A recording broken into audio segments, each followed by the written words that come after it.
Just working with our company, you're going to get to work with a lot of bright individuals. Everyone is open and ready to help you, and definitely big on advocating for making sure that you succeed and reach your potential.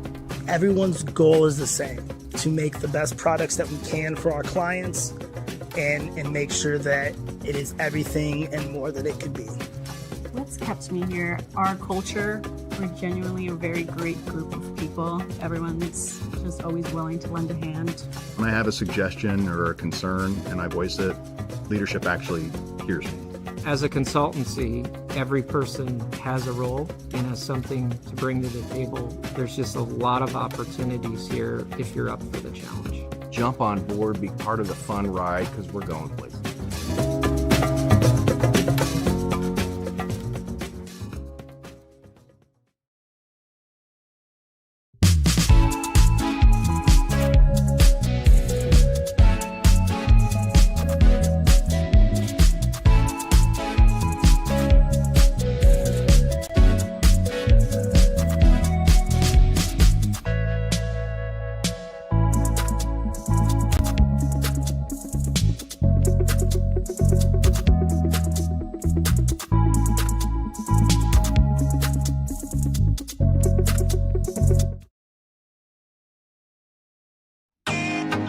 Can't get to a computer? Then we've got you covered.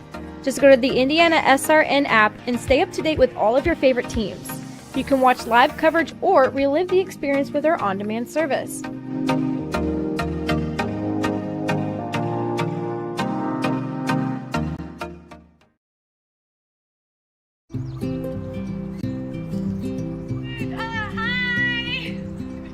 You're good at making big announcements.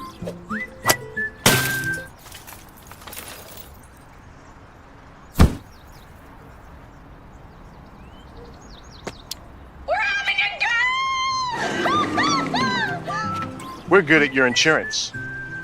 Start with Indiana Farm Bureau Insurance, online, over the phone, or in person, and stop knocking on wood.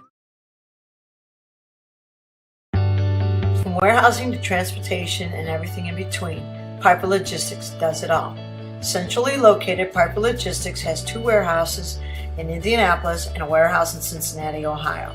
Piper Logistics houses over 1 million square feet. Along with our transportation department, we can provide service to half the United States markets.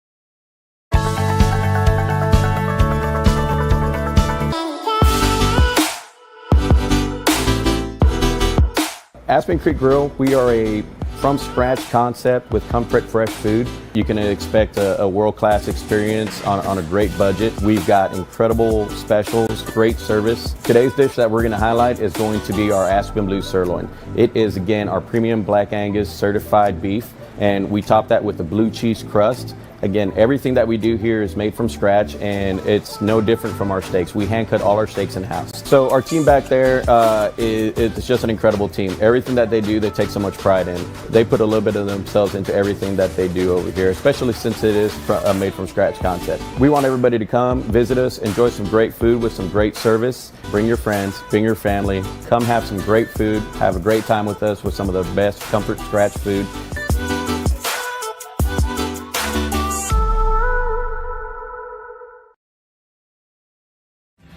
Thinking about what to do after high school? Consider a career with Boilermakers Local 374. As a Boilermaker apprentice, you'll earn while you learn. We offer excellent wages and benefits, and as part of our no-cost hands-on apprenticeship program, you'll learn from the best in state-of-the-art training centers and on the job. Become a union Boilermaker and get on your way to a great career. Find out more, visit www.local374.org or call 219-845-1000.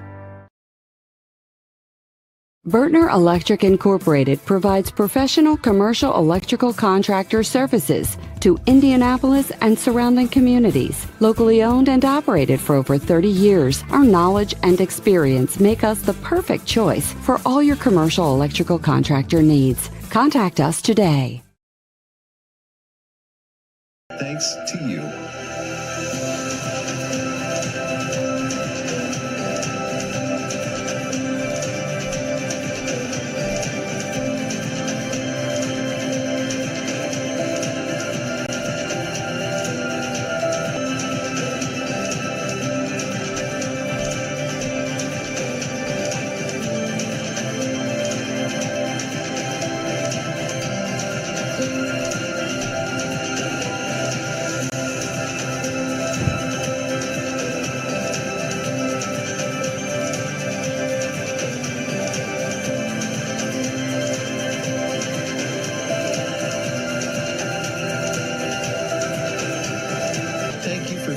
Standing with us. You are truly making a difference in the lives of our neighbors in need.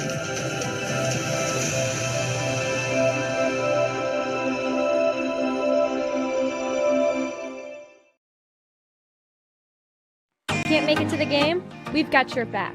Just go to www.IndianaSRN.org and tune in to all of the live action, or go to our on-demand service and relive your favorite moments.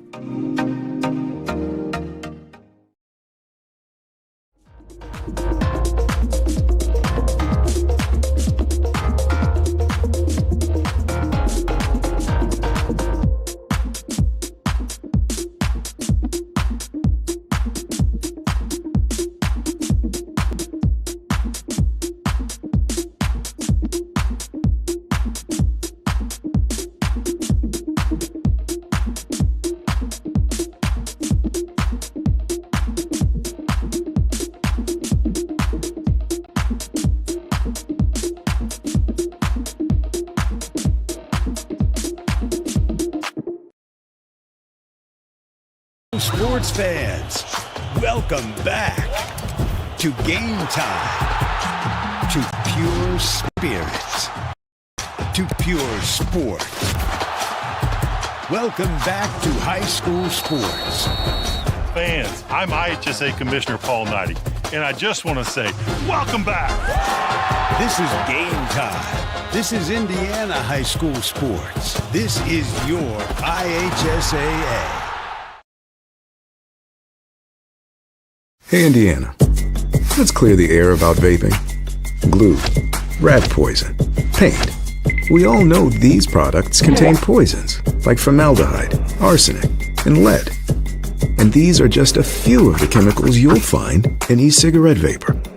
Let's clear the air, Indiana. Don't puff this stuff. Visit don'tpuffthisstuff.com to join the fight and spread the word.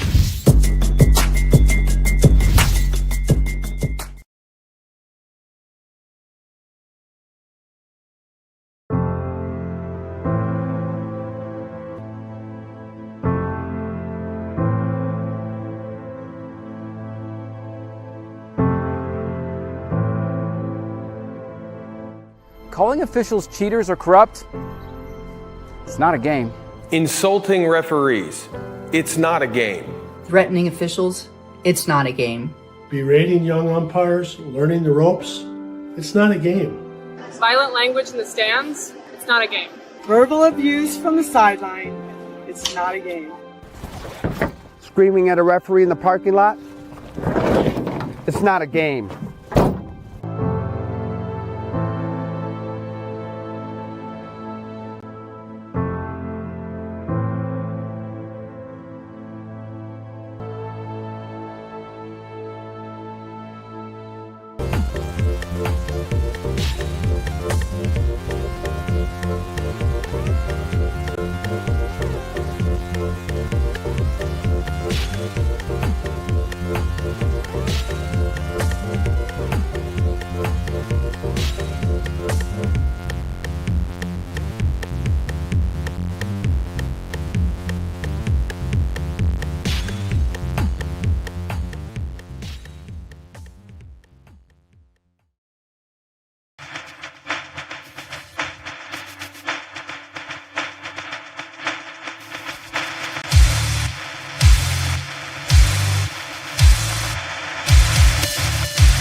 2 games to go in the regular season, and we've got a battle for the last couple spots in the Heartland Conference Tournament.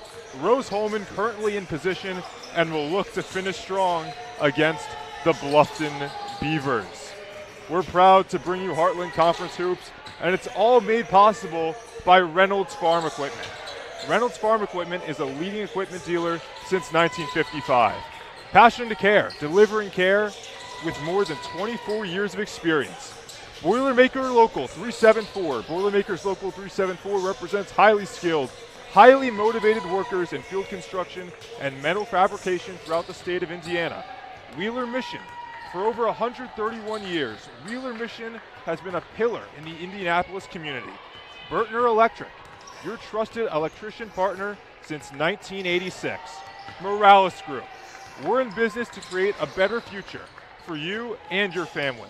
Piper Logistics, your trusted logistics partner since 1994. Aspen Creek Grill. Why go anywhere else? Large selection of food made from scratch and fairly priced. Highway Safety Services. Highway Safety Services, Inc. provided traffic control and pavement markings in Indiana for the last 60 years. IndianaSRN sports page. Follow the sports page every day with updated news from coast to coast. Log on at IndianaSRN.org and click on our tab.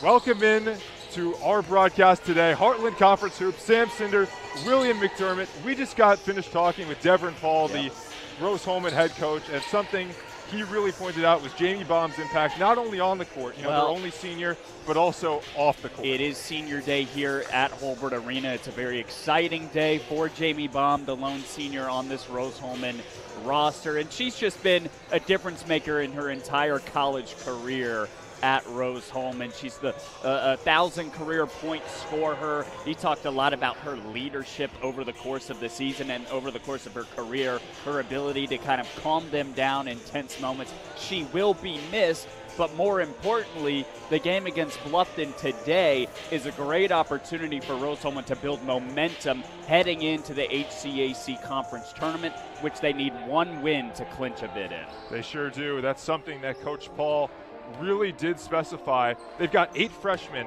and her impact doesn't just apply to this season. It applies to next season when those freshmen become sophomores and they no longer have Jamie Baum. You mentioned a little bit how important a win is for Rose-Hulman, but what specifically do they have to do against Bluffton to make that happen? Well, last matchup between the two, and it was a 70-54 win for Bluffton in Cincinnati in Ohio. And Rose-Hulman, they got crushed on the glass, out-rebounded by 16. The Beavers had 17 offensive rebounds. They were able to get a lot of second-chance points and other opportunities. So it really was crucial that they were able to beat Rose-Hulman on the glass in that first matchup. So being on the aggressive on the glass, rebounding as a team is going to be crucial for Rose-Hulman today. They're a little bit undersized, and then offensively, getting Jamie Baum going as early as possible. She's coming off a career-high performance, 24 points and 18 rebounds in the loss to Mount St. Joseph's earlier this week. That's a monster performance. She had a pretty big performance in that matchup against Bluffton, like you mentioned, William. 20 points, 10 points for Emma Shipp. Is she going to be the big second piece, or is there going to be something else that you're looking for? It can't just be Jamie Baum. Someone else is going to have to play a role. Yeah, Emma Shipp and Sophia Reese are 2 players I would really look out and watch for today. They've kind of been teeter-tottering around being the second option behind Jamie Baum for this team's offense, and Reese in particular is really impressive as a 5'4" sophomore, averaging 9 points. She could pass the ball, and she shot the ball a lot better this season. She's shown an ability to get into the lane as well, which has been crucial for this team. And then you mentioned Emma Shipp. She's really this team's only main post option that they can go to down low on the block. And as a freshman in the starting lineup, she has been great this season. Shipp averaging just 9 points and then also 5.5 rebounds a game. She's had some games where it's taken her a little bit to get involved, but it has been a point of emphasis at times to get her looks in the post. Yeah, you mentioned Shipp, and they need her to step up. 4 points, though, in that last game against Mount St. Joseph. They're going to need more from her, and something that Rose-Hulman's going to have to do defensively. They're a good defensive team, but someone they're going to have to really lock down is Madison Brown. Yeah, Bluffton's got some really good players, and Madison Brown in particular in that first matchup between the two. 18 points, a team high for Bluffton. And she got to the foul line, 10 of 12 from the charity stripe in the first matchup. So, the fouling and keeping her out of the lane and being able to stay in front of her. Again, we talked about the size disadvantage that Rose-Hulman is at against Bluffton. But these are two teams that overall, Sam, they really need a win to get momentum going into the conference tournament. They both really do need a win. We're just about 4 minutes to go before we start our Senior Day festivities. We can call it Jamie Baum festivities, the only senior. We'll take a break and be right back here on RHIT.TV. At first, me and my mom were struggling. I was trying to pay the bills and trying to take care of my mom at the same time. When I first heard that I can get paid for taking care of my mom, I was kind of skeptical because I had been doing it for so many years without pay. That's when I reached out to Passion to Care. I read all the reviews and I saw that they were #1 in the field. Passion to Care has really, really changed my life. Right now, I take care of my mom 24/7 thanks to Passion to Care. Welcome back to Holbert Arena. Rose-Hulman versus Bluffton, Senior Day. Jamie Baum, the only senior for Rose-Hulman. It's going to be a big day for her. She's celebrated for her 4 years of work in basketball, but also baseball, William. She's the only female to play baseball in 138 years of Rose-Hulman history. Yeah, Devrin Paul's had just an absolute trailblazer, not only for the women's basketball team at Rose-Hulman and the career that she's had as a basketball player, playing in this conference for 3 years and being able to score over 1,000 career points. I believe the 11th player in school history to do so, but also just doing it across the campus, right? You mentioned her being on the baseball team as a female. I mean, it's just, she has brought an incredible amount of grace and humility to her career here at Rose-Hulman, and she definitely will be missed by Devrin Paul. He said it, but her impact on this program is going to be felt for years to come, especially on the younger core that this team has. Devrin Paul, saying that her ability to keep things loose, make a joke here and there, because Rose-Hulman is such a academically prestigious institution that a lot of these players have a lot going on outside of basketball and playing throughout the season. So her ability to keep them loose and engaged, and her leadership is going to be felt for years to come. Something he said that really stood out to me was her competitiveness, both on the court, obviously, but also he said during something like musical chairs. She's just the most competitive player he's ever coached, regardless of sport, whether it's women's basketball, anything in his entire career. And Rose-Hulman's going to have to really be competitive on the glass. We talked about the rebounding, but if you look in conference play, Rose-Hulman, they're 9th in rebounding per game.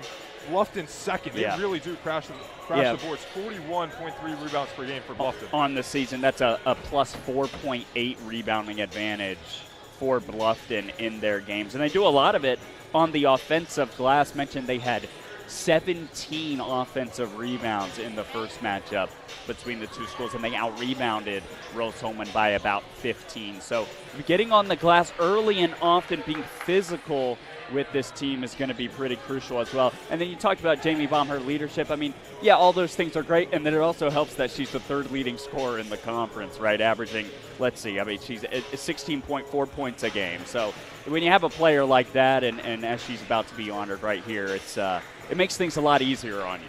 It definitely does. They're going to need Baum, and they're going to need the rest of the Rose-Hulman crew to step up to get a win against Bluffton in this one and clinch their spot in the Heartland Conference tournament, something they're going to look to really gain momentum, like Coach Paul said, from this game into the tournament. We're going to take a break here on RHIT.TV. Up next, Senior Day. Jamie Baum will be honored as we toss it down to the floor.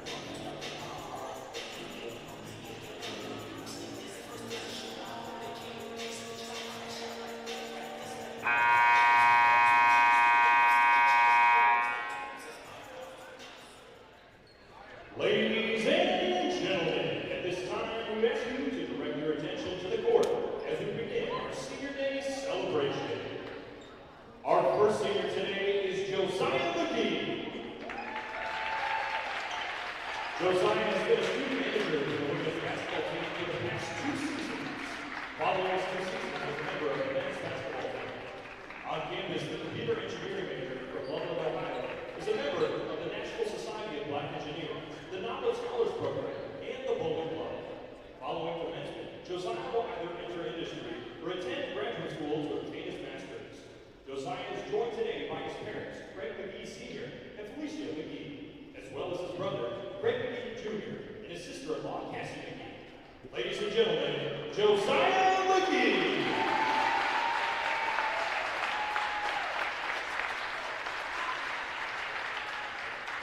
Our final singer today is Jamie Bond.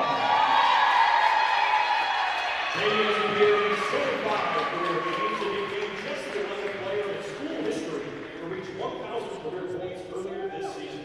The two-time All-HCAC selection has also recorded career totals of 483 rebounds, 198 assists, 124 steals, and 95 blocks. She also ranks top 10 in school history for career three-point field goals, points per game, three-point percentage, minutes per game, blocks, field goal percentage, field goals made, steals, points, and defensive rebounds. The chemical engineering major from Los Altos, California, is also a member of the Rose Holman baseball team and the USA Women's National Baseball Team. And she became the first female to appear in a baseball game in Rose Holman history last season.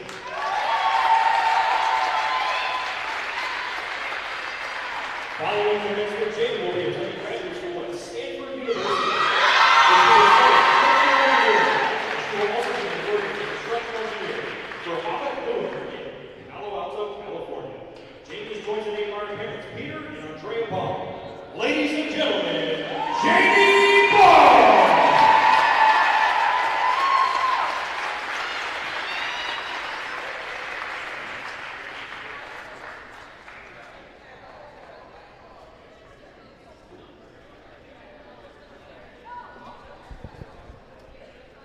We just saw Jamie Baum honored on Senior Night William, and the accomplishments just kept going on and on and on, and the cheers, I know. They were so loud. You could tell how much she means to this campus. Yeah, they were going. I mean, it was top 10 three-point field goals made, top 10 points scored, top 10 points per game, top 10 steals, blocks. I mean, just a do-it-all player, has every tool in the toolkit as a basketball player. And they also said that she's going to grad school at Stanford. I mean, it just doesn't. That might have got the biggest applause. You're right. So, I mean, it's just such a complete player in person, and certainly going to be missed here at Rose Holman. But I'm ready to get this game started, man. I think this is going to be a really crucial game. Both teams coming in, losing records. You look at the HCAC standing. It's a fight. 8 teams out of the 10 make the tournament, and these two are 7 and 8 right now. They're going to really need to hold on, especially the loser of this game, on their next final game of the regular season. It's really, really key.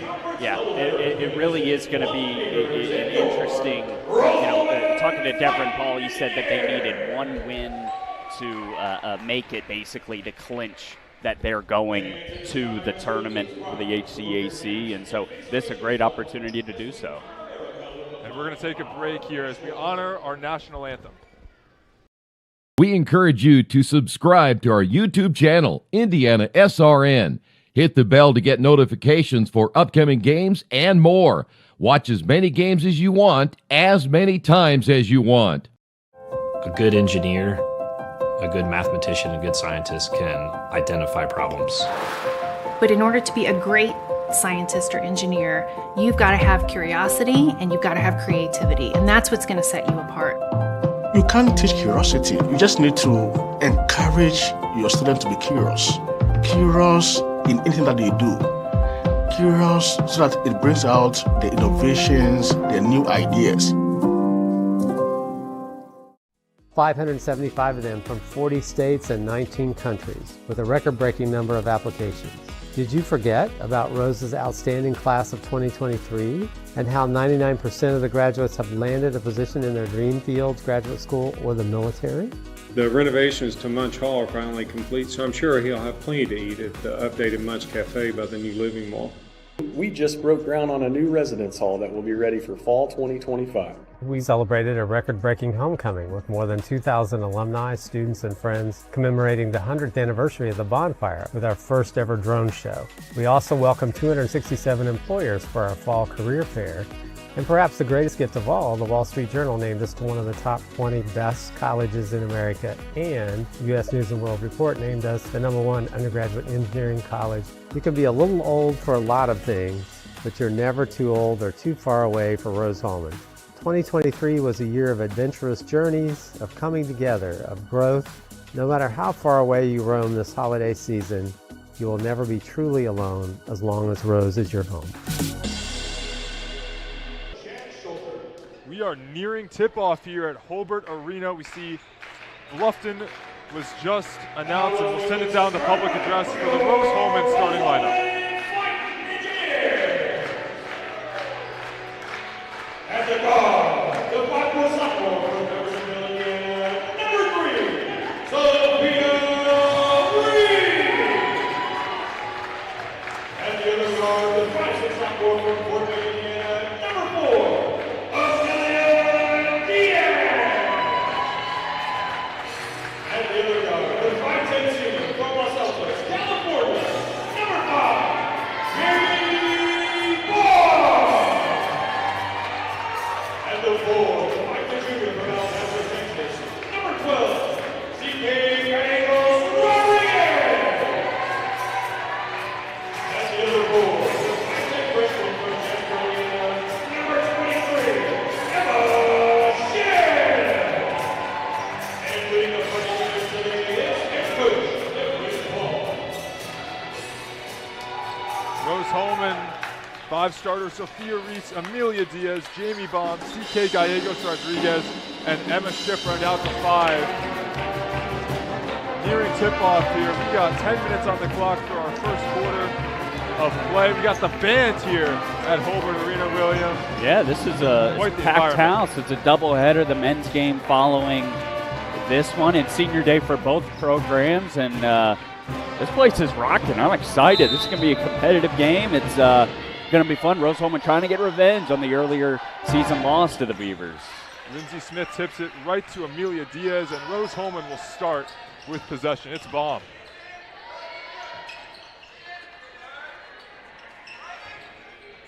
See how aggressive Jamie Baum is early. Sophia Reese driving in. They get it back to Diaz. She misses the layup, and here's Bluffton with Madison Brown.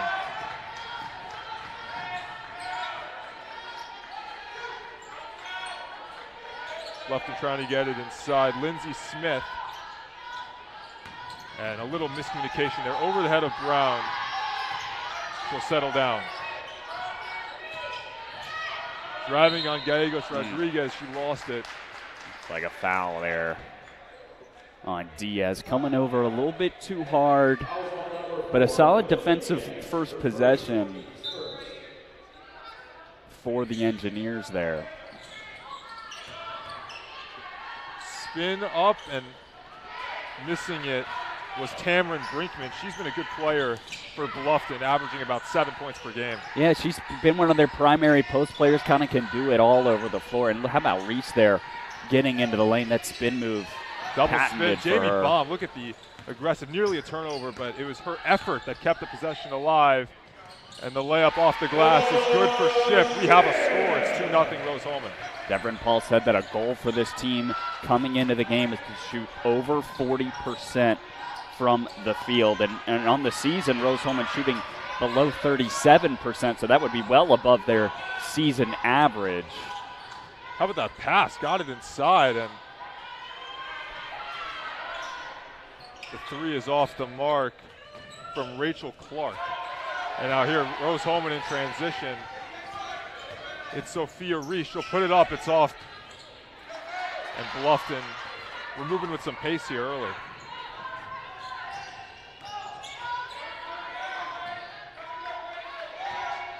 Bluffton, they play really good defense, William, but they do struggle to score. They average just 61 points per game. They do, but they're only allowing opponents to score 62 points a game. There's a nice shot. It's Madison Brown, her first couple of the game, and we're tied at 2.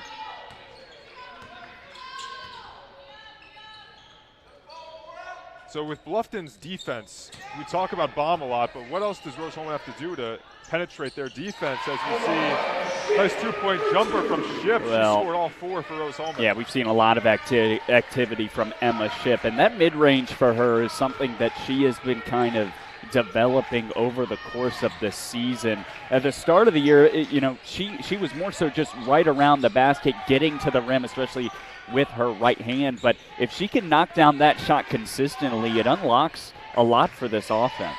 Madison Brown trying to step in between, but C.K. Rodriguez got a piece, and now Rose-Hulman continues to push and now will slow down. Nice pass inside, and Amelia Diaz missed the layup. Blown opportunity there for Rose-Hulman. Well, those are ones you're going to want back if you're Amelia Diaz. Great look by Reese.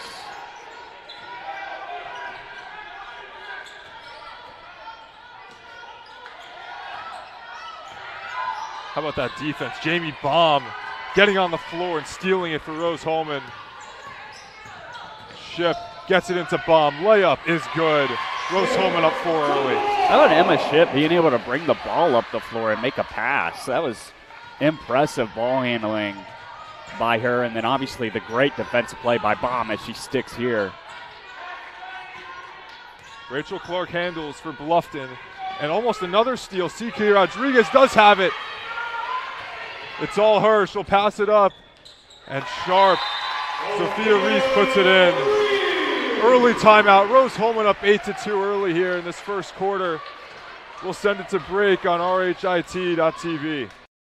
Finding the right answer and trying again, that's really what dragged me to aerospace. I saw other people making amazing stuff on 3D printers, and I thought if I combined that art of 3D printing with engineering, I could make something as complex as an airplane. It all changed when I came to Rose-Hulman. I feel amazing that I have still 3 years to do something much more complex.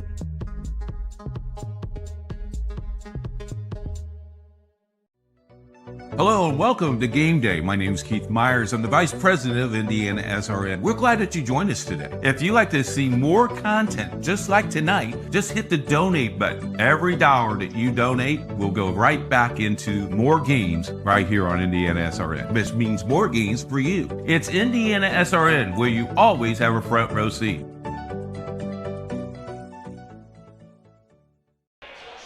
Early 8-2 lead for Rose-Hulman here on RHIT.TV. RHIT TV is brought to you by Reynolds Farm Equipment. Reynolds Farm Equipment is a leading equipment dealer serving farmers, homeowners, landscapers, and commercial contractors throughout Indiana. Nothing runs like a deer. Give us a call today, 317-849-0810.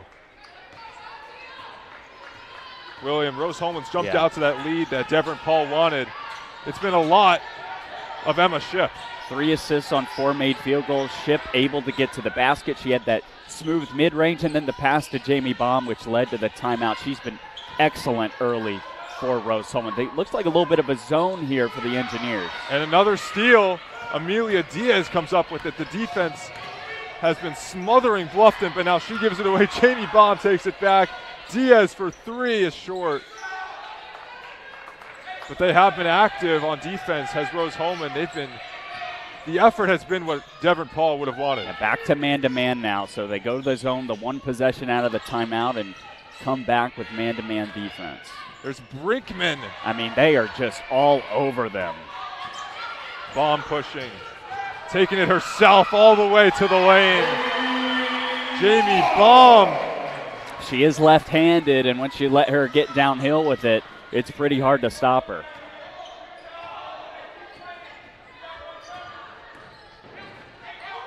It's been a lot of transition for Rose-Hulman. And that defense, William, what have they done so well? I mean, it's been defense forcing offense. Getting in passing lanes, creating turnovers, as there's another one, nearly potentially. Another one, and there's the foul and 1. Tamron Brinkman gets Bluffton closer. Went all out for the steal and then open layup. Good body control underneath by Brinkman, able to kind of find the slip on the left side of the lane and get to the basket, find the opening. But Rose-Hulman doing a really nice job getting in passing lanes and creating for themselves defensively. Talked about the size disadvantage that they have coming into this one just based off the height. And Rose-Hulman's done a good job compensating with that with the aggressive defense. So Brinkman nails the free throw. It's 10-5 Rose-Hulman, 4:36 to go in this first quarter. Lacey Fenstermaker comes in for Bluffton. She's a good piece, someone that the Fighting Engineers will have to look out for defensively. They've been so good, though. Getting it into Bomb. She goes up to get it and is fouled. I call that the Bomb effect, just more energy than anyone else on the floor. She creates so much cause for attention on the defensive end, and a foul there on the Beavers. Going right to Ship. She's off. It's a good look, though. I think you live with that if you're Deborah and Paul. I mean, that's a shot you feel comfortable Emma Ship taking. Fenstermaker active inside and one. Got to be wary of her. Fenstermaker, she put up 19 in their last game against Manchester and has made an impact off the bench. Yeah, she's strictly a post player, only 3 3-point attempts on the season, but she is shooting 46% around the basket, and there, how about using her strength to get it over Bomb? Pretty nice play. Bluffton now 2 for 2 from the line, and they've cut this to within 2. It was once 10-2 Rose-Hulman. Jamie Baum working with Ship. Driving it in, almost a nice finish from Caitlin Fennell, but now Bluffton is in transition and Rose-Hulman's got to get back.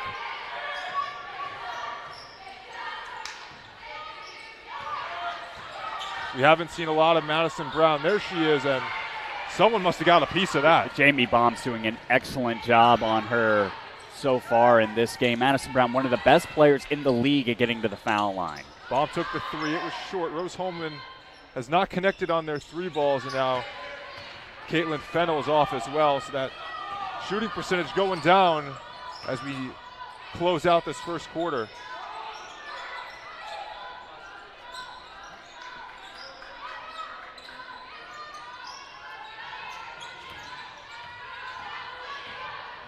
There's Brown, and she gets it to fall. We're tied at 10. So what's gone differently for Rose-Hulman over the past 3 minutes since the timeout? Bluffton has certainly made an adjustment. Now Rose-Hulman has to. Yeah, Bluffton's defending a lot better, more active. Rose-Hulman a little bit early in the shot clock, a lot of mid-range jumpers, low percentage shots. And the shots like that, though, you feel good about getting to the rim. Caitlin Fennell, a player who's come on for them as of late in the season, can really do a lot of things well on the offensive end. It was a good look for Fennell, but didn't get it to go, and now Brown is fouled. That's what she does. Madison Brown, she's attempted 151 free throws on the season coming in, and she shoots it at over 80%. That's the name of her game, getting to the foul line and getting downhill. Well, the run for Bluffton came when Amelia Diaz and CK Gallegos Rodriguez left the game. They're now back in there, so Rose-Hulman will look to regain that momentum they had early in this one. Here's Brown from the line. And for the first time, Bluffton has taken the lead.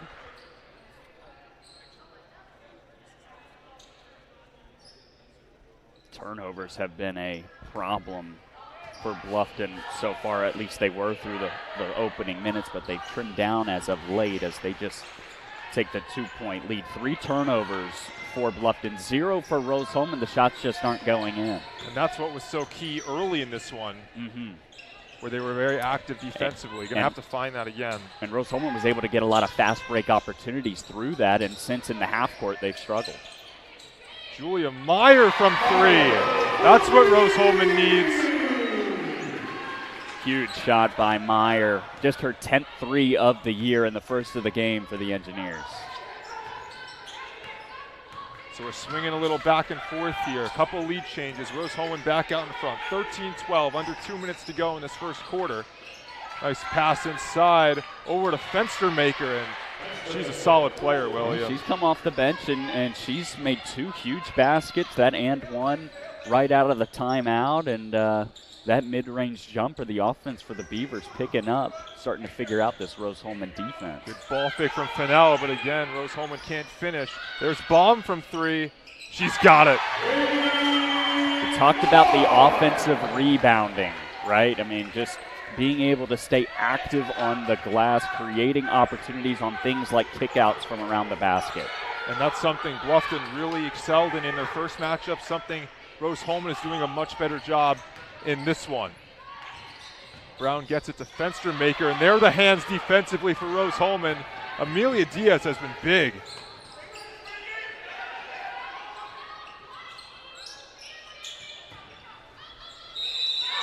And Meyer is fouled. Just the second foul for Bluffton.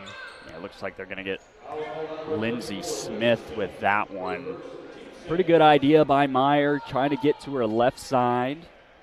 There's too much contact up top. And you talked about Amelia Diaz. I think especially when she's on the court defensively for Rose-Hulman, they have the opportunity to get out and run and get in transition, kind of like you just saw there on the secondary break. It's not exactly transition one-on-one offense, but it is creating early in the shot clock, which I thought they got away from a little bit midway through this period.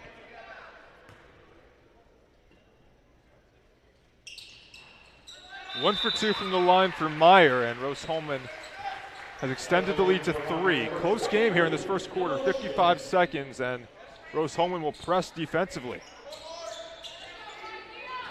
Full court press.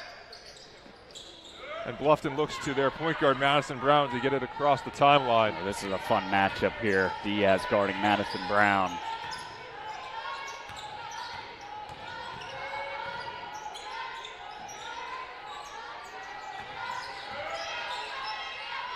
Brown with it. 35 seconds. And Excellent. No good off the glass. Excellent defense from Amelia Diaz. Stood in front of her the entire way. Even was able to get a piece of the ball on the shot attempt. And it looked like Ship might have been hit on that, but she's too tough. Staying in there and screening for Jamie Baum. She'll hand it over. CK Gallegos Rodriguez. 2014 Rose-Hulman as the final seconds tick. Stevely from 3. No good. And at the end of our first quarter, Rose-Hulman leads by 6, 20-14 here on RHIT.TV.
Welcome back on RHIT.TV. 2014, the Rose-Hulman lead after one quarter, and we're proud sponsors Morales Group Staffing. We're in business to create a better future for you, for your family, and for the community we share. We can match you with the right career or hire the right candidate for your company. Call us today, 317-472-7600. Boilermaker Local 374. The Boilermakers Local 374 represents highly skilled, highly motivated workers in field construction and metal fabrication throughout the state of Indiana. When you need a safe, dependable workforce for a new build, an upgrade, or facility maintenance, you can count on Boilermakers Union Local 374 to do your job right the first time. Well, Sam, I thought the story of that end of the first period was the ability for Rose-Hulman to shoot the basketball 3 of 5 from distance, and all 3 of them in the last few minutes of that period. CK Gallegos Rodriguez hit one, Jamie Baum and Julia Meyer the others, and they were just huge shots. And offensively, Rose-Hulman playing some nice basketball so far today. That's right. 3 consecutive threes have gone down for the Engineers, and now a foul against Brown. She is good at getting to the lane. Yeah, and that matchup with Amelia Diaz, I mean, that's going to be the key. in this one. I really think so. Madison Brown's ability to get to the foul line, she already has today. There's been a couple possessions where Diaz, who's now going to have to take a seat, has done a nice job on her, but for the most part, Amelia Diaz has had her way on the defensive end, and Madison Brown has struggled to score the basketball. I mean, she's an 80% foul shooter. Anytime she gets there, it's near automatic, so keeping her off the charity stripe is going to be a key.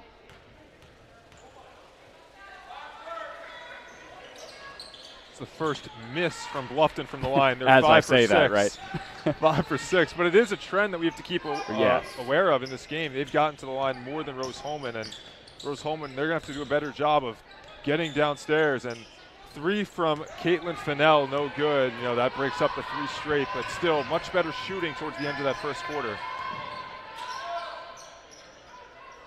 And sometimes Brown, it looks like, kind of just throws it up there looking for the foul. She did there. Sometimes she has a tendency to do so. That was bomb on her that time. Another 3 goes down. Sophia Reese. I mean, these are open shots. I mean, this is just, first page of the book, inside-out offense, and these threes are wide open for Rose-Hulman, and they're making them pay. They're expanding this lead. It's now up to 8. Getting it down into Lindsey Smith, the hook, too strong, and here come the Engineers. Love when they get out and run. Swinging it to Fennell, and now Reese inside. Jamie Baum lost it. That was a great back cut by Jamie Baum, even though she lost it.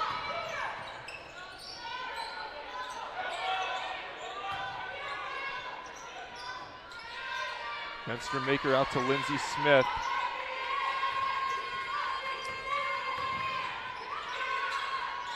And the turnaround is good. I mean, defensively, you live with those, right? I mean, a turnaround mid-range jumper. I think Devrin Paul is going to live with Bluffton taking those kind of shots. They've done a good job with Prigge. She averages about 9 a game. That's her first. And going to the rim, Julia Meyer couldn't get it to go.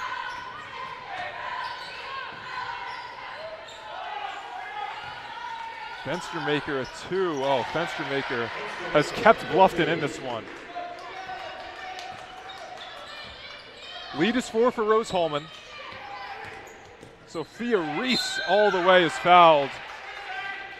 She'll go to the line. Yeah, Fenstermaker making the jumper on the other end. She's got 7 so far.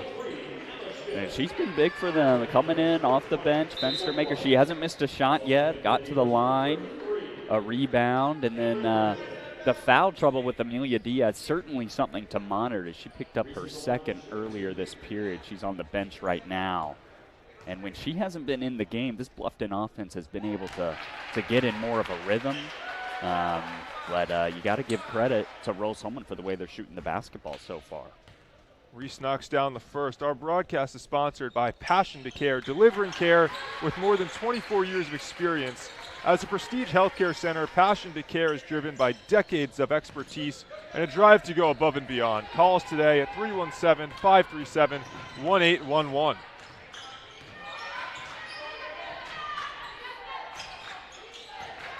Good hands there by Gallegos Rodriguez, but it's Brinkman controlling it for Bluffton. Prigge is fouled. Seen a little more Prigge involved recently for Bluffton. It's been a lot of Madison Brown, a lot of Fenstermaker. Now they're getting Prigge in there. It's a pretty short rotation for Bluffton on the year. 6 players playing over 20 minutes a game. You got Madison Brown, who's playing over 32, and it's just for them to be able to stay in this game, they're going to have to make some shots. They've been able to get to the line a good bit. This is their 7th and 8th attempts. They've been pretty good from the line. But 0 of 2 from beyond the arc for Bluffton. Back to a 4-point game. Rose-Hulman has controlled for the majority. There's Jamie Baum. Ship. Money. Ship was really, really big over the first few minutes. That took an absence, now getting back involved, and Rose Holman needs every bit of shift. And again, for her to be able to knock down that mid-range shot consistently, they get an offensive foul. Charge. It's on Rachel Clark. And Rose Holman has a chance to get this to a 3-possession game. They might get Lindsey Smith there with the illegal screen. And yeah, she's going to have to go to the bench now. And that is a pretty big call. That's her second foul. You're spot on there. That's on Smith. And for Bluffton, they are a bigger team than Rose Holman, but when you lose some of that size, it gives Rose Holman a chance to be competitive on the boards. Sophia Reese driving back to Reese. Another three is good. And they are stroking it today from distance. 5 of 8 from beyond the arc to start for the Engineers. Shooting the lights out on Jamie Baum night, senior day for Rose Holman. 2 is good for Prigge, and it feels like Bluffton goes through these stretches where they just focus on one player to control the offense. Reese has had the hot hand for Rose Holman. Took the floater. No good, and now back comes Bluffton. 7-point lead for Rose Holman. And Prigge is trying everything. The 3 is no good, though, and here come the Engineers. How about the job on the glass so far? 13-10 rebounding advantage for Rose Holman. Sierra Snowden in the game. Here she is. Sends it out to Julia Meyer. That time the 3 doesn't go.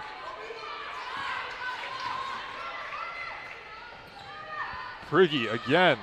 No good. And the save. That save is going to give Rose Holman an advantage. Jamie Baum looking to push. And now we'll slow down and wait for her teammates. Ship again, the mid-range. She's a mid-range monster. She is. I mean, that shot has been there for her all day long. And this energy from Rose Holman has been excellent. Very active, good effort. You mentioned the save on the other end. Those type of plays are winning basketball plays. Largest lead of the game for Rose Holman. They're up by 9. 32-23, about 4:30 to go. And 2 for Mackenzie Townsend. A little bit of a shootout. Freshman center, and yeah, high scoring affair.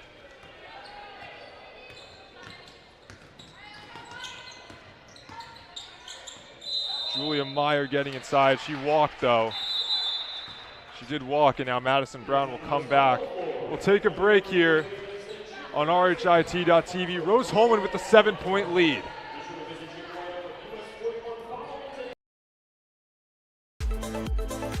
Anxious over algebra? Call Ask Rose, the free science and math homework helpline. It's free world-class tutoring. Just call, chat, email, or screen share. Learn more at AskRose.org. Confused by chemistry? Call Ask Rose, the free science and math homework helpline. It's free world-class tutoring. Just call, chat, email, or screen share. Learn more at AskRose.org. See the Rose Holman cheerleaders. They got a lot to celebrate. The Engineers up 32-25 here on RHIT.TV. Our broadcast is sponsored by Piper Logistics. For more than 2 decades, the seasoned professionals at Piper Logistics have consistently been the trusted allies for your inventory management, warehousing, fulfillment, and transportation needs. We stand as your comprehensive logistics partner. Ride with us. Call us today at 317-396-1023. William, it's been really good shooting from distance for Rose Holman. A lot of Sophia Reese. She's almost taken over as the primary contributor in this one. And Jamie Baum obviously is huge, but Reese has made the biggest impact. Yeah, Reese just shooting 28% from distance on the season, and she's already made 2 here this afternoon. And I like the full court pressure out of the timeout. They've done it now a couple times. Yeah. Another big key in this one, Sam. I mean, it's been the turnovers. 5 of them for Bluffton, 2 for Rose Holman. They've played with so much energy, so much effort, defensively in particular. There's Brinkman, wild shot, no good. And now, again, an advantage numbers-wise for Rose-Hulman. Back in the game, Amelia Diaz, and now they'll slow down with Baum and CK Gallegos Rodriguez. Oh, my goodness! Sierra Snowden was fouled, and the toss-up shot does go. Chance to make this a 10-point game. Just her third field goal of the year, and it's a circus shot. How about the early minutes for Sierra Snowden? And she's been a contributor in her minutes here in this second period. One of 8 freshmen for Rose-Hulman. She does get the foul shot to go. It's a 10-point game. It's been that kind of day for Rose offensively, shooting almost 50%. They've attempted 6 more field goals than Bluffton has because of the turnovers. Head of steam for Rachel Clark, and it's off the foot of a Rose-Hulman defender. But again, almost sloppiness for Bluffton as they just steam down the court. Yeah, a little bit too much one-on-one offense for Bluffton. There's a nice set on the inbounds. Prigge missed it though. Brown is there with the follow. She couldn't get it to go. Lack of execution offensively for Bluffton, and it's given Rose-Hulman a chance to really extend this. I think Chad Schultzer, head coach for Bluffton, wanted a foul on that Madison Brown shot attempt. And now Baum hits the 3. They won't stop. I mean, it was raining outside this morning. I didn't know that it was raining in here. It was drizzling outside. Right. I think it's raining much heavier here at Holbert Arena. Fenstermaker is keeping them in it. I mean, she's got to be the go-to scorer. Really smooth over there for Bluffton. She's made a couple of those mid-range jumpers from about 17, 18 feet, and you said it, smooth, all nylon on that shot. Amelia Diaz in the corner. Jamie Baum will handle things, takes the mid-range, makes the mid-range. You know, they are shooting the ball very well, but again, these are open shots. Bluffton not sticking to Baum on the screen like they need to be. Bluffton is typically a better defensive team than this. They're just second in the Heartland Conference, allowing 61.8 points per game. They're on pace to allow over 80, maybe 90 in this one.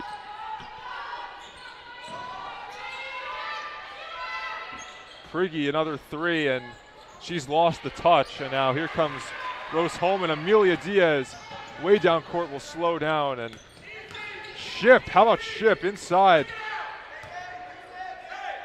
She's the tallest member of Rose-Hulman, but you know, she's done a lot of the ball handling too and facilitating. Yeah, she has. She can play inside out. She can dribble. And now Gallegos Rodriguez is on the board. And that's just a beautifully drawn up play by Devrin Paul, recognizing that's a shot that Gallegos Rodriguez is more than comfortable taking. And how about the season she's had as, I don't know if Devrin Paul's going to be happy with that from Amelia Diaz. Aggressive. And that's her coming third. Over for the steal. And like you said, Sam, that is her third foul. And if anything, the only thing that could stop Rose-Hulman right now is the foul trouble. They need Diaz. They'll take her out for the final minute 19 of this first half. It just Rose-Hulman only scored 54 points in the first matchup between these two, and a 16-point loss back in December, and now they've put up 42, still the second quarter. More hands. Gallegos Rodriguez, and now Rachel Clark is fouled as she got inside. She'll shoot 2 free throws. A minute 10 to go. Rose-Hulman up 15. Tremendous offensive performance from the Engineers. And it's all brought to you by Dynamark. Looking to elevate your brand? Choose Dynamark, your local one-stop shop for all your print signs, promo products, apparel, and mailing services. Serving Indianapolis for over 50 years, Dynamark, where strong relationships are built through exceptional service. Call today at 317-328-2555. The foul line has been friendly to Bluffton. They're 9 of 11 from the stripe. Inside, Gallegos Rodriguez. Again, it's open. She converts the layup, and these plays that Rose-Hulman's drawn up, Bluffton has no answer. And layups, open three-pointers. Again, this is really astonishing. Engineers 6 of 10 from downtown. Bluffton 0 of 5. Coming into the season, Bluffton shooting at 3% better from distance than Rose. 30 seconds remaining. 3 for Rachel Clark. She needs it. Yeah, right on cue. Nice shot by Clark there, and expect Rose to hold for the final possession up double digits. Up by 12. Jamie Baum will slow it down right inside of the half-court line.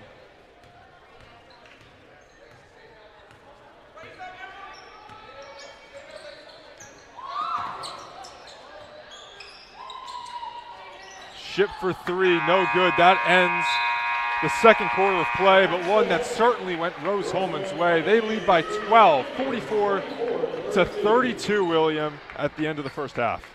Excellent offensive performance for Rose Holman. You shoot 54% from the field. We talked to Deborah and Paul before the game. He said his goal was 40%. They're well over that at 54%. 6 of 10 from beyond the arc for a team that coming in is only shooting 26% from distance. And then they also only turned the basketball over 2 times to Bluffton's 5, and they got out and ran when they could. 8 fast break points to Bluffton's 0. Those all big keys for the first half for an excellent performance for Rose Holman so far. They've played clean basketball. They've shot the lights out, and it's been a 12-point lead at the half for Rose Holman. RHIT, sponsored by Highway Safety Services. Services, you do what you do. We'll keep you safe doing it.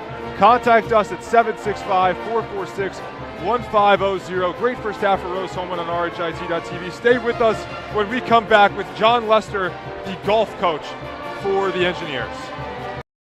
My goal is to get involved in space industry and learn about what lies beyond the Earth's horizon. I came across Rose Rocketry. I saw, hey, they're doing some really cool stuff. They're building rockets. Being at Rose, I was able to hone my engineering skills to push myself to get involved in the field further and learn about all these different opportunities. And I don't think I would have really gotten that at a bigger university.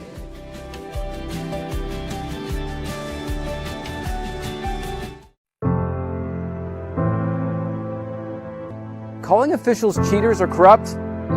Insulting referees. Threatening officials. Berating young umpires, learning the ropes. Violent language in the stands. Screaming at a referee in the parking lot. It's not a game.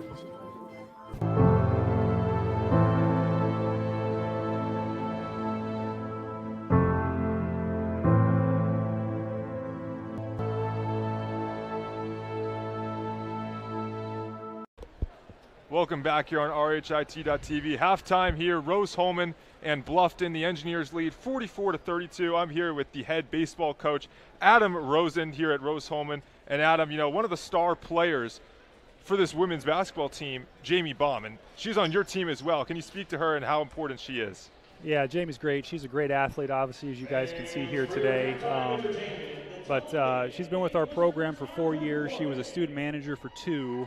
And the last 2 years, she's been a part of the team, and just love to have her. She's a really good ball player. She's actually a member of the USA Women's National Baseball team. She plays with them in the summers, competes at the international level, but just a really highly skilled player. And I mean, if you probably ask her, I don't want to speak for her, but I think baseball is probably your favorite sport. She loves baseball and loves being around it, so we're lucky to have her. And I saw you said this is no means a publicity stunt, excuse me. She earned that spot.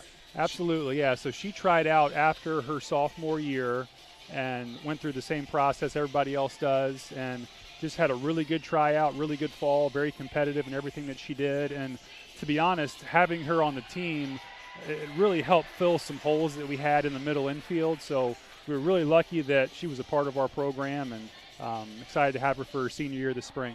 What about this season? What's the outlook for Rose Holman baseball? We're excited. We're scheduled to open up the season next weekend. So hopefully the weather cooperates, but we're excited. We got 14 seniors, so it's an older group and a lot of returning experience. We got some talented young guys on the mound that we're excited about. So I think it could be a good year, very competitive schedule that we're excited to compete against. But we're excited to get the season going here soon. What do you think the strength of your team is going to be? What's going to be something that's going to win you games over the course of the year? Yeah, I hope it's our experience. good baseball teams. It's pitching and defense. So I hope that we can pitch well. I think we'll play pretty good defense, and then just having a lot of experienced offensive guys in the lineup that have been through, good Division III baseball, been through the conference multiple times. I think that should be a strength of ours. And but until you start playing, you never really know. But I think on paper, we're excited about what we have. Give me a couple of players that you think are really going to be huge for you, or players that you think fans and people watching should really be aware of. Sure. I would start with a local player from Terre Haute South, Cade Klein, who will be a 4-year starter for us. He was an all-region player, just a very dynamic offensive player, one of the better players in the country, I think. He'll play left field for us. Our shortstop's the senior Peter Rogers, be a 3-year starter at a critical position.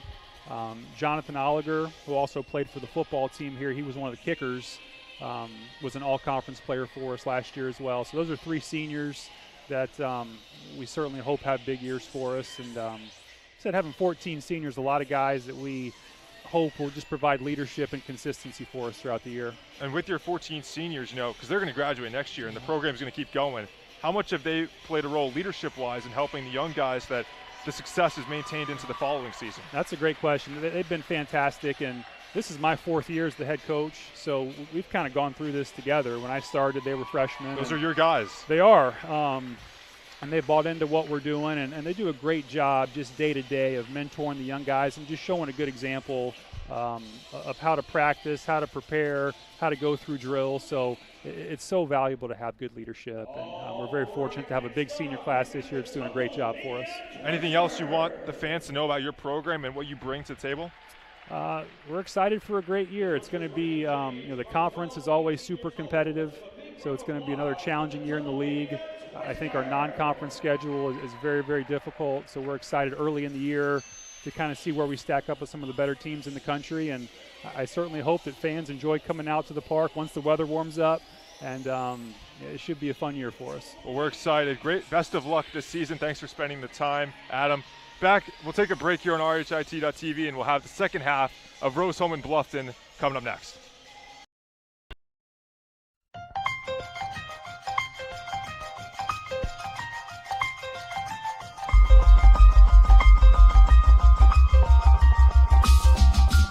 Big play here for Mount Vernon.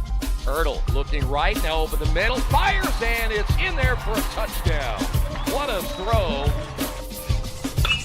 Boy, what a stick, huh? Side out, back to the middle, and guess what? You want a point on the other side, you go to Taylor Lewis. Here's Freeman. Has an opening shot. Score! Stafford around a screen. Skip pass. Mays with 3. Mays drive. Floater up and in at the horn. Hand off, and nice hole over the near side. 40, 35, 30. Block to the outside. 20, 15, 10, 5, and touchdown. And that's a big one right there. And finally, somebody gets on the board.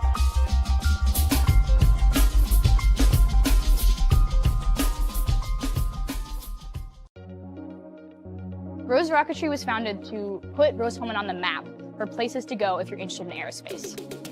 Rocketry is a club and a team for anyone interested in any aspect of hobby rocketry, aerospace as a career, or space in general. Rose Rocketry has several different pillars that we try to pursue for all of our members, one of them being the NASA USLI competition. The NASA University Student Launch Initiative is for college students and universities to get experience with high-power rocketry, get experience in creating proposals for NASA. They put us through the same rigorous process as they would all of their contractors.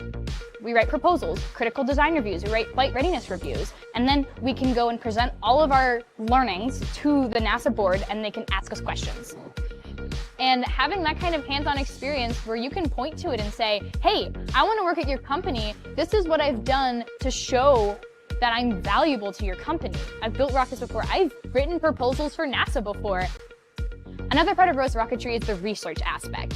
Because Rose Rocketry's goal is to help students pursue aerospace as a career, we want to try to encourage people in whatever field, in whatever subset of rocketry they are interested in.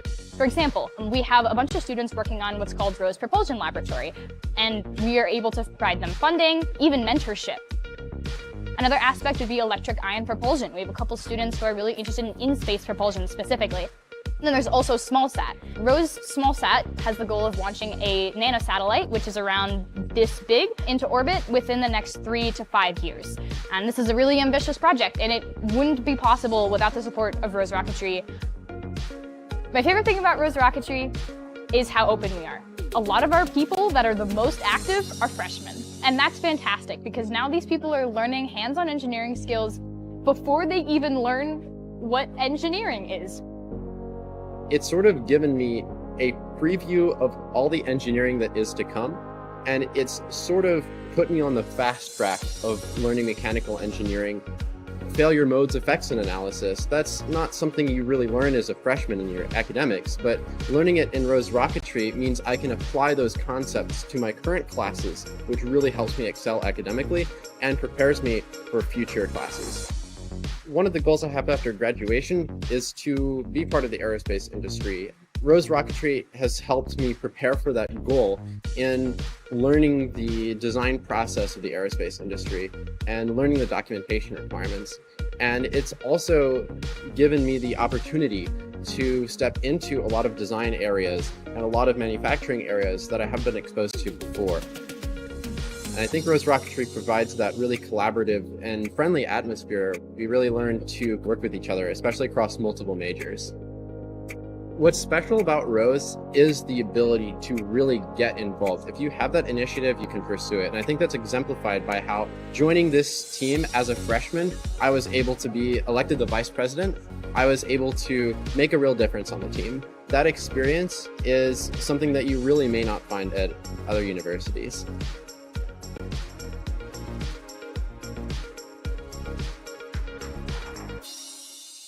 Hey, thanks for joining us tonight. We consider it a privilege to have you as one of our listeners and viewers. If you'd like to see more content just like tonight, just hit the donate button. Every dollar that you donate will go right back into more games right here on IndianaSRN, which means more games for you. It's IndianaSRN, where you always have a front row seat.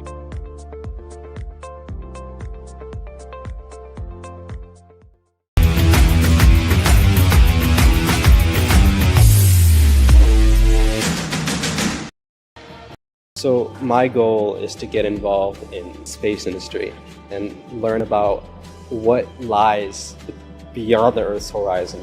I came across Rose Rocketry. I saw, hey, they're doing some really cool stuff. They're building rockets. Being at Rose, I was able to hone my engineering skills to push myself to get involved in the field further and learn about all these different opportunities. And I don't think I would have really gotten that at a bigger university.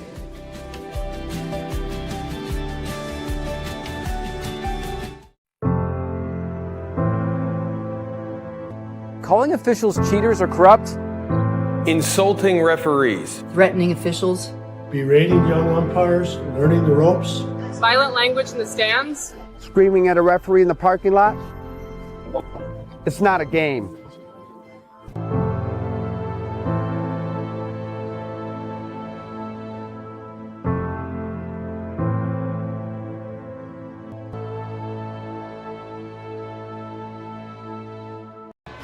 An 11-point lead for Rose Holman at the end of the first half, 43-32, as we welcome back you on RHIT.TV for the second half of play. Sam Cinder, William McDermott, and Rose Holman, they really shot the lights out. 44% was their shooting percent, or excuse me, 53% is what they shot for the game. And Coach Paul wanted at least 40, so they're really exceeding that, and that can explain why they lead at the half. Yeah, I mean, you go 5 of 10 from beyond the arc. They went into halftime with a 44-32 lead, but it's now 43-32. They took away a Jamie Bomb 3 that made it a 2 because her foot was on the line. But regardless, the way that Rose Holman shot the basketball, Devin Paul coming into the game, he was like, we need to shoot 40%. They shot over 50%, and they're 50% from 3.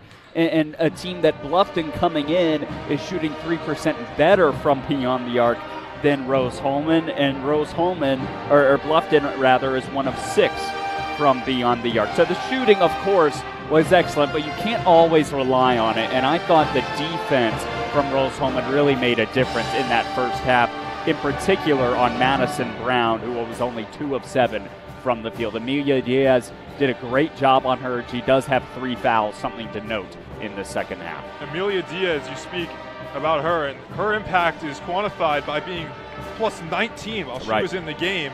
And it's going to be big if she gets into more foul trouble, starting with 3 here as we begin the second half of play.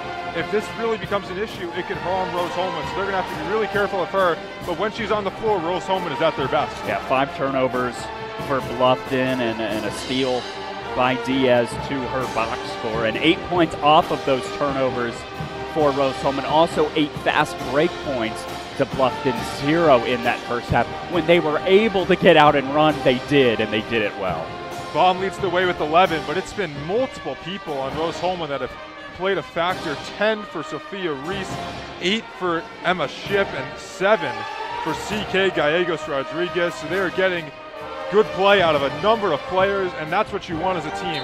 When Jamie Baum is putting up 24, that's big for her, and that's good for the team. But when you're getting it from number of players, that's when the team can really excel. And also rebounding as a unit, rebounding as a team. That's something Devrin Paul, head coach for Rose Holman, said coming in was going to be a key. 17 rebounds for Rose Holman, 13 for Bluffton. They did a great job on the glass. Bomb with 6 of those rebounds, which leads the team. Remember, in their prior matchup just earlier this season, Rose Holman lost 70-54.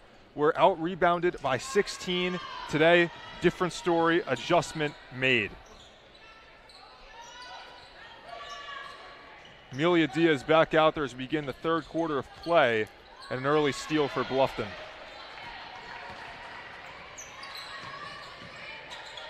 Lindsay Smith had a couple fouls. She's back in there. And Madison Brown, again, she's had a few of those shots as, that looked like Jamie Baum kept it in, but it is out, so Bluffton will retain possession. Brown has been trying to draw fouls and throwing it up there, and the refs have not been calling it. Yeah, very aggressive. She has been attacking the basket, and as she was right there. That was just straight up good defense by Jamie Baum, though. Hands straight up in the air, and unfortunately for Rose Holman, Bluffton's able to keep possession.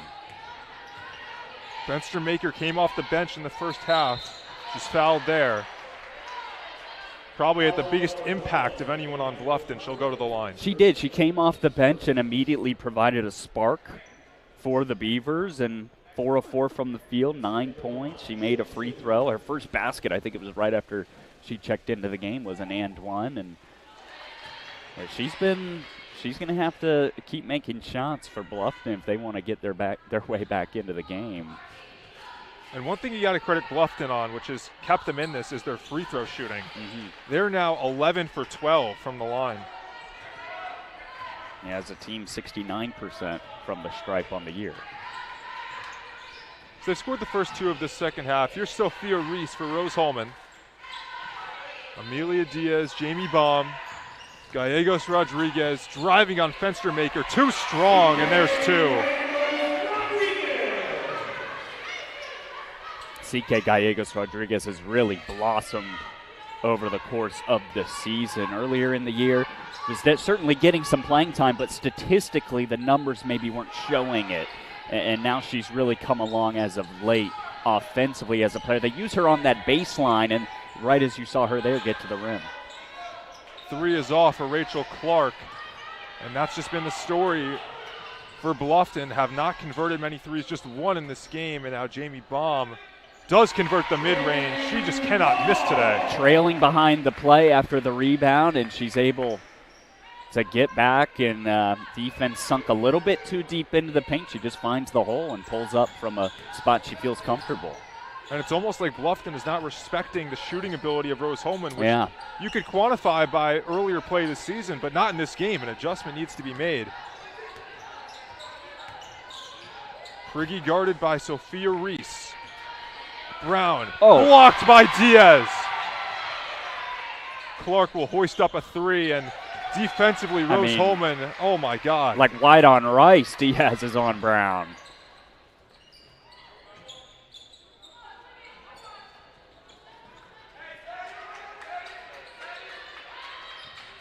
Jamie Baum, crossover, floats it up. It's short.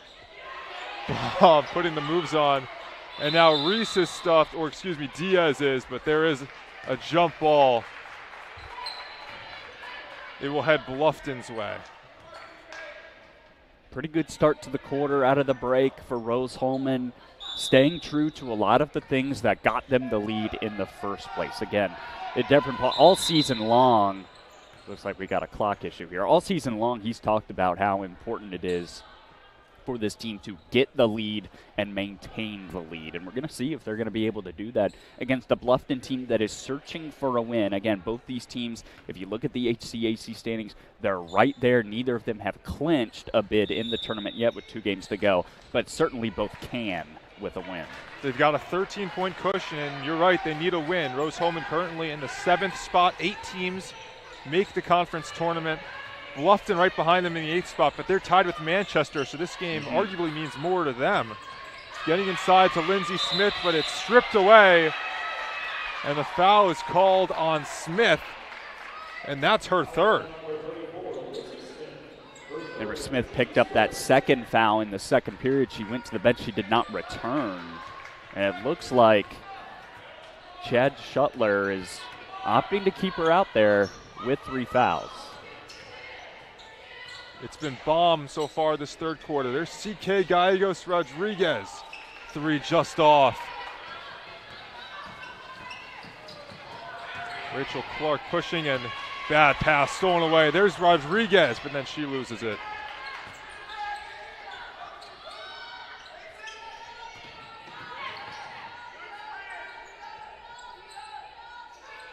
A little sloppiness from both sides over these past couple possessions, and some more there, but it finds Prigge.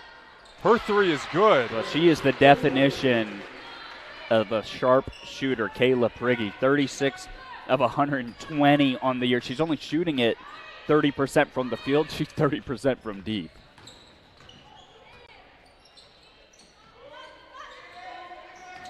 Jamie Baum inside, lost it.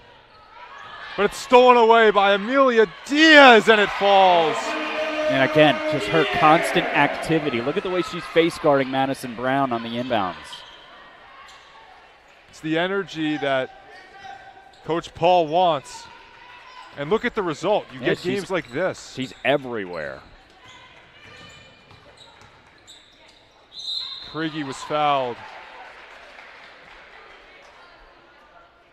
There you see, yeah, Amelia Diaz just playing hard, sticking with the basketball, and able to put one up and in, gets a friendly roll. But she is going to hobble over to the bench, it appears. But this is even bigger. That foul was on Diaz, and that's her 4th. And for all the impact she's had, it's for naught if she's not on the floor.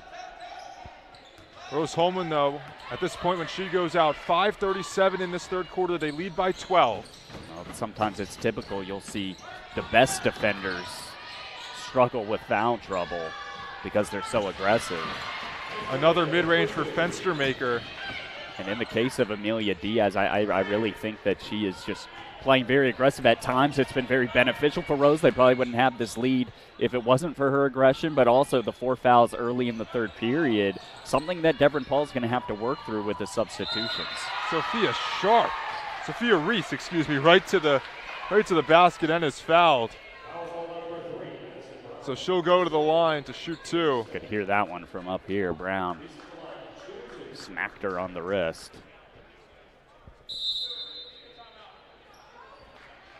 And we'll go to break. Rose-Hulman, they lead by 10. 5:07 remaining in this 3rd quarter on RHIT.TV. So I started working on Babcock Ranch 16 years ago. We designed a sustainable community that is also storm resilient, and also it has a ton of flood control associated with it. It has 75 megawatt solar facilities on site, which will cover the entire 18,000 acre community. In September of 2022, we had Hurricane Ian. We had 150 mile an hour sustained winds for about 10 hours and 21 inches of rain.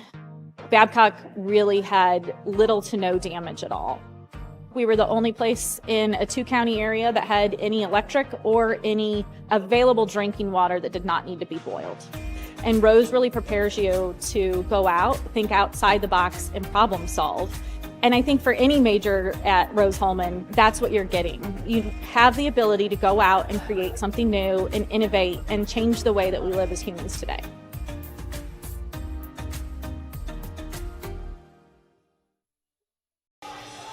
The second half of our RHIT.TV broadcast is sponsored by Officially Human. Our mission is to restore respect to game officials and recognize them as authorities on the fields and courts. Do your part. Practice good sportsmanship. If we don't have officials, we can't play. And IndianaSRN sports page, wall-to-wall sports news every day. High school, college, pro sports, we have it all. Check it out, IndianaSRN.org, and click on the sports page tab. Stay informed with IndianaSRN sports page. Rose-Hulman, they lead 49-39. 5:07 remaining in this third quarter. They went into the break up 11. They have more or less maintained that, William. Yeah, it's similar steady play. They're still shooting the ball very well, 52% from the field. Amelia Diaz's foul trouble, certainly something to monitor. She has 4, and you said it at the break, plus minus of 19 in the first half. She's been huge on the defensive end for Rose-Hulman, especially when it comes to stopping Madison Brown. So she will have to take a seat probably for quite some time. Not sure when Devin Paul will opt to put her back in, maybe at the start of the fourth quarter. The officials meeting here around the middle of the floor. They were looking at the monitor at something during that break, and I'm not exactly sure why.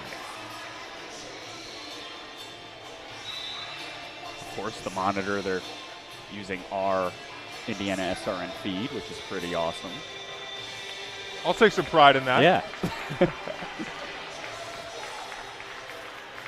Well, with Diaz out, maybe they looked at it to see whether it was a hard foul, because it was a pretty hard foul. You're right. From You're right. Brown That could definitely be what it was. To Sophia Reese, but I did think that she was going for the basketball, just a lot of contact, and it looks like that's where they're going to keep it as a common foul. Yeah.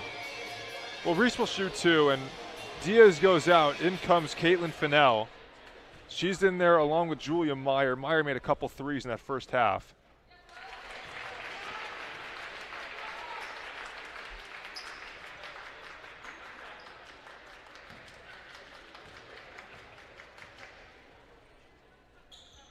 So 2 for 2 is Reese from the line, and both teams shooting very well from the stripe. Yeah, Rose-Hulman 3 points away from matching their point total from the first matchup against Bluffton in December. Prigge never hesitates to shoot, that time off. And it's Meyer grabbing the rebound, and Jamie Baum wide open. There's Fennell. She'll swing it back, Ship wide open. Meyer, she'll drive in, misses it.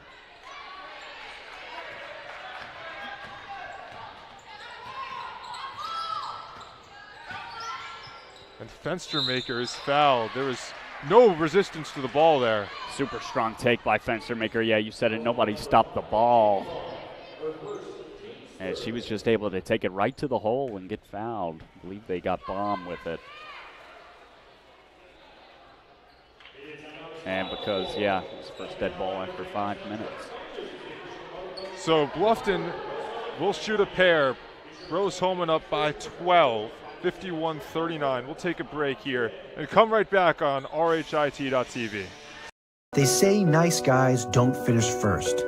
So maybe it's time to reconsider what it means to be first.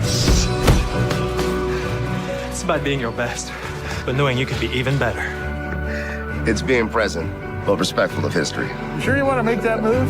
It's donating something more valuable than money. It's believing in yourself and something bigger. It's coming from different families, but treating each other like brothers. It's not just being a man, it's being a Mason. Hey, thanks for joining us tonight. We consider it a privilege to have you as one of our listeners and viewers. If you'd like to see more content just like tonight, just hit the donate button. Every dollar that you donate will go right back into more games right here on IndianaSRN, which means more games for you. It's IndianaSRN, where you always have a front row seat.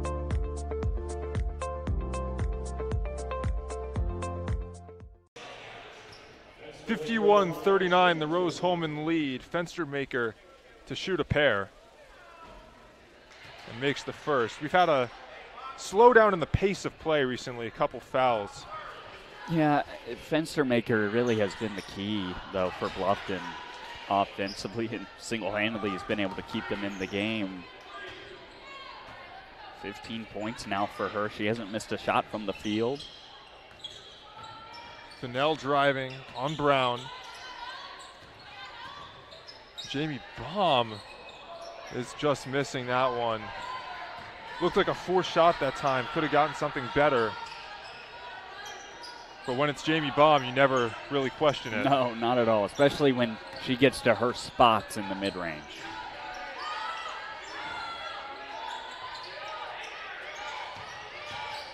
Fenstermaker muscling inside and gets the two. It might become Fenstermaker versus Rose Holman here down the stretch, lead now to single digits. And I understand why Bluffton likes her impact off the bench, as Reese is fouled again, but isn't it a little curious as to why Fenstermaker doesn't start for Bluffton? Well, I think when you have somebody that you feel comfortable with, and with their size on the front line, Fenstermaker, a player who plays on the interior with her post-ups, and she's shown some ability to knock down some of those mid-range shots today, but not a very versatile three-point shooter. But her ability to just come in, give a good spurt of energy and offense off of the bench is really crucial, I think, especially at the college level.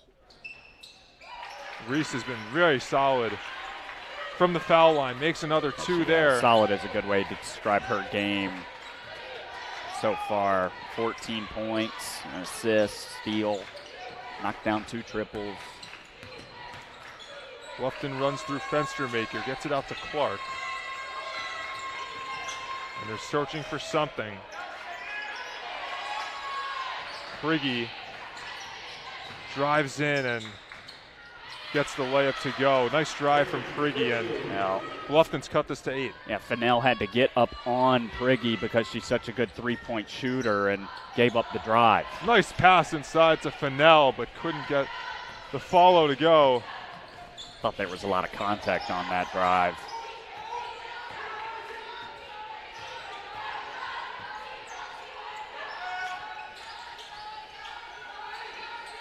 Lindsey Smith is back in there. Remember, she's got 3.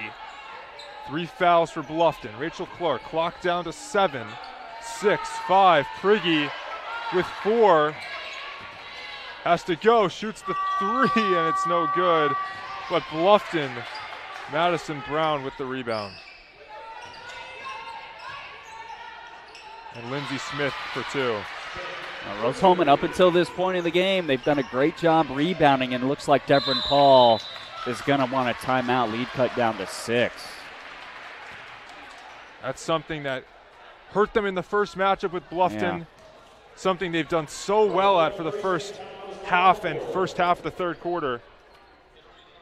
And so Rose Holman will certainly have to fix that down the stretch of this one.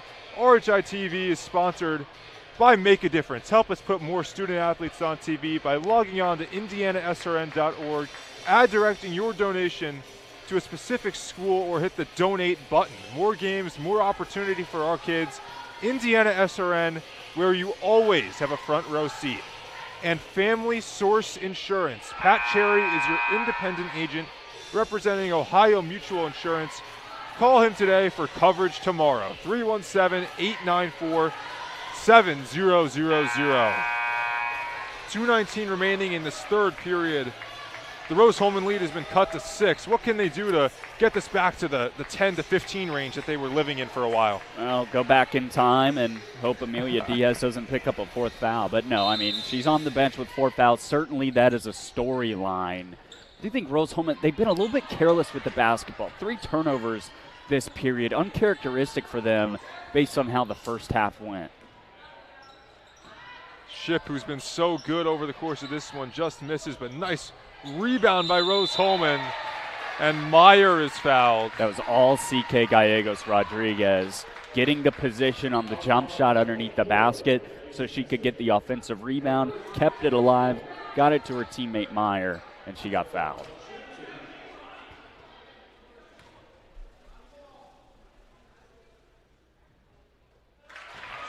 Both these teams really good from the line in this one.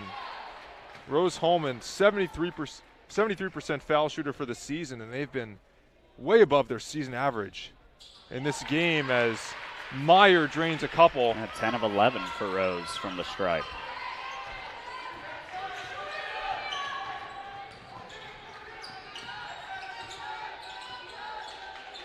We haven't seen very much of Tamron Brinkman. She's in there now for the Beavers.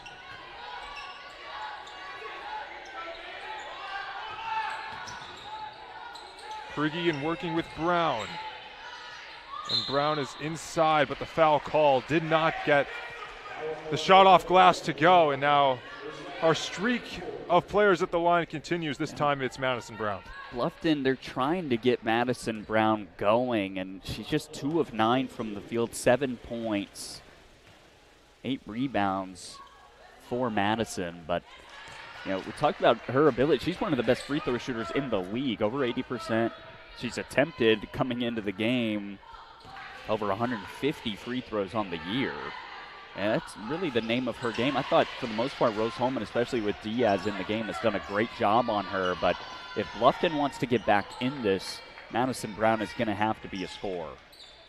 And I know we've got a whole fourth quarter to play, but is there a point, if you're Devon Paul, that you say when the lead is cut to this number, Amelia Diaz is going back in the game? Well, with 4 fouls, I think it is tricky. I think it depends on the philosophy as a coach. I wouldn't be surprised if he goes the rest of this period and we don't see her. I think she'll start the fourth quarter. There's that defensive intensity that Rose Holman was lacking for a few minutes. Jamie Baum right there to get it. And Sophia Reese searching for a teammate, searching for Baum. She finds her. And now it's CK Gallegos Rodriguez feeding it to Meyer. Open 3 in the corner. Can't get it to fall, but again, Gallegos Rodriguez is there. She's been big on the boards. That's 2 possessions since the timeout where she's gotten an offensive rebound, and it's led to points. Under a minute in this third quarter, the lead is back up to 8 for Rose Holman. Fenstermaker with it in the high post. Nice pass inside to Brown, but again, Brown can't finish, and Rose Holman, 2 seconds separate shot clock and game clock. And Jamie Baum will control things.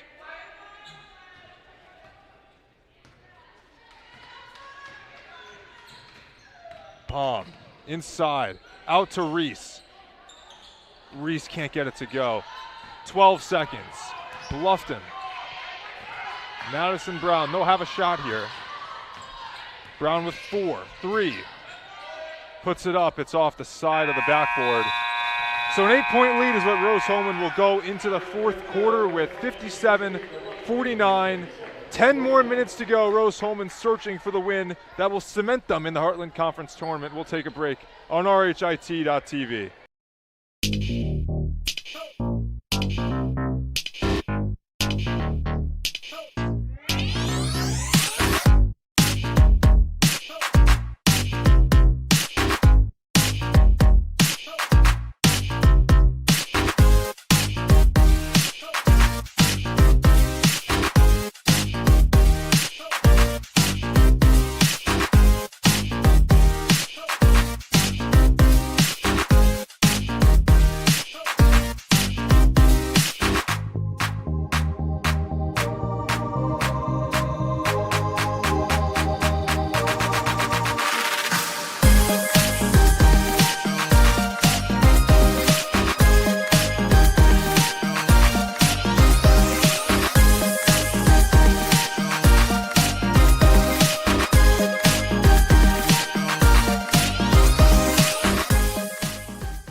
RHIT is brought to you by Aspen Creek Grill. Why go anywhere else for delicious food? If you're looking for amazing fresh food and servers that genuinely care about service, you've got to try Aspen Creek Grill. If you're looking for amazing fresh food and servers that genuinely care about service, you won't be disappointed. Call at 866-885-3249. 8-point lead heading into this fourth quarter for Rose Holman. What do they have to do to lock this down? They're in the fourth quarter with the lead. They just got to string some stops together. They've shown the ability to score on the offensive end today, already eclipsing their point total from the first game against Bluffton. And Amelia Diaz back in the game, certainly going to help on the defensive end, but she has 4 fouls. So she's got to be very conscious of that. Baum working with 7. Gallegos Rodriguez, the 3 is too long, and now a foul by Diaz on the back end, and that is huge for Rose Holman as she is fouled out of the game, and they're going to have to survive the final 9:32 without her. Wow. Well, that is really frustrating. And we talked about how aggressive Diaz has been, and just a tough day, or a tough way for her. It's a really solid day to end on that side of the floor. Diaz just a freshman, so a learning experience for her for sure. And Fenstermaker is fouled. I mean, offensively for Bluffton, it's been looking for Fenstermaker, and Fenstermaker keeping them in this. Yeah, Madison Brown not on the court to start the fourth period, and Fenstermaker has been their go-to player. I mean, offensively, she's carried the load for the Beavers. She's put together a really nice game. Bluffton is coached by Chad Shuttler. This is his 16th season as the head man over at Bluffton. As Fenstermaker knocks down another 2, and this is back to a 6-point game. She's got 19.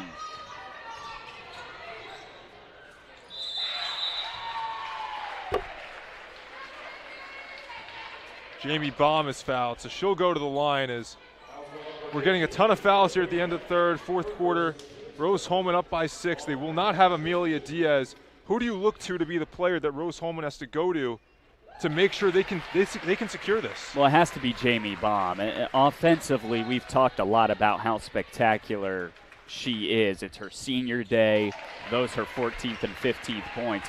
But she coming into the season, she actually, goal she set for herself was to be an all-conference defensive player. And she is one of the better team's defenders, leading them in steals and blocks. She's going to have to draw the assignment of Fenstermaker and make some big stops on this end of the floor. Air ball 3 from Katie Sims, who just entered the game. Rose Holman sends it over to Jamie Baum. It's her game now. As she's in control, loses it there on a foul against her. It's 3 on Jamie. Going for the loose ball after she lost it.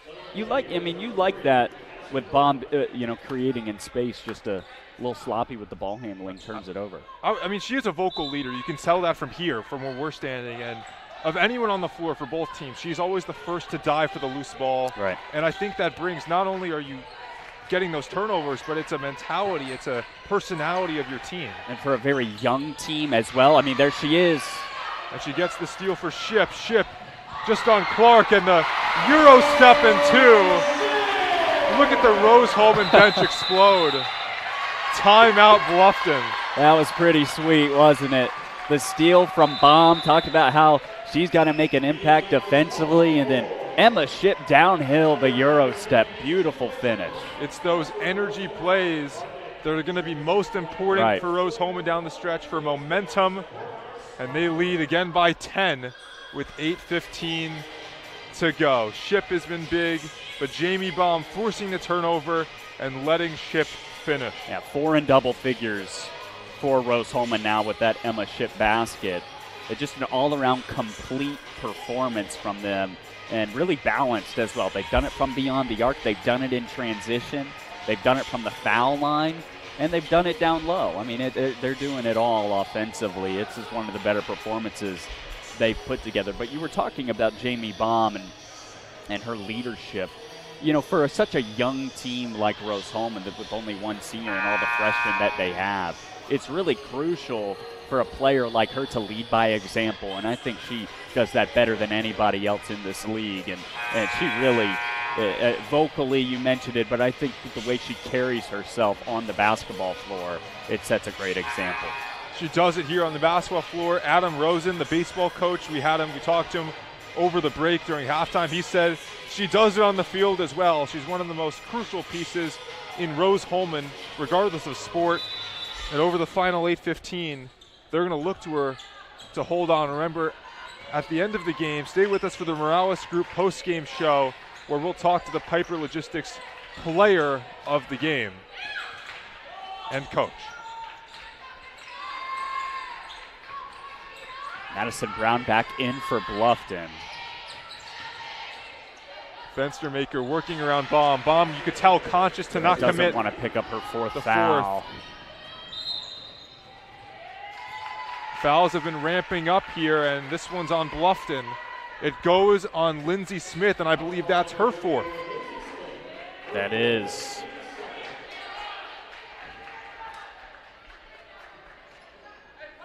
So this is when your depth is tested. It's being tested right now for Rose Holman without Amelia Diaz. Bluffton may face the same without Smith. Now, how about Sierra Snowden getting some of these minutes for Rose Holman in place of Amelia Diaz? Just played in 16 games this season, averaging 4 minutes. She's been impactful. She had that one shot in the first half, the and one she completed. Ship turnaround on Fenstermaker doesn't go. Here's Brown. Getting it down low to Fenstermaker.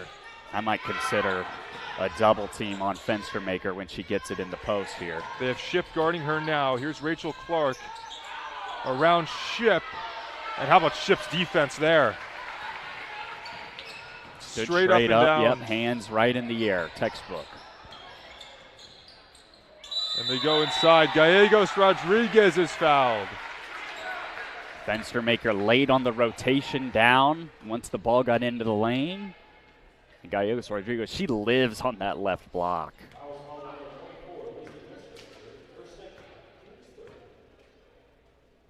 And as we get down the stretch here, this may become a free throw shooting contest, in which case both teams are good, but Rose Holman, they've been excellent. Yeah, especially now they've got this cushion of now 10 points, and they've only missed one free throw all night. So has Bluffton, though. Just 17 of 18 for Bluffton from the line.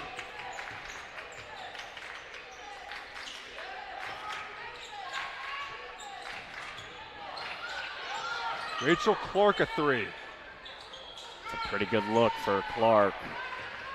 Shoots it at 35% from there. And now a chance for Rose Holman to get this back above the 10-point mark. Their largest lead was 14. Sophia Reese, mid-range. It's off. And Fenstermaker the board. Rose Holman trying to get back defensively. They do enough for now to stop Prigge. It's Clark handling things for the Beavers. And Brown inside. That shot has not gone down all night, but a late foul is called. It's on Gallegos Rodriguez. Well, foul's picking up here, and for Madison Brown, it's never good when you allow a scorer get to the foul line. See the ball go through the basket, get in a rhythm. She hasn't necessarily been in a rhythm from the field, but her ability to get to the line is crucial aspect for her game. And single digits lead for Rose Holman, just still 6:15 to go. Plenty of time left in this one, and the foul trouble's mounting for both teams. You mentioned Smith on Bluffton with 4, and then Diaz, who fouled out for the Engineers.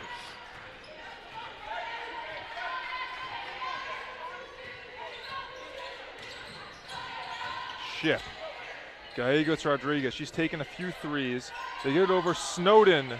Too long, but how about Ship? The offensive board puts it up and in. They have been excellent on the glass all afternoon, leading the rebounding advantage 28-27. And that putback, they've had a couple putbacks on those mid-range jumpers this period. Ship has been incredibly sharp. Lindsey Smith is back in for Bluffton, but she can't get it to go. Good Snowden defense, was there. And the foul on Gallegos Rodriguez. There's the left block. Yeah. And she's going to the line from her home. She does a really nice job at running the floor. As soon as that rebound comes down for the Engineers, she is sprinting underneath the other basket. And just found herself in good positioning and missed free throw, but she's been excellent tonight and just complete offensive performance for this Engineer squad. RHIT.TV is sponsored by Wheeler Mission. For over 131 years, Wheeler Mission has been a pillar in the Indianapolis community, providing help, hope, and healing to people in need. Can you volunteer today? 317-686-6239. Lead back up to 11. Just over 5 minutes to go, almost 5:30. And here's Prigge handling the ball. Guarded by Gallegos Rodriguez. Rose-Hulman trying to avoid a Bluffton push here over the final few minutes of this one. Jamie Baum defensively, too tall. I love that matchup with her on Fenstermaker. And Shipp can't get the two to go. But nice ball movement offensively for Rose-Hulman, creating an open look. They've got a lot of those today. Early in the shot clock, up double digits. This might be the time where they start slowing things down, trying to get into the lane and get to the line. And Brown walked for Bluffton. You can't afford those. Clock is dwindling down. You don't have much time.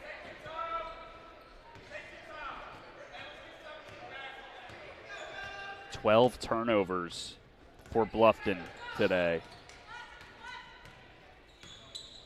Sophia Reese, she will slow down like you talked about. You want to use most of that shot clock now. Drain the game clock. There's Baum with 10. Shipp. Gallegos Rodriguez gets to her spot and finishes. Yeah, I mean, that left hand is impressive. It really is. And she's starting to find something here in this fourth quarter.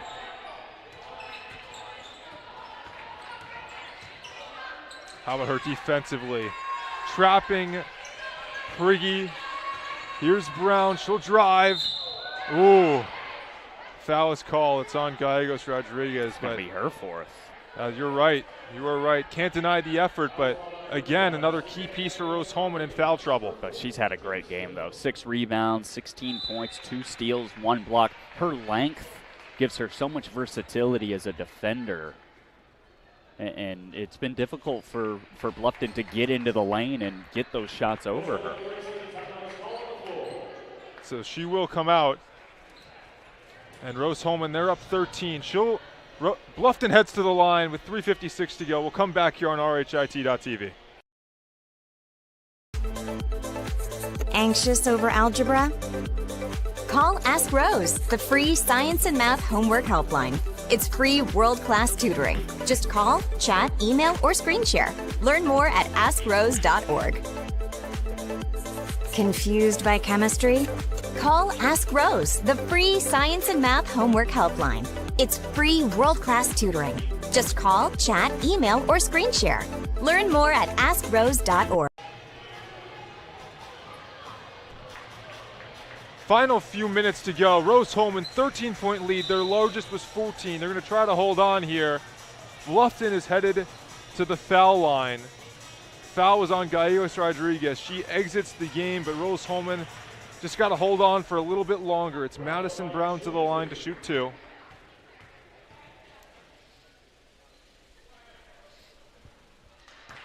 She's done most of her work at the line today. She has 8 of 9 from the foul line. Make it 9 of 10, and the lead. It made it difficult on her, though, from the floor. And now we see pressure from Bluffton out of the timeout, which probably, with under 4 minutes to go, timing on that is probably right from head coach Chad Schulter, or Shuttler, rather.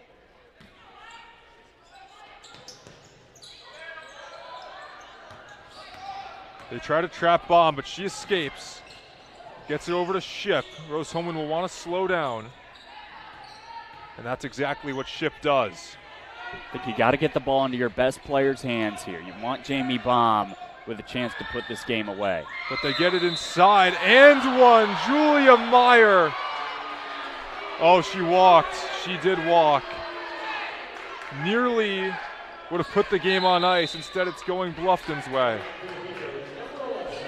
It was a pretty good look. Good play design by Devrin Paul. Too many steps, though, from Meyer. Bluffton a chance to make it single digits. Well, they'll want to take advantage. They get it inside. Lindsey Smith, Fenstermaker for 3. She's been really impressive. You know, I can't even has she even hit the rim on any of her That's shots today? That's her first made 3 of the year as well. Baum gets it inside.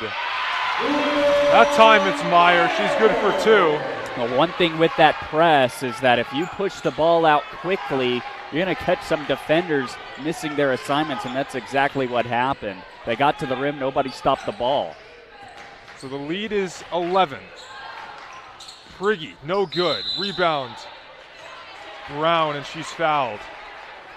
And at this point, those fouls are sending you to the line. Yeah, so bonus for the Beavers the rest of the way.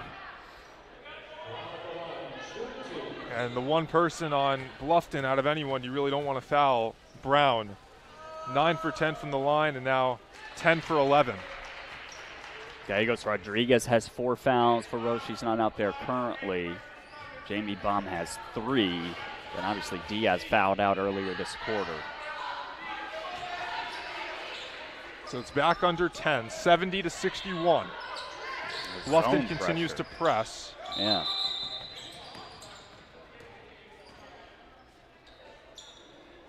Clock situation. Okay. But this press, it's an interesting one from Bluffton. They have the 2 guards out high, and sometimes teams drop back into man-to-man once the ball is in the front court. See if Bluffton does that here once they get set. Just because it's easier to defend. That does look like what's happening here. Have Bluffton back in man-to-man. Snowden's still out there. She's played big minutes for the Engineers. There's Baum. She's got 10. Over to Ship. She's off. Bluffton moving with pace. Inside, Fenstermaker. Back outside, 3 for Moore. Too short. And there's Jamie Baum with the rebound. Evades the press. Sophia Reese. They can slow down if they want. Instead, it's Meyer to shoot the 3. And Bluffton, they're back on offense. Not sure about that shot. It is open, but early in the shot clock, late in the game. Under 2 minutes now. Brown driving, doesn't get the call. That time she does on the follow. Thought Sierra Snowden did an excellent job on the initial stop. Just kind of planted her feet and stood up Brown, but then it was the reach afterwards that got the foul. So she will come out. Gallegos Rodriguez back in with 4 fouls. It's closing time. They're going to need her. 1:46. If you're Rose Holman, you have to be patient offensively. You also, on the defensive end, have to be aware that the Beavers are in the bonus and that anytime you get overly aggressive and foul, they're going to be headed to the line. And a rare miss from Brown from the line. But she makes the second. It's an 8-point game. Rose Holman got to take care of the ball here.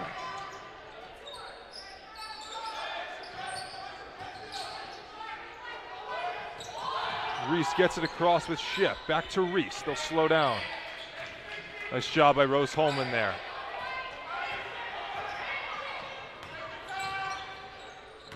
Ship has been such a form of stability. Over to Reese. No good, and now Bluffton will try to get this to within 5.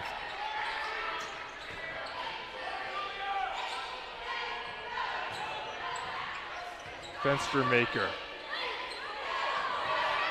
Back out Prigge for 3. No good. Rebound. Meyer. And a timeout for Rose Holman. Devon Paul will want to talk things over, make sure they know what they're doing over the final minute, 3 seconds of this game. They lead by 8, 70-62. At this point, William, is it all about ball security? I think a lot of it is what it comes down to, especially with that pressure from the Beavers. But they've been able to get some open shots here in the last few minutes, but they're from distance, and I think if they can get something going to the basket, you're going to feel a lot better than with your chances. And then you leave Bluffton in a situation where maybe they have no choice but to foul. Be patient offensively, don't rush things, and then I think you got to give the ball to Jamie Baum, the senior. It is senior day. And Baum has had a great day for Rose-Hulman, trying to get them the win over Bluffton, get them into the Heartland Conference Tournament. Our coverage on RHIT.TV is sponsored by Highway Safety Services. Services, you do what you do, we'll keep you safe doing it. Contact us at 765-446-1502. Final minute, 3 seconds remaining. Remember, stay with us on the postgame, the Morales Group postgame show, where we'll interview a player and a coach with the Piper Logistics Player of the Game. Julia Meyer, head of steam, is fouled. She'll head to the line. Exactly. Getting something downhill, aggressive to the basket. Good things are going to happen.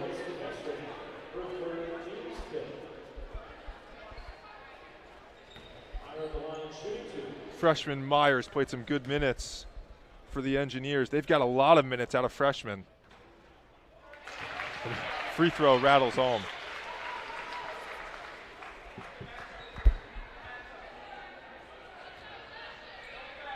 Nine points now for Meyer, 5 rebounds.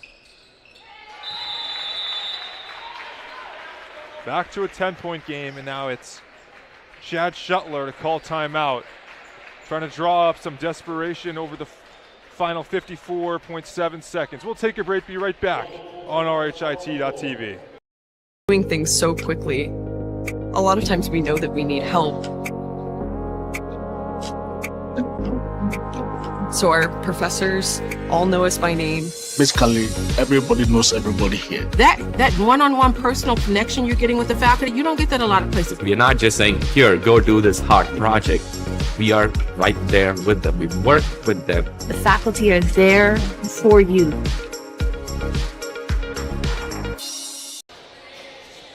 Rose-Hulman trying to secure a win over Bluffton. They lead by 10, 72-62. Under a minute to go, William.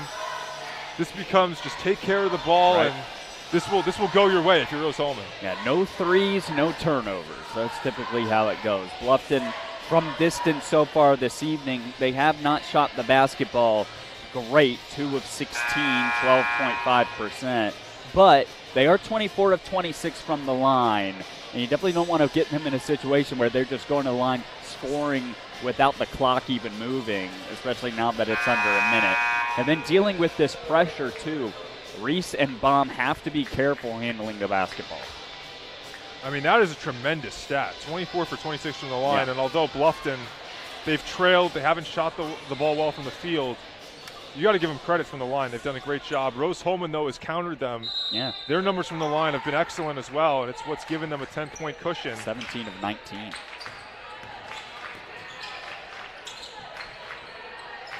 Prigge will take the 3.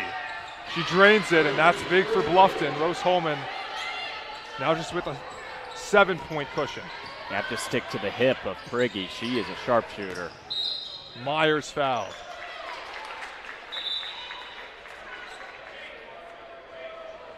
Prigge's been the volume shooter for Bluffton. She'll take the majority of their threes, and if you're Rose-Hulman defensively, what do you do with her? Are you kind of leaving someone else open a little bit? I think they just left her on that one possession there, just kind of lost her around the screen. The Meyer here at the foul line. Definitely somebody Kevin Paul feels comfortable with, over 80% on the year. And she's helping that number go up today. Makes another free throw. Chance to make it a 9-point lead. Misses the second. It's 8. And timeout, Shuttler. Bluffton will try everything they can to cut this even further. See, I mean, if you look for the hot hand in Prigge, it's going to be interesting to see if that's where they go back to. Don't mind if Madison Brown is downhill for Bluffton, but if you're Rose-Hulman, you have to not foul, and you can't give up any open threes like they did the possession prior. So, again, I'll ask you, is this, if you're Bluffton, trying for the 3 with Prigge or even maybe Fenstermaker? She made her first today, or is this quick 2? I think quick 2 here. You don't necessarily need a 3. Anything around the basket where you're putting the officials in a situation where they need to make a call is favorable. You want the clock to stop as many times as possible. Right, and then on the other end, after a made shot or a free throw, you get the chance to extend your pressure as a defense. Rose-Hulman's got a D up, man-to-man. Stick to who you're guarding.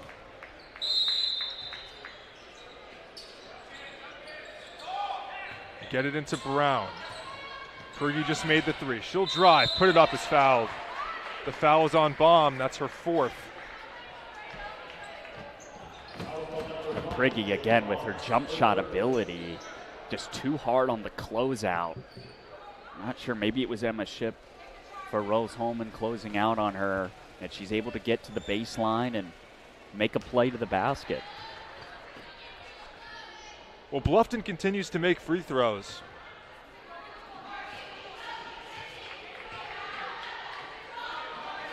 And they cut it to 6. Really important to get this inbound, and to get it to Baum. Nice job by Sophia Reese to get it to her, and Baum is fouled. And if you're Devon Paul, you want your veteran senior guard going to the line here. Yeah, they opt to foul early. Normally, you like to try to prevent them from getting it over half court before you foul.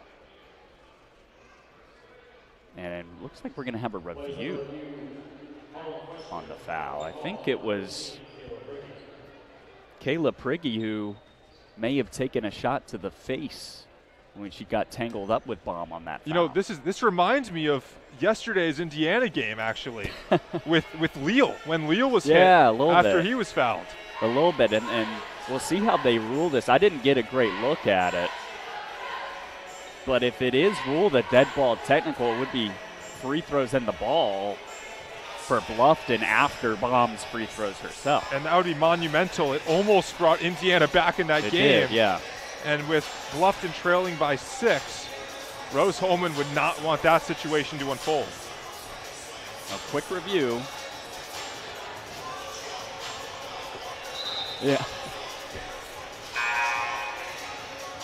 So I believe this is standing as just the ordinary against Prigge.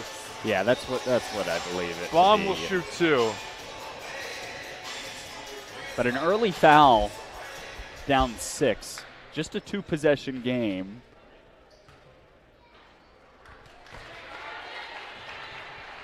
Baum maybe a little bit rushed on that first free throw.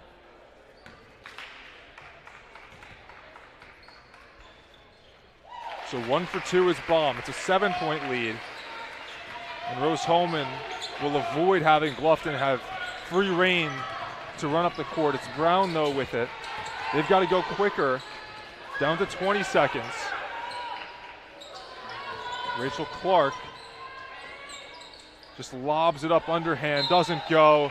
Foul on Sophia Reese, and Rose-Hulman in good shape. That's all you needed if you're Rose-Hulman. A couple more good defensive possessions, staying in front of defenders or the ball handlers, not allowing early possession threes and open looks, and that's exactly what you saw there. Forced a tough shot from Clark, and looks like Rose-Hulman is going to be riding off into the HCAC tournament. Good end-of-game execution by the Fighting Engineers.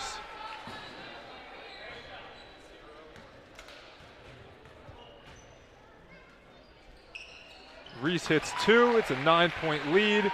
Remember, stay with us for the postgame show, Morales Group postgame show, and we'll interview our Piper Logistics player of the game, Jamie Baum, and head coach Devon Paul. Stolen away, Gallegos Rodriguez.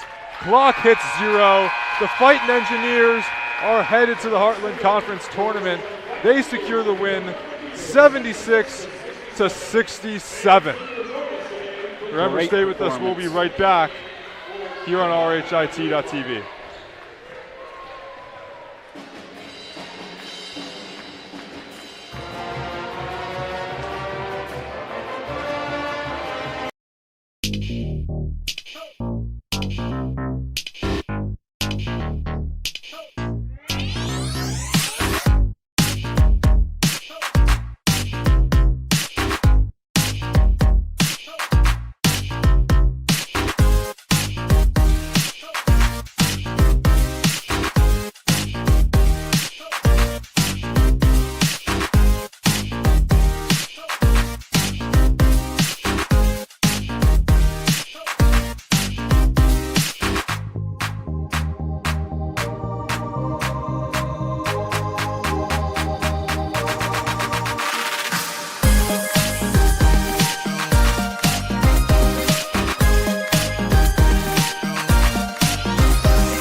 My goal is to get involved in space industry and learn about what lies beyond the Earth's horizon.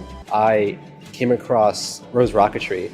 I saw, hey, they're doing some really cool stuff. They're building rockets. Being at Rose, I was able to hone my engineering skills to push myself to get involved in the field further and learn about all these different opportunities. And I don't think I would have really gotten that at a bigger university.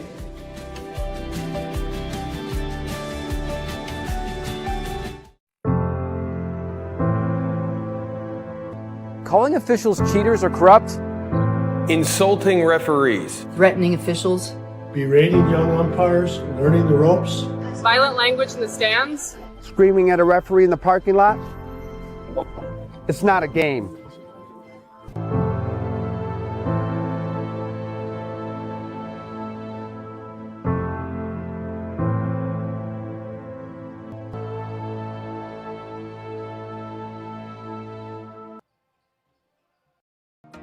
So I started working on Babcock Ranch 16 years ago. We designed a sustainable community that is also storm resilient, and also it has a ton of flood control associated with it. It has 75 megawatt solar facilities on site, which will cover the entire 18,000 acre community. In September of 2022, we had Hurricane Ian. We had 150 miles an hour sustained winds for about 10 hours and 21 inches of rain. Babcock really had little to no damage at all. We were the only place in a 2-county area that had any electric or any available drinking water that did not need to be boiled. And Rose really prepares you to go out, think outside the box, and problem solve. And I think for any major at Rose-Hulman, that's what you're getting. You have the ability to go out and create something new and innovate and change the way that we live as humans today.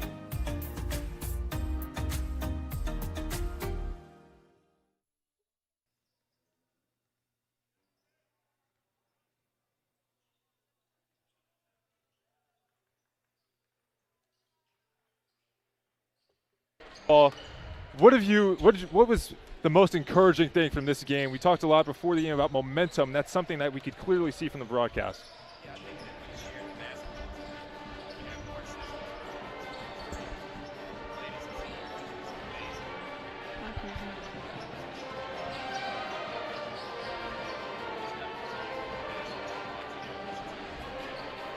I can't. I'm sorry, we're having some technical difficulties, but we're just going to keep moving on. Talk about Jamie. You know, this is senior day. You've been with her for 2 seasons, but she's been around the program for 4. How big has she been to your program and to this game today?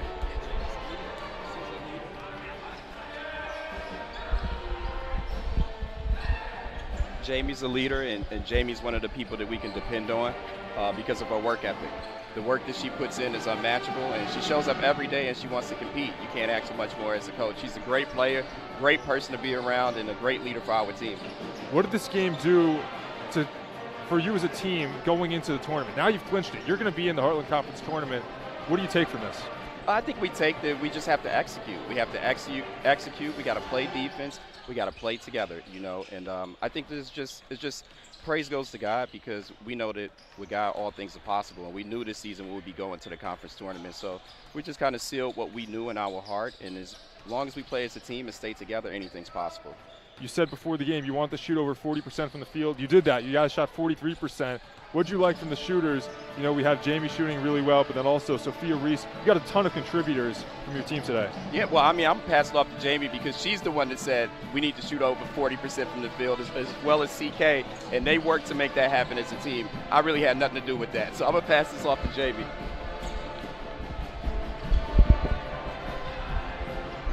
Jamie, tremendous game, 16 points, but I want you to look for your career. You know, it's senior day. It's kind of a coming together of everything you've done for the past 4 years. What have you done? How have you reflected on your career here at Rose-Hulman? I think just making sure that I'm working hard every day, you know, having no regrets. I can say that I put my everything into it, and whatever the outcome of our season is, I've given it my all. My teammates have given it everything, and we can walk away knowing that we did everything we could. What are you most proud of for this season for your team? You know, had some ups and downs, but now you're going to the Heartland Conference tournament with a chance to make a run. I think just having so many young players step up, just the confidence You know, that's not an easy thing to do, to go straight from high school to college and immediately have an impact, and that's really impressive. I talked with your head coach, Paul, about your impact as a leader. You know, you're the only senior, only player recognized on senior day, but you're encouraging, you're building the next few years of Rose-Hulman basketball. What have you done leadership-wise for the 8 freshmen on your team? I think just really building a repertoire with them, make sure that they know that I've got their best in my heart, and that whatever I say, that I'm just trying to help them out, and they're really good at listening, and I try to, you know, not be too hard on them because I know where they're at, and I've been there before too. We had your baseball head coach, Adam Rosen, on during the halftime show. He said, even though you may not admit this, you're most excited about baseball. Is that true? You're looking forward to baseball season? I mean, baseball is really special to me with my family. You know, both my brothers play baseball. They're completely different sports, so, you know, they bring me something completely different, and I'm excited every time I come out on the court, on the field. I love them both. That's great. Thank you, Jamie. Yep. We'll send it over to CK. All right, thank you. Thank you so much.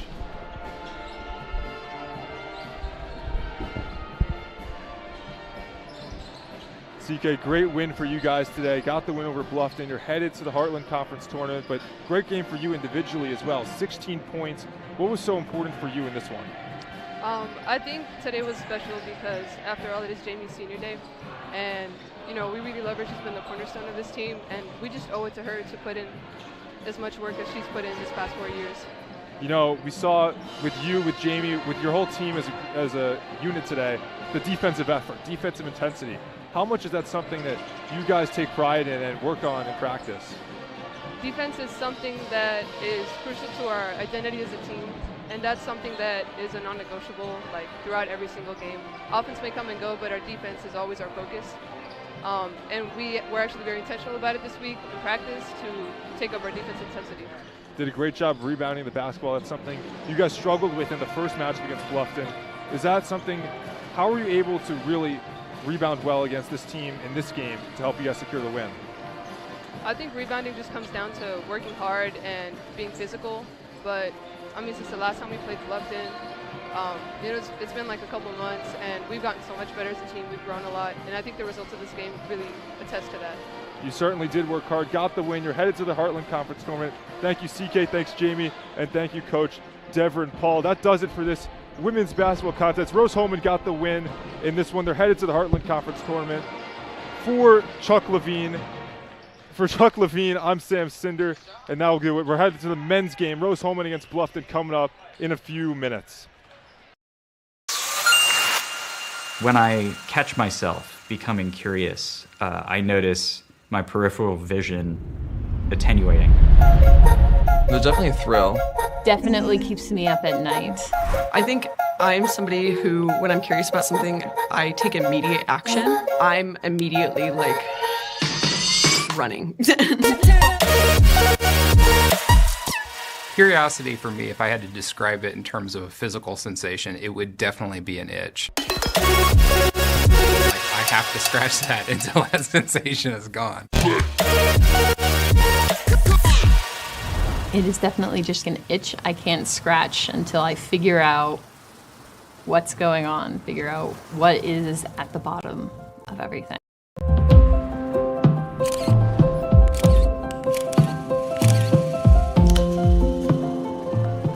What initially drew me in is, as a kid, you're like, hi, yes, up is black at night. So I think that was really appealing to me, knowing that there was some hidden magic behind this veil of darkness. I do really like space. Space is one of my favorite things, just in general, all of space. 10 out of 10. The kind of brain that thrives is a curious mind. Curiosity is such an important part of the academic endeavor. And without curiosity, we wouldn't have the society we have today. You don't explore the unknown if you're not curious. So students that really do have that curiosity, we love to get them into the lab, out of the regular classroom, because a lot of our students are tinkerers. They come in, they want to tinker, they want to play around with things, take things apart, figure out how they work. Right. Someone who understands, because I'm teaching robotics this quarter, that I'm never going to just give you the answer. I will give you the goal, I will give you hints, and I will give you breadcrumbs. But if you get there yourself, you learn something. College, most importantly, teaches you how to learn. And that is one of the most rewarding things as an instructor, is seeing that aha moment in your students' eyes. I live for that. I teach for that. I mean, you can't teach curiosity. You just need to encourage your student to be curious. Curious in anything that they do. Curious so that it brings out the innovations, the new ideas.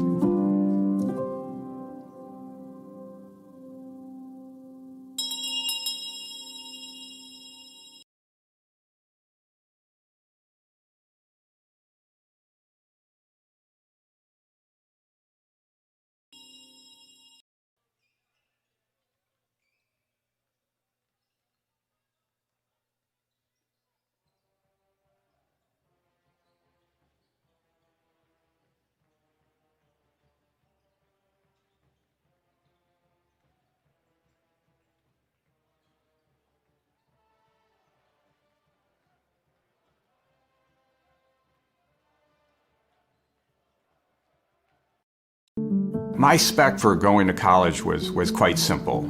I narrowed the field down to two choices. Rose-Hulman obviously is the one I eventually chose, but the other choice that I had was Harvard. But when I got there, the staff spent a lot of time emphasizing that I'm going to be studying with sons of senators and congressmen and presidents and CEOs and all of these big shots.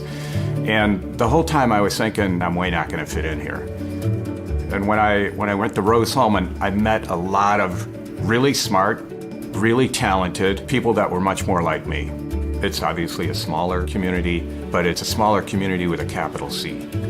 I really felt more at home at Rose-Hulman. My name is Greg Lowe, and I'm the CEO of Wolfspeed in Durham, North Carolina. I'm a 1984 graduate of Rose-Hulman with a BS EE degree.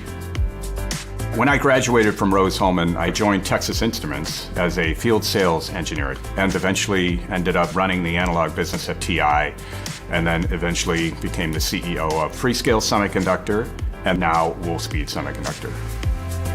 Wolfspeed is a semiconductor company. We make power semiconductors, but we do it on a different technology called silicon carbide.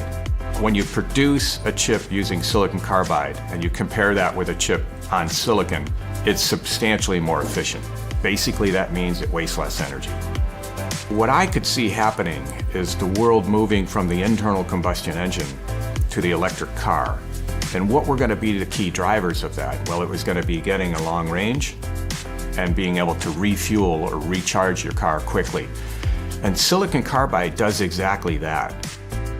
I think silicon carbide is probably the prime catalyst to move us off of fossil fuels.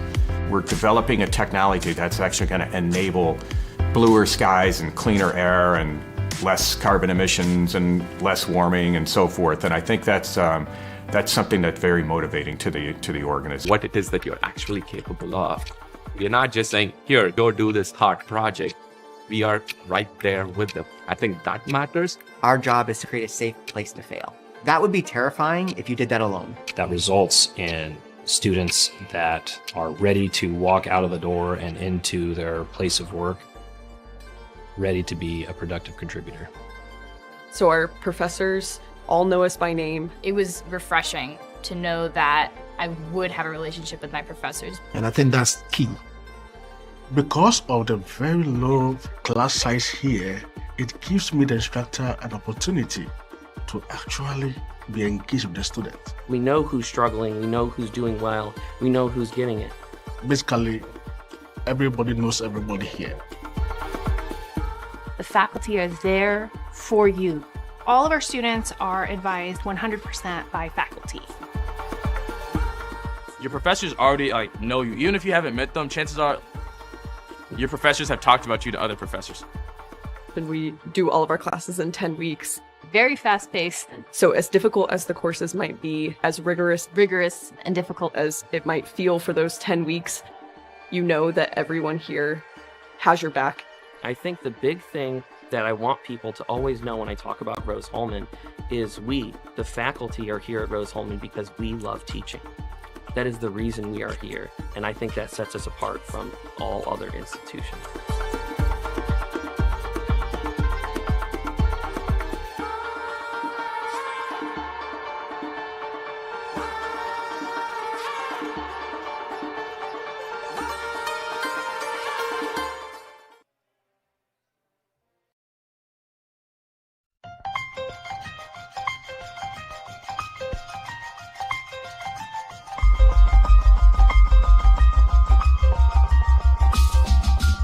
Big play here for Mount Vernon. Hurdle looking right, now over the middle, fires, and it's in there for a touchdown. What a throw. Boy, what a stick, huh? Side out, back to the middle, and guess what? You want a point on the other side, you go to Taylor Lewis. Here's Freeman. Has an opening shot. Score! Stafford around a screen. Skip pass. Mays with 3. Mays drive. Floater up and in at the horn. Hand off, and nice hole over the near side. 40, 35, 30. Block to the outside. 20, 15, 10, 5, and touchdown. And that's a big one right there. And finally, somebody gets on the board.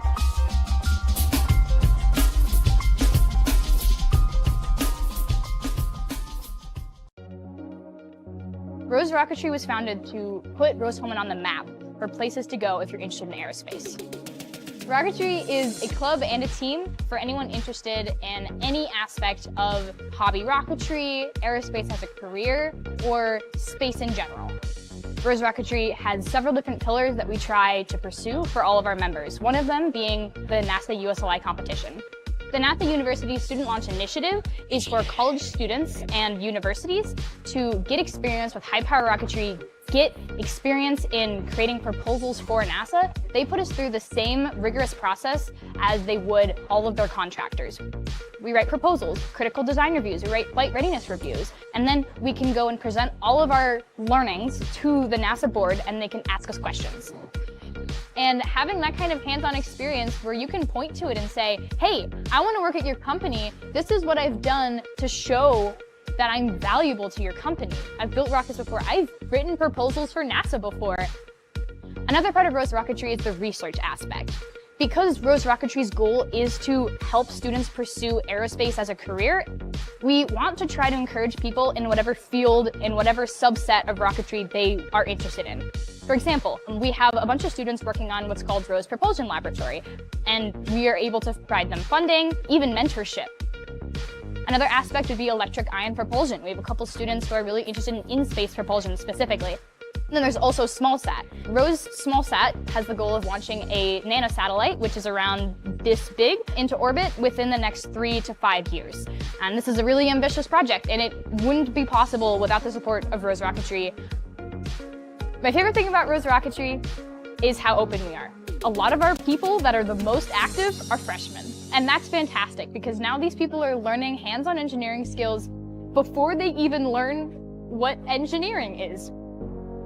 It's sort of given me a preview of all the engineering that is to come, and it's sort of put me on the fast track of learning mechanical engineering. Failure modes, effects, and analysis, that's not something you really learn as a freshman in your academics, but learning it in Rose Rocketry means I can apply those concepts to my current classes, which really helps me excel academically and prepares me for future classes. One of the goals I have after graduation is to be part of the aerospace industry. Rose Rocketry has helped me prepare for that goal in learning the design process of the aerospace industry and learning the documentation requirements. And it's also given me the opportunity to step into a lot of design areas and a lot of manufacturing areas that I haven't been exposed to before. And I think Rose Rocketry provides that really collaborative and friendly atmosphere. We really learn to work with each other, especially across multiple majors.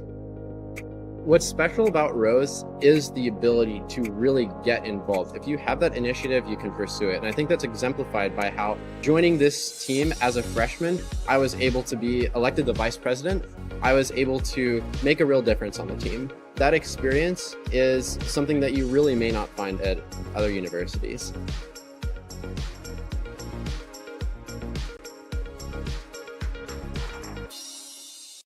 Hey, thanks for joining us tonight. We consider it a privilege to have you as one of our listeners and viewers. If you'd like to see more content just like tonight, just hit the donate button. Every dollar that you donate will go right back into more games right here on IndianaSRN. This means more games for you. It's IndianaSRN, where you always have a front row seat.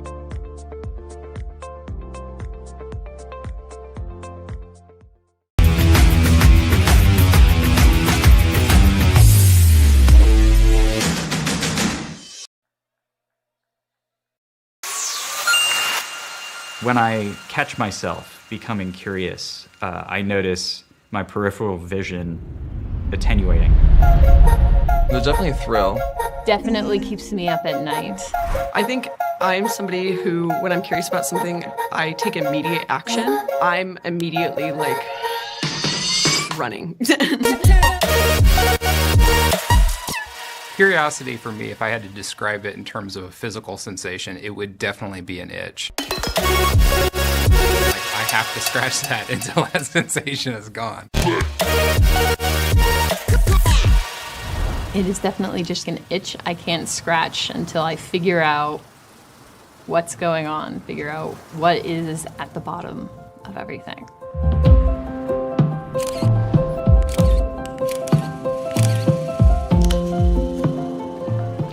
What initially drew me in is, as a kid, you're like, hi, yes, up is black at night. So I think that was really appealing to me, knowing that there was some hidden magic behind this veil of darkness. I do really like space. Space is one of my favorite things, just in general, all of space. 10 out of 10. The kind of brain that thrives is a curious mind. Curiosity is such an important part of the academic endeavor. And without curiosity, we wouldn't have the society we have today. You don't explore the unknown if you're not curious. So students that really do have that curiosity, we love to get them into the lab, out of the regular classroom, because a lot of our students are tinkerers. They come in, they want to tinker, they want to play around with things, take things apart, and figure out how they work. Right.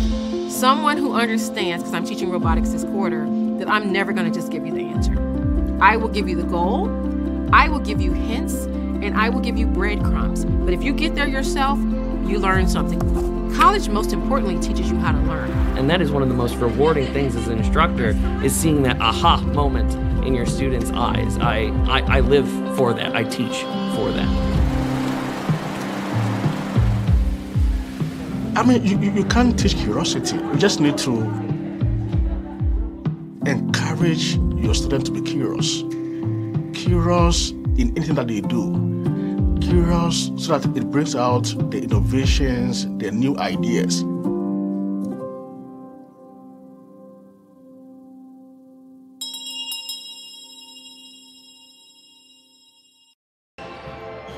Welcome inside Holbert Arena on campus of Rose-Hulman Institute of Technology. 2 games left in the regular season, and it's senior day for Rose-Hulman here in Terre Haute, Indiana, as they take on the Bluffton Beavers. It's a Heartland Conference battle as things tighten up in the race to qualify for the HCAC tournament.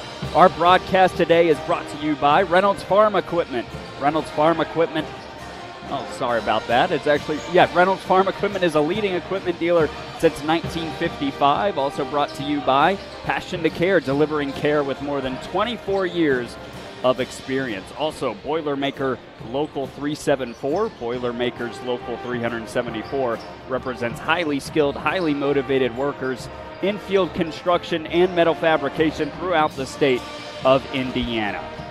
Also, Wheeler Mission. For over 131 years, Wheeler Mission has been a pillar in the Indianapolis community.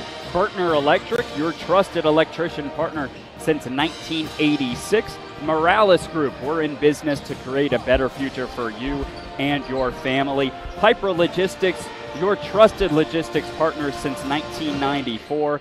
Aspen Creek Grill, why go anywhere? A large selection of food made from scratch and fairly priced. Highway Safety Services Incorporated provides traffic control and pavement markings in Indiana for the past 60 years. And then finally, the IndianaSRN sports page. Follow the sports page every day with updates, news from coast to coast. Log on to IndianaSRN.org and click on our tab. Hey everybody, how you doing? William McDermott alongside Sam Cinder. Happy to be here for the Women's Men's Senior Day doubleheader at Rose-Hulman, and it should be a pretty good one between Bluffton and Rose-Hulman. You look at Rose-Hulman, Sam, and it's a team that is comfortably at the top tier of the HCAC standings, and they need just one win to clinch a home game in the first round. And they're well positioned to do that. Bluffton, a team, this means a lot to them too. They're teetering on making the tournament itself. But Rose-Hulman is really, really good, and the key for them is scoring the basketball. Rose-Hulman, a high volume offense. They score 69.2 points per game.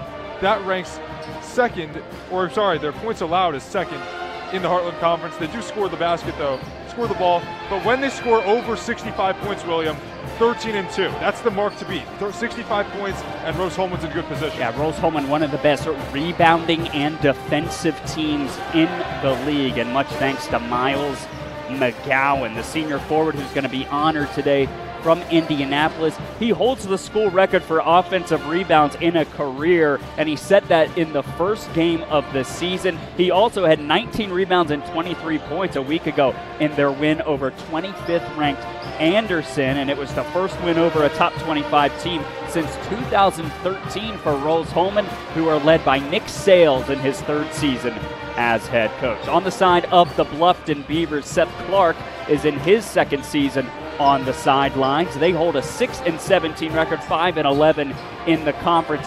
They're maybe not in as good of a position as Rose-Hulman is for the tournament, and certainly won't host a game, but they do need one more win or a Manchester loss today to make the HCAC tournament. Manchester plays Earlham and Franklin. Bluffton has Anderson later this week, which is going to be a really tough matchup, and then obviously an opportunity against Rose-Hulman here today. Yeah, and for Manchester, you can't count on them losing to Earlham, so this game does mean a lot to Bluffton as they look to secure themselves in the Heartland Conference tournament. But going back to Miles McGowan, he is an animal on the boards. Last time these two teams squared off against each other, had 16 rebounds, and that's just his specialty. Create second chance opportunities, get it to the shooters, get it to Joey Schmitz, get it to Daniel Savovich, and that's when Rose-Hulman is at their best. Yeah, you mentioned that previous matchup between the two earlier this season. It was at Bluffton on December 7th, and a pretty big win for the Fighting Engineers, 65-49 victory. They outscored them 37-22 in the second half,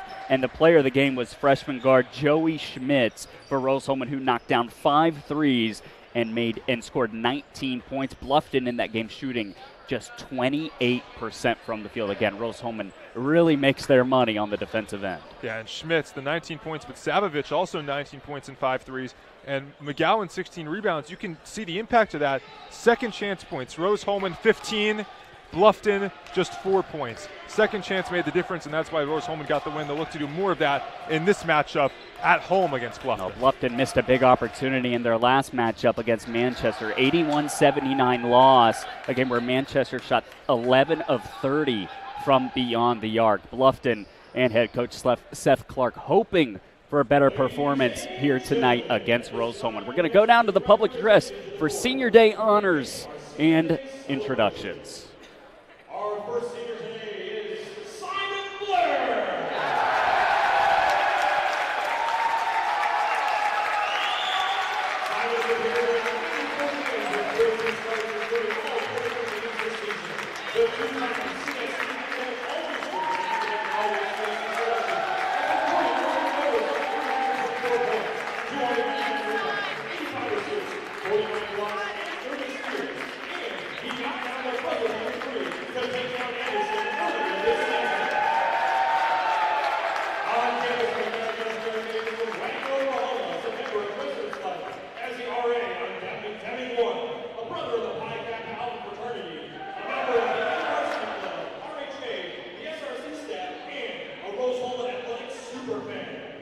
Following commencement, Simon will be working with Milwaukee Tool as a mechanical design engineer in the Milwaukee area.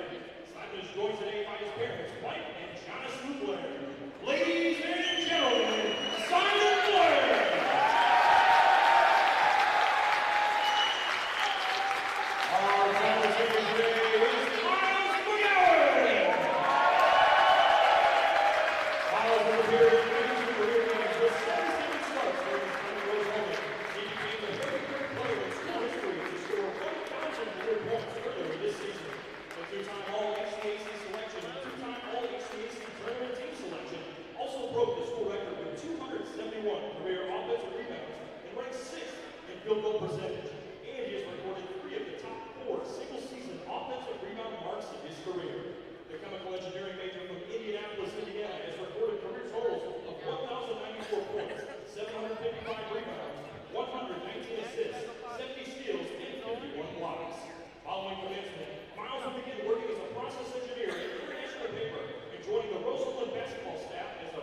Almost tip-off between Bluffton and Rose-Hulman here at Holbert Arena. William McDermott alongside Sam Cinder. It's senior day as Miles McGowan alongside his good friend Simon Blair. They were just honored here at midcourt, taking a photo right now. And it's going to be a pretty entertaining game, Sam, between the two. We talked about the previous matchup, but that was all the way back in December, and a lot has changed for these two teams, including, in particular, for Bluffton. They've gotten Michael Stammen back. He was injured for an extended period of the season, but he's played in the past few games as we go down to the starting lineups.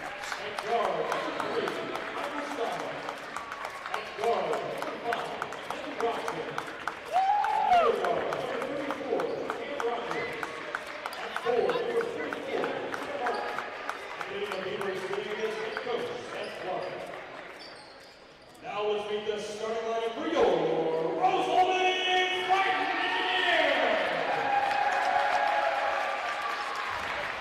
At guard, the Bluffton Junior from Jeffersonville, Indiana, number 2, Kobe Studemeyer. At guard, assistant freshman from Hardersville, Indiana, number 15, Joey Schmidt. At the other guard, the 6'2" sophomore from Indianapolis, Indiana, number 21, Benny Smith. At the 4, the 6'5" senior from Wagner, Oklahoma, number 33, Simon Blair. And the 4, the 6'2" senior from Indianapolis, Indiana, number 42, Miles McGowan.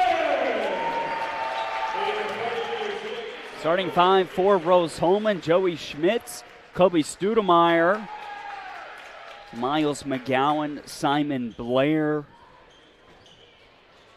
It's going to be a fun one here inside Holbert Arena. Bluffton in purple, Rose-Hulman in white, and we are just about ready to go. Rose-Hulman needing one win to clinch a first game of the HCAC tournament at home coming up this week. They have already clinched a berth, but they need one win to clinch that 1 through 4 marking in the standings. And it's big because playing at home is huge. Playing at home is very important. Rose-Hulman 6-3 at home, 7-6 on the road. Still a winning record on the road, but you always play your best when you're at home. So McGowan and Connor Martin meet for the tip. It's won by Rose-Hulman. First possession of this first half.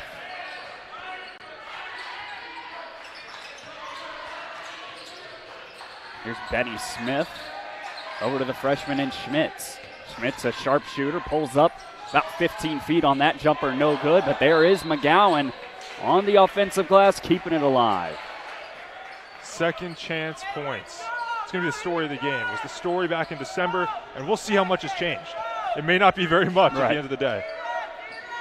One of the best offensive rebounding teams in the league. Miles McGowan, one of the best offensive rebounders in school history. Here he is in the post. With the left hand, couldn't get it to go. Gets another offensive rebound. Maneuvering on the left block, and he's fouled. So a hard effort from McGowan on the first possession. Will head to the line. I mean, he's already picked up 2 offensive rebounds. We're just 33 seconds into the game. Fouls and that's Connor. Translating to points as he goes to the line. Fouls on Connor Martin, his first, who drew the assignment of McGowan, who drills the first free throw. And that's a tough assignment to draw if you're Martin. Martin's a solid player in his own right, but, you know, when you're facing Miles McGowan, you got to be strong, and McGowan's going to be stronger than most. McGowan, 1,000 career point scorer. Knocks down both free throws. 2-0 Rose. First offensive possession for the Beavers. 6-17 on the year, 5-11 in the league. Seth Clark, the head coach. They go down low right away, and Martin can't finish over McGowan. And it feels like a similar story to what we saw in the women's match early on. Missed layups, and Rose-Hulman chance to get an early lead here. Studemeyer leaves it for McGowan. They go down low again. Battling that time, reset on the left block. Spins baseline. Had it stripped from him. Good defensive play by Ian Snelling. Snelling, a senior guard for Bluffton. Deep one from Snelling, drills it. He really stabilizes them. He keeps everything in check for the Beavers. 29% from 3 on the year. That was a quick trigger. Here's Benny Smith, can't follow it up. And then another offensive rebound for Rose-Hulman. Schmitz tries one of his own and switches. Can't give him too many opportunities because he's going to drill him. Benny Schmitz, or I'm sorry, Joey Schmitz, tremendous shooter for Rose-Hulman. And one on the other end as Martin takes the foul and scores. So Bluffton last season in their first year under Seth Clark, 8-17. They've already gotten one more conference win this year than they did last year, but they've really struggled on the road. 2-18 overall on the road under Clark in his 2 seasons. And 1-8 this year, so that's something, an area that they've got to see improvement. Got to go into these adverse environments and find a way to be yourselves. Studemeyer nearly loses it. 8 on the shot clock, uses a screen from McGowan. All the way to the cup, all alone, scores. Too easy. Studemeyer's too quick. When you give him space like that, it's just points for Rose-Hulman. So back and forth we go in the opening minutes, competitive. Fight for a loose ball in front of the Engineers bench, and it's going to be a tie-up. Rogers for Bluffton, who lost it, and immediately Joey Schmitz and Benny Smith able to jump on him.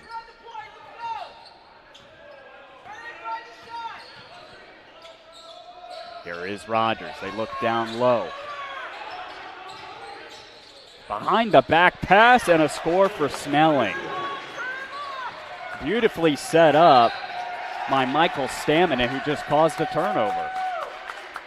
And you got to give Bluffton credit when it's due. They're playing hard. They're making good, solid passes offensively early. Rose-Hulman, it's their time to make an adjustment. Find a way to lock down defensively. Michael Stammen, the inbounder now. He's really important, Sam, for this Bluffton squad. We talked about how he missed a large portion of the season, had played a few games in November before getting injured. It's going to stay here after the deflection, 12 on the shot clock. Yeah, you're right. He put up 24 in their last game against Manchester, averaging just over 12 a game. And great shooter from deep, 42% from deep. Knocked out of bounds again. Joey Schmitz making a 3, his first attempt of the game. 40% three-point shooter. He is 13 threes shy of the single-season Rose-Hulman record, and he's just a freshman. Rogers thought about the 3. Instead, he pulls up for a long 2 and cans it. High-level shot making on both ends. 10-7, the road team, Bluffton.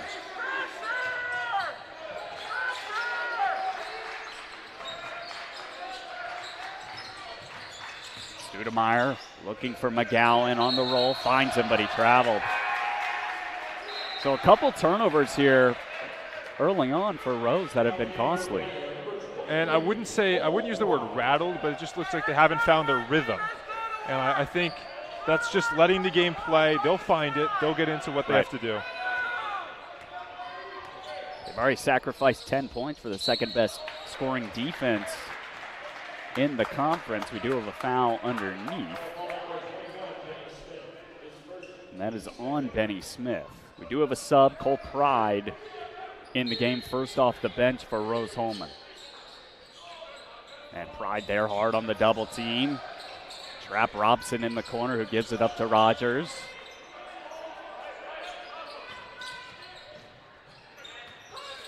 Snelling, he already made a deep one.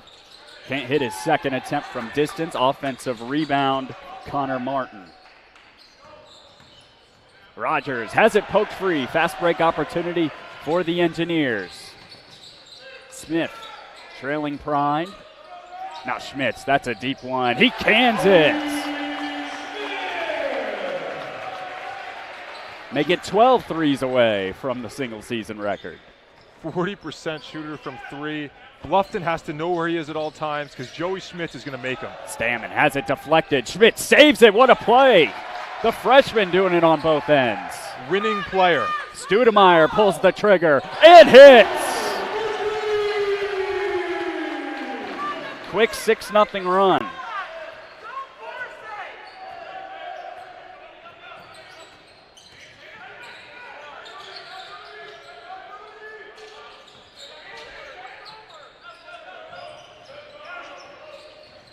Drive on the baseline, little mid-range jumper, way too strong, missed everything. And that might just get the crowd into it even more. That was Nevin Robson. There is a little bit of a student conglomerate type section here on the near side. Also the band in attendance today on senior day, as there's Miles McGowan doing what he does best around the rim. Just like that, quick 8-0 run for Nick Sale's squad.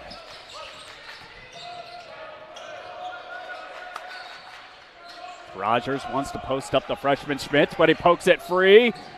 Can't get the loose ball before Rogers turns it over. Benny Smith finds Studemeyer. He's already made one, and he makes one again. This is the type of run. Rose Holman, look at that. Another live ball turnover. Studemeyer, foul. Hard take, big collision. Nevin Robson trying to track him down is going to take us to our first timeout. Entertaining first 6 minutes, 18-10. Rose Holman leading Bluffton early on RHIT TV.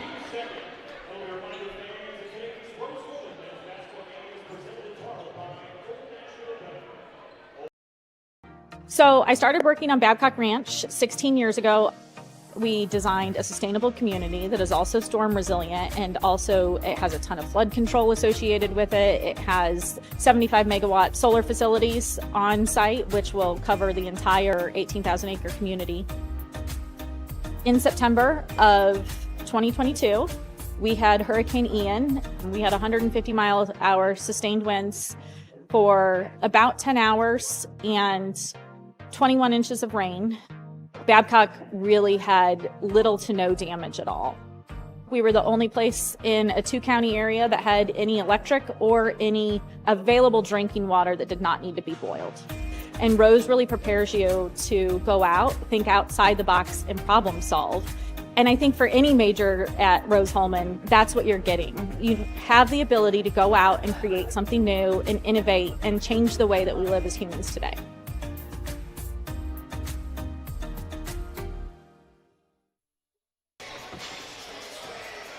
Quick start for Rose Holman. Defense turning into offense. Joey Schmitz making it happen on the defensive end. And then Studemeyer, Kobe Studemeyer, 2 of 2 from distance, just a 31.3% three-point shooter. But he's knocked down 2 of his first 2 attempts, and it's good enough for an 8-point lead. You know, and I think it's fair to say it's a trait of Rose Holman, because I've seen this now regardless of sport. In basketball, in soccer, Rose Holman, they take defense personally. They're a defensive team. And this is now, I think it's just school-wide. 1 of 2 at the line for Studemeyer. Now Bluffton got off to an early 10-7 advantage, but since then, 12-0 run for the Engineers. In the game now is Sear Sumner for Bluffton, who has it now. Goes middle of the floor, nice ball fake, and finishes with the left hand.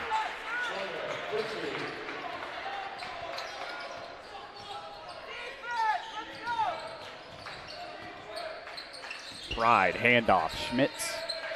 Back to Pride, Studemeyer, feeling good. Savovich is in the game, nice backdoor cut. And Joey Schmitz lays it in. He's got 8. And that was made possible by the great pass from Jack Jennings. He found Schmitz.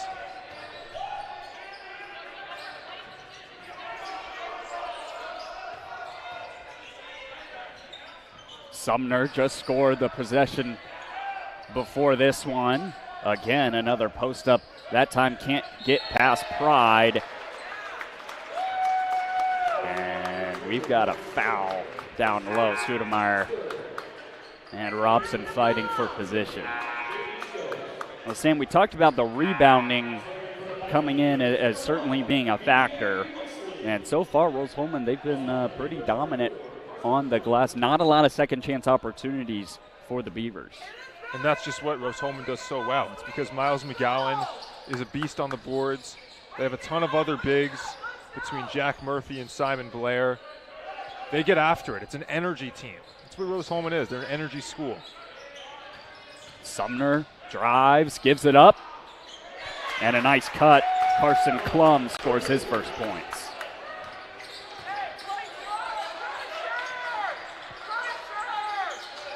Sumner makes a play on the other end. Coaching staff telling him to push it. And maybe ill-advised. He loses it. Turnover. Janikis gets back. Yeah, I was going to say, I've been a big fan of Jack Janikis' minutes early on. Big guy, has been a good passer and has ran the floor, played with good effort. A lot of subs out here on the floor for both teams. Both coaches going to their bench. Schmidt started the game. He's still out there, and he still can't hit from the mid-range. Sumner back out. That's a three. Slusher banks it in. Man, oh man, the three is good for Bluffton.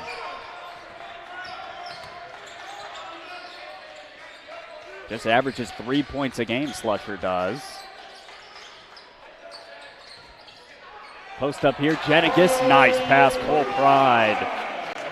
Cole Pride comes off the bench for Rose-Hulman, and last game he put up 21. He's their sixth man and plays a big role for the Engineers. Yeah, 6'8", 230, just as a sophomore. He is a big guy and a lot to deal with coming off the bench. Here he is guarding Sumner, making it hard on him, but too much contact. He called for the foul. Cole Pride, 8 points a game on the season. There he is scoring his first points. Bring us to the under 12. 23-17, Rose-Hulman over Bluffton on RHIT TV. Finding the right answer and trying again, that's really what dragged me to aerospace. I saw other people making amazing stuff on 3D printers, and I thought if I combine that art of 3D printing with engineering, I could make something as complex as an airplane. It all changed when I came to Rose-Hulman. I feel amazing that I have still 3 years to do something much more complex.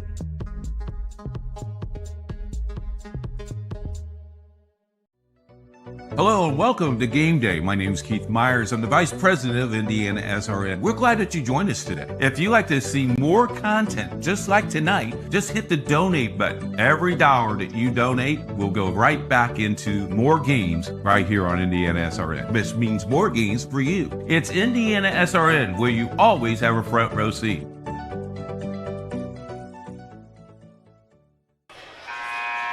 Back at Holbert Arena, 23-17, Rose-Hulman leading Bluffton on Senior Day. Our broadcast is brought to you by Reynolds Farm Equipment.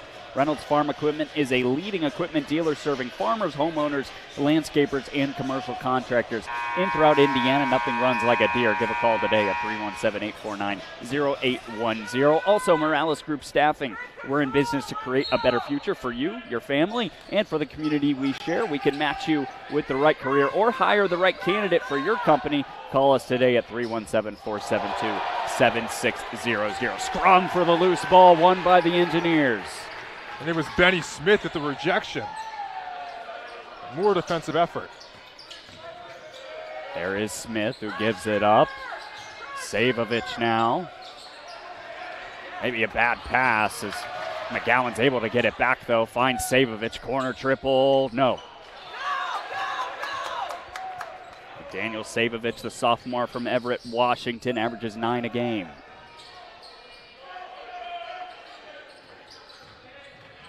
Slusher. Pass was knocked out.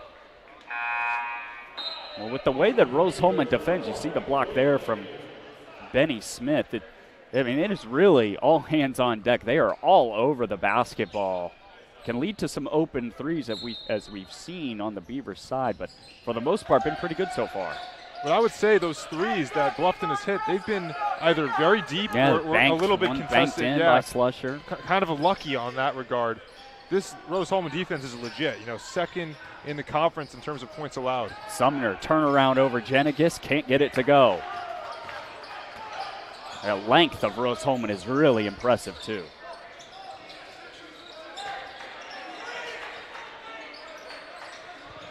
It's B.J. Wesley, number 1, who just had it.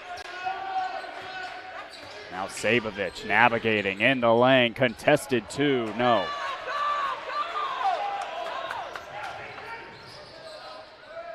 Beavers trying to push. Layfield, high off the glass. Rebound fought for. Rose-Hulman comes up with it. Benny Smith is really a very athletic player. It is. He's got pogo sticks for legs. McGowan post up. Saw this early in the game. Wants to get to his left hand. A late whistle on the baseline, but it's going to be ruled on the floor. I think they're going to get J.D. Stokes.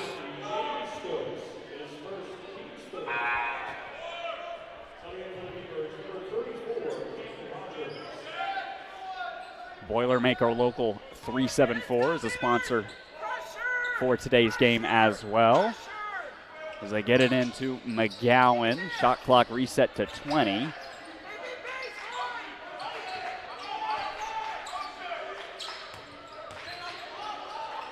Underneath, and a foul as Wesley was cutting to the basket. Boilermakers Local 374 represents highly skilled, highly motivated workers in field construction and metal fabrication throughout the state of Indiana. When you need a safe, dependable workforce for a new build, and upgrade, or facility maintenance, you can count on Boilermakers Union Local 374 to do your job right the first time. Well, Sam, offensively, Engineers firing on all cylinders, making threes, scoring around the basket. What's been working? I think it's a lot of transition. It's defense turning to offense, just like in the women's game. Get steals, you go in transition, open three, whether that's for Studemeyer or whoever it may be. Joey Schmitz, whatnot. As Stokes scores underneath the basket. Beavers scoring too, keeping pace. But the other thing I think is important to note is Bluffton's defense is just not that good. McGowan, sweet footwork, what a move. They allow the 9th most points per game. And the Engineers, they're going to get their points. Right. It's going to come.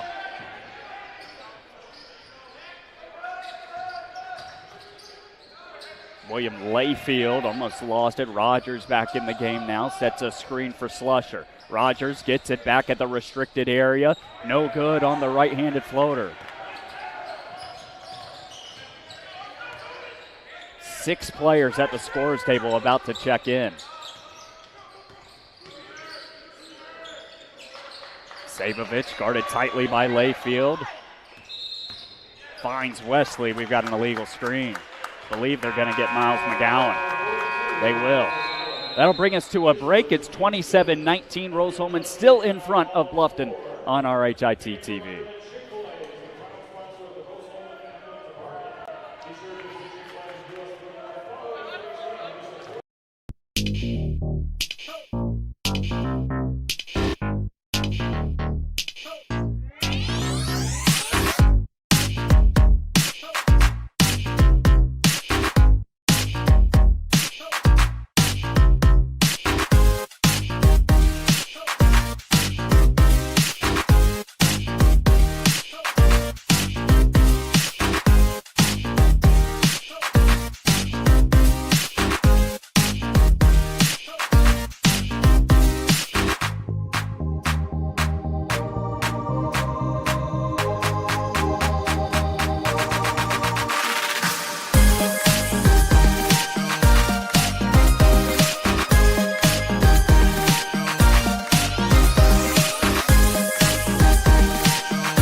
Thanks to Passionate Care for sponsoring this broadcast, delivering care with more than 24 years of experience.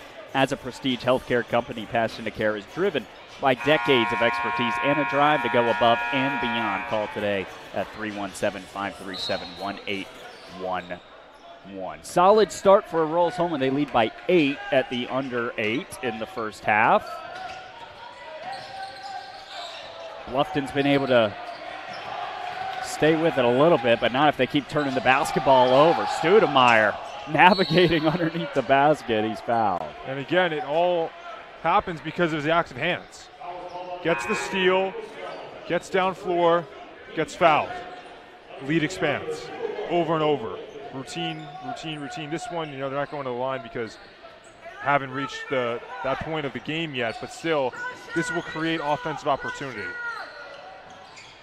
Schmidt's corner 3 off the inbounds is good. He is just an unbelievable shooter. He moves so well without the ball, and that's what's important for players like Schmitz, so that he has space when he does get the ball. Rogers trying to play bully ball, and he's going to head to the line, a foul. Joey Schmitz has already knocked down 3 threes today. He had 64 made on the season coming in, and he's got 4 games with 5 or more made threes this year, Sam, as a freshman. Yeah, Rose-Hulman's got to love what they're seeing because they're stuck with that for the next 3 years. Yeah, stuck. 5 against Bluffton earlier this year. He's on pace to do that, maybe some more in this one. And he also leads the team in steals. He can get it done defensively as well. And if you ask Coach Sales, that might be what he values even more. Right.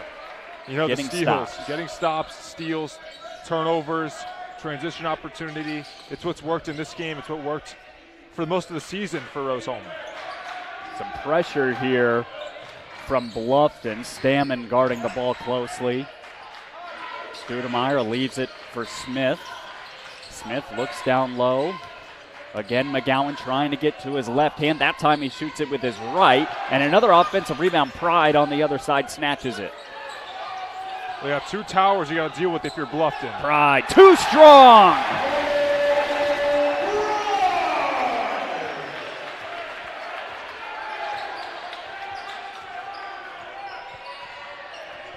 Stammen has been quiet for Bluffton. They've got to get him going.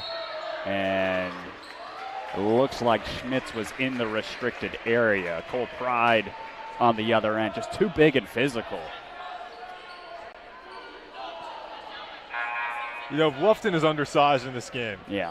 And, dealing with McGowan is quite the task. When you have to deal with Pride and Jenigis and Blair all at the same time, it's too much to deal with. And Rose-Hulman's going to dominate the offensive boards. They're going to get second chance opportunity. So that's a 7th team foul on Rose-Hulman. It means that Bluffton is in the bonus. Either way, it's 2 shots for Connor Martin. And in the women's game, this exact situation, not with the bonus, but with their equivalent, is what kept Bluffton in it. And Rose-Hulman's going to have to be conscious of that so that they don't allow Bluffton to sneak their way back into the game.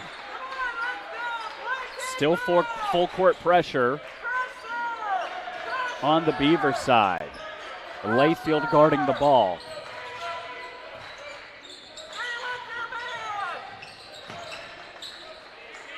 Now this defense is extended from Seth Clark's side. Look down low again. McGowan, nice spin and hesitation as he scores. Patience.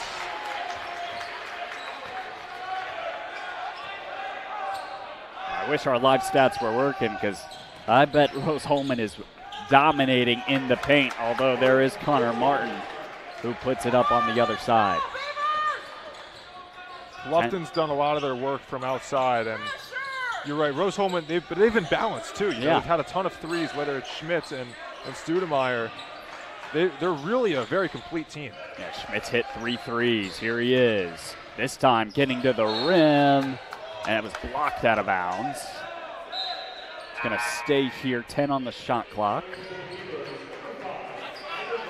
as Nevin Robson comes in for Bluffton. Robson, junior guard from Kenton, Ohio. He's actually second in the league in field goal percentage. He's been a little bit quiet, though. You're right. He averages just over 16 points per game. Bluffton needs him. McGowan, right hand too strong. Fights for the loose ball, and he wins it. Pride, that's a deep three. Oh, no good. Boy, he shot that from Indy.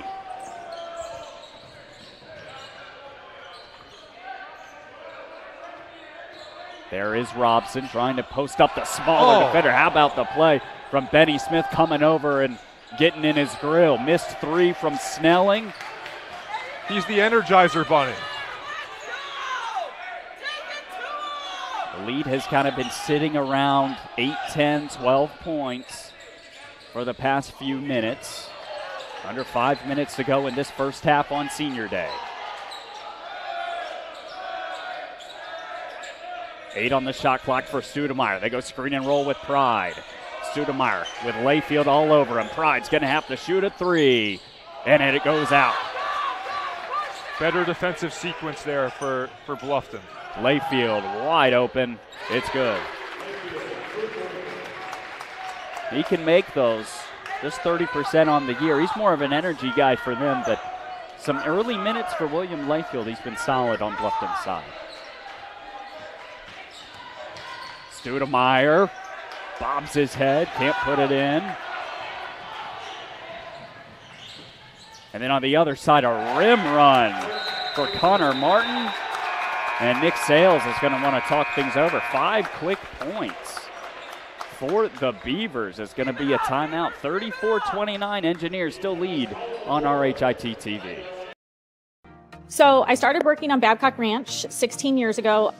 We designed a sustainable community that is also storm resilient, and also it has a ton of flood control associated with it. It has 75 megawatt solar facilities on site, which will cover the entire 18,000 acre community. In September of 2022, we had Hurricane Ian. We had 150 mile an hour sustained winds for about 10 hours and 21 inches of rain. Babcock really had little to no damage at all. We were the only place in a 2-county area that had any electric or any available drinking water that did not need to be boiled. And Rose really prepares you to go out, think outside the box, and problem solve. And I think for any major at Rose-Hulman, that's what you're getting. You have the ability to go out and create something new and innovate and change the way that we live as humans today.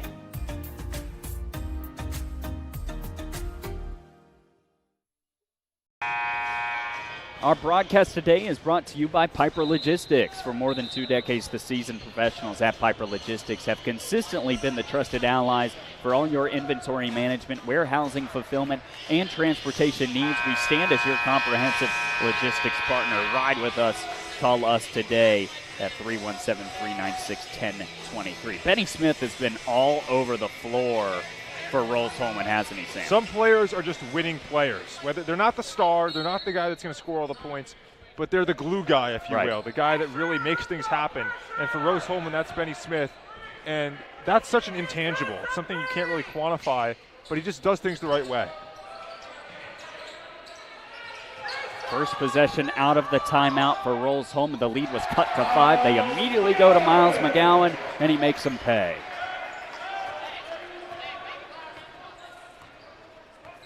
You like that out of the timeout?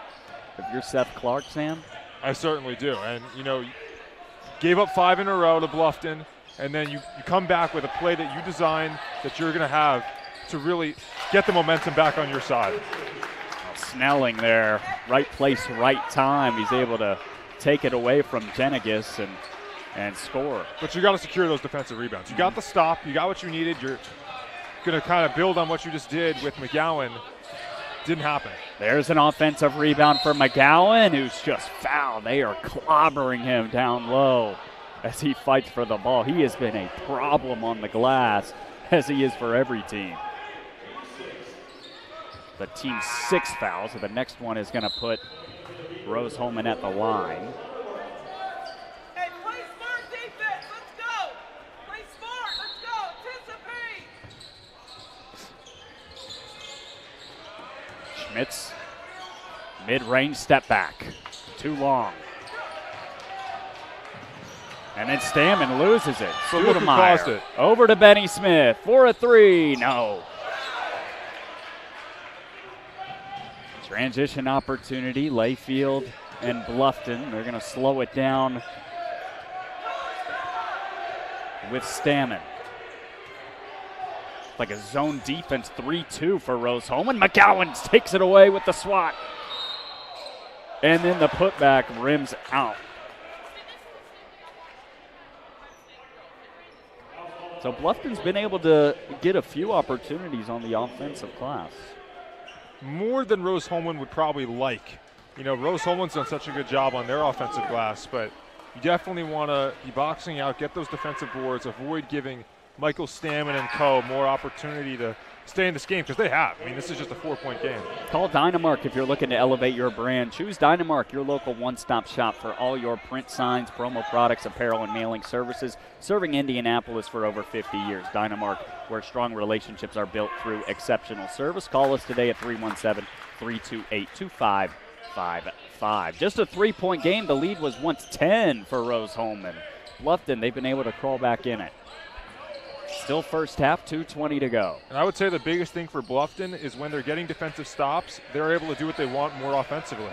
It's the biggest thing, getting defensive stops. Rose-Hulman's got to find a way to get back to what they were doing earlier this half when they were so good offensively. Snelling with the takeaway. And it's knocked out of bounds by Jenigas. It'll stay with Bluffton.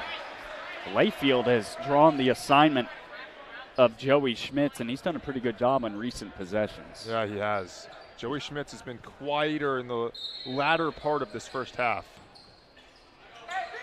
So is Nevin Robson, number 5 in purple in the right corner for Bluffton.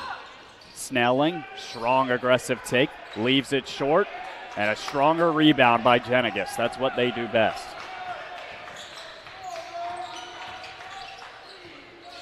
Here is that Schmitz and Layfield matchup. They find McGowan. McGowan, boy, he just moved him underneath the basket and put it in. Plus the foul, Connor Martin couldn't do anything. And all you need to know about that is how his teammates react to it, how Jenigas reacts to it. Chest pump for Miles McGowan, because they all can tell, they all know the impact of what he does on the boards and getting inside, demonstrating his power and his will.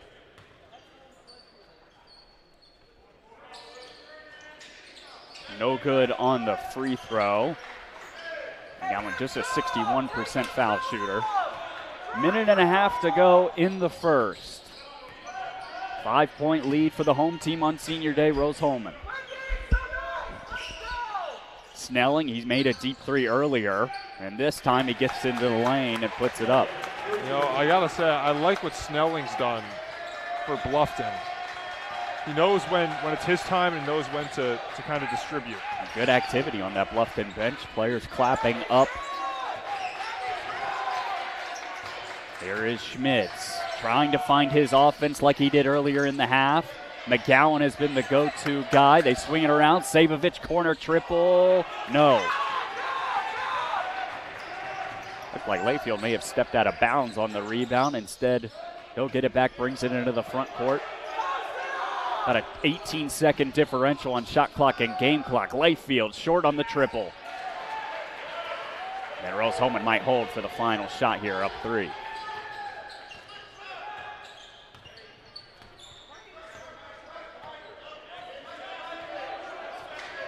Studemeyer, guarded tightly by Stammen. Stammen trying to poke it loose.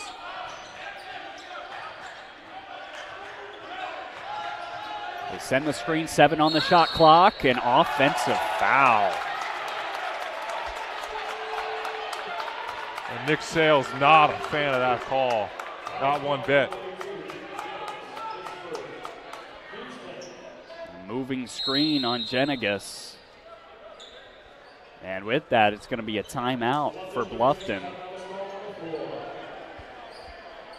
38-35. So if you're Bluffton here, Sam, you got a chance to You feel really Make good. it a 1-point game, and they were trailed by 10 at one point. What has kind of changed in this game? I think it's just been their defensive effort, and you could also say Rose-Hulman has been a little sloppier offensively, a little more, some more turnovers for them that they'll have to clean up. But Bluffton, they've stabilized defensively, which has been such a problem for them all season, and that has allowed them to get into what they want to do offensively. And in that regard, offensively, they hold their own. They're fine offensively. But defensively, if they're able to get some stops at all, they can be competitive. And that's what's happened at the end, the latter part of this first half. McGowan leads all scorers, 12.7 rebounds. Joey Schmidt has 11 points right behind him. On Bluffton's side, it's more balanced. Ian Snelling has 9 points, a team high for the Beavers.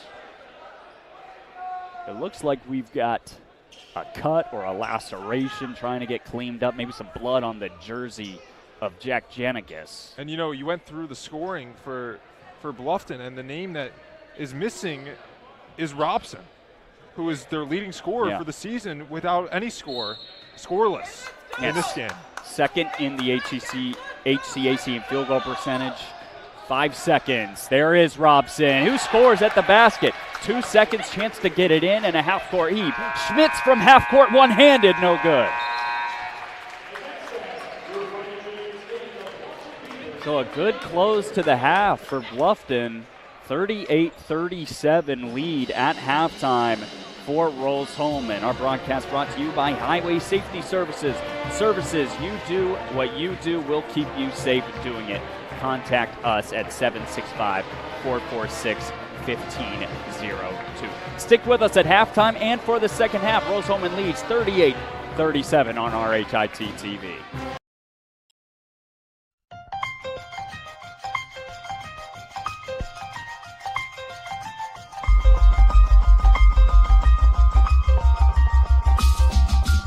Big play here for Mount Vernon. Hurdle looking right, now over the middle, fires, and it's in there for a touchdown. What a throw. Boy, what a stick, huh? Side out, back to the middle, and guess what? You want a point on the other side, you go to Taylor Lewis. Here's Freeman. Has an opening shot. Score! Stafford around a screen, skip pass, Mays with 3. Mays drive, floater up and in at the horn.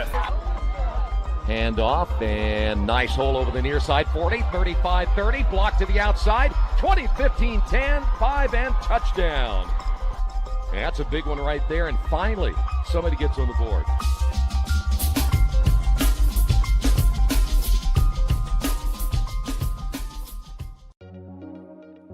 Rose Rocketry was founded to put Rose-Hulman on the map for places to go if you're interested in aerospace. Rocketry is a club and a team for anyone interested in any aspect of hobby rocketry, aerospace as a career, or space in general. Rose Rocketry has several different pillars that we try to pursue for all of our members, one of them being the NASA USLI competition.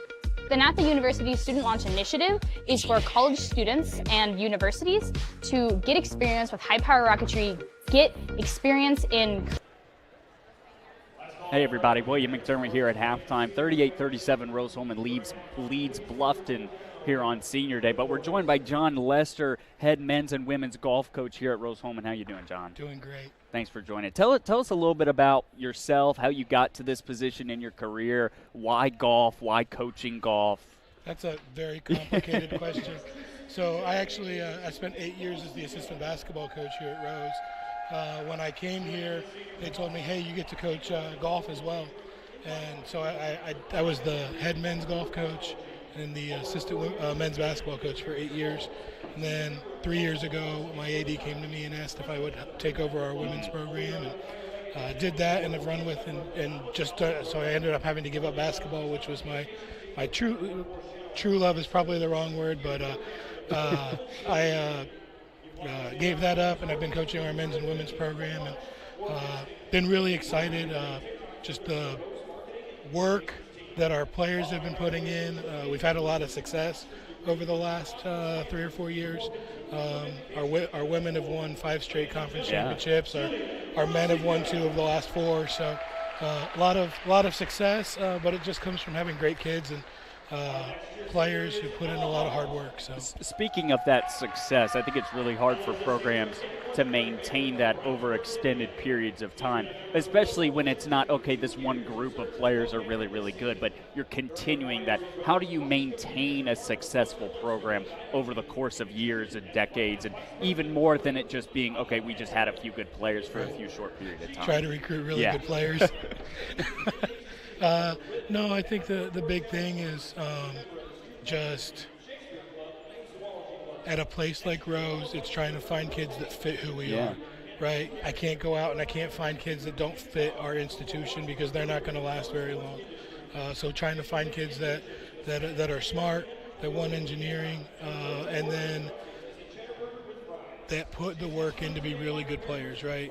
When I first got here, we had some great kids, great players, and kind of I think the thing that has built our program is trying to recruit kids that when it's raining out, when it's 40 degrees, they've got 3 more holes to finish, are they going to come in bogey, bogey, bogey, and just we're going to kind of be what it was? Or are they going to come in and we're going to finish, par, par, birdie, and all of a sudden we got a pretty good round and even bad conditions. So outlook on the season, how are you feeling? How are things, and what give us, a few players to look for. Yeah. For both our men and our women, we're both teams are coming off a conference championship, so we haven't had the coaches poll yet. I would think that we'll be in the top 2 or 3, just vote getting from that. There's a couple other schools in the conference that are also very good, and we're always competing with Transylvania, especially on the men's side. Franklin's pretty good on the men's side. Mount St. Joe's pretty good on the girls' side. So there's others. If we don't play very well, we can. Anybody can win this conference. So, but if we come to play, I think that we have a really good chance.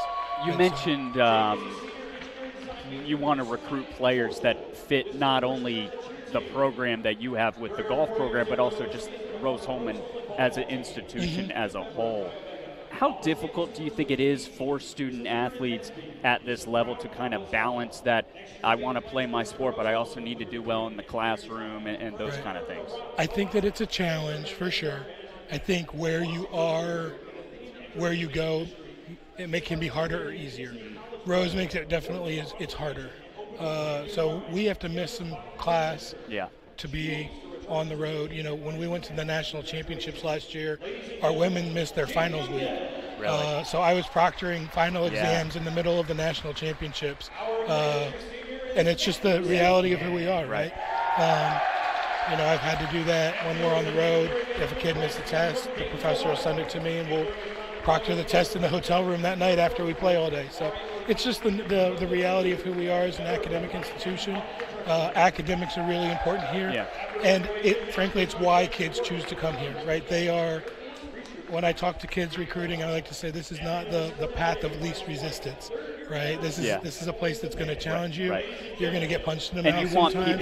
And I want somebody challenge. that's going to rise to the challenge for that. Yeah. Well, John, thank you so much for joining me. I really appreciate it. Good luck with everything. And second half between Rose-Hulman and Bluffton, 38-37 lead for the Engineers coming up next.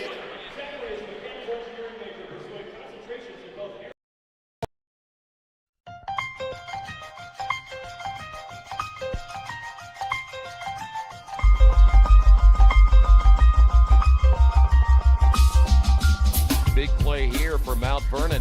Ertl looking right, now over the middle, fires, and it's in there for a touchdown. What a throw. Boy, what a stick, huh? Side out, back to the middle, and guess what? You want a point on the other side, you go to Taylor Lewis. Here's Freeman. Has an opening shot. Score! Stafford around a screen, skip pass, Mays with 3. Mays drive, floater up and in at the horn. Hand off, and nice hole over the near side, 40, 35, 30, block to the outside, 20, 15, 10, 5, and touchdown. And that's a big one right there, and finally, somebody gets on the board.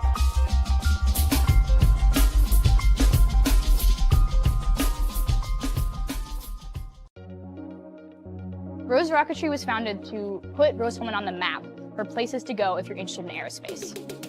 Rocketry is a club and a team for anyone interested in any aspect of hobby rocketry, aerospace as a career, or space in general. Rose Rocketry has several different pillars that we try to pursue for all of our members, one of them being the NASA USLI competition. The NASA University Student Launch Initiative is for college students and universities to get experience with high-power rocketry, get experience in creating proposals for NASA. They put us through the same rigorous process as they would all of their contractors. We write proposals, critical design reviews, we write flight readiness reviews, and then we can go and present all of our learnings to the NASA board and they can ask us questions. And having that kind of hands-on experience where you can point to it and say, hey, I want to work at your company. This is what I've done to show that I'm valuable to your company. I've built rockets before. I've written proposals for NASA before. Another part of Rose Rocketry is the research aspect. Because Rose Rocketry's goal is to help students pursue aerospace as a career, we want to try to encourage people in whatever field, in whatever subset of rocketry they are interested in. For example, we have a bunch of students working on what's called Rose Propulsion Laboratory, and we are able to provide them funding, even mentorship. Another aspect would be electric ion propulsion. We have a couple students who are really interested in in-space propulsion specifically. And then there's also SmallSat. Rose SmallSat has the goal of launching a nanosatellite, which is around this big, into orbit within the next 3 to 5 years. And this is a really ambitious project, and it wouldn't be possible without the support of Rose Rocketry. My favorite thing about Rose Rocketry is how open we are. A lot of our people that are the most active are freshmen. And that's fantastic because now these people are learning hands-on engineering skills before they even learn what engineering is. It's sort of given me a preview of all the engineering that is to come, and it's sort of put me on the fast track of learning mechanical engineering. Failure modes, effects, and analysis. That's not something you really learn as a freshman in your academics, but learning it in Rose Rocketry means I can apply those concepts to my current classes, which really helps me excel academically and prepares me for future classes. One of the goals I have after graduation is to be part of the aerospace industry. Rose Rocketry has helped me prepare for that goal in learning the design process of the aerospace industry and learning the documentation requirements.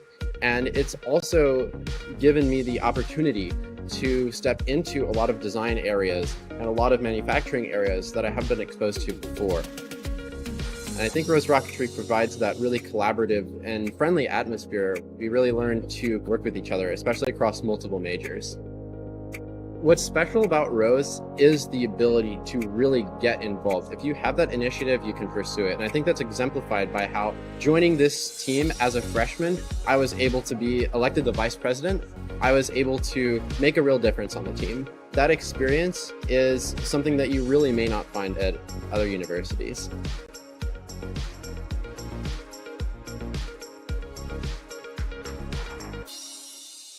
Hey, thanks for joining us tonight. We consider it a privilege to have you as one of our listeners and viewers. If you'd like to see more content just like tonight, just hit the donate button. Every dollar that you donate will go right back into more games right here on IndianaSRN, which means more games for you. It's IndianaSRN, where you always have a front row seat.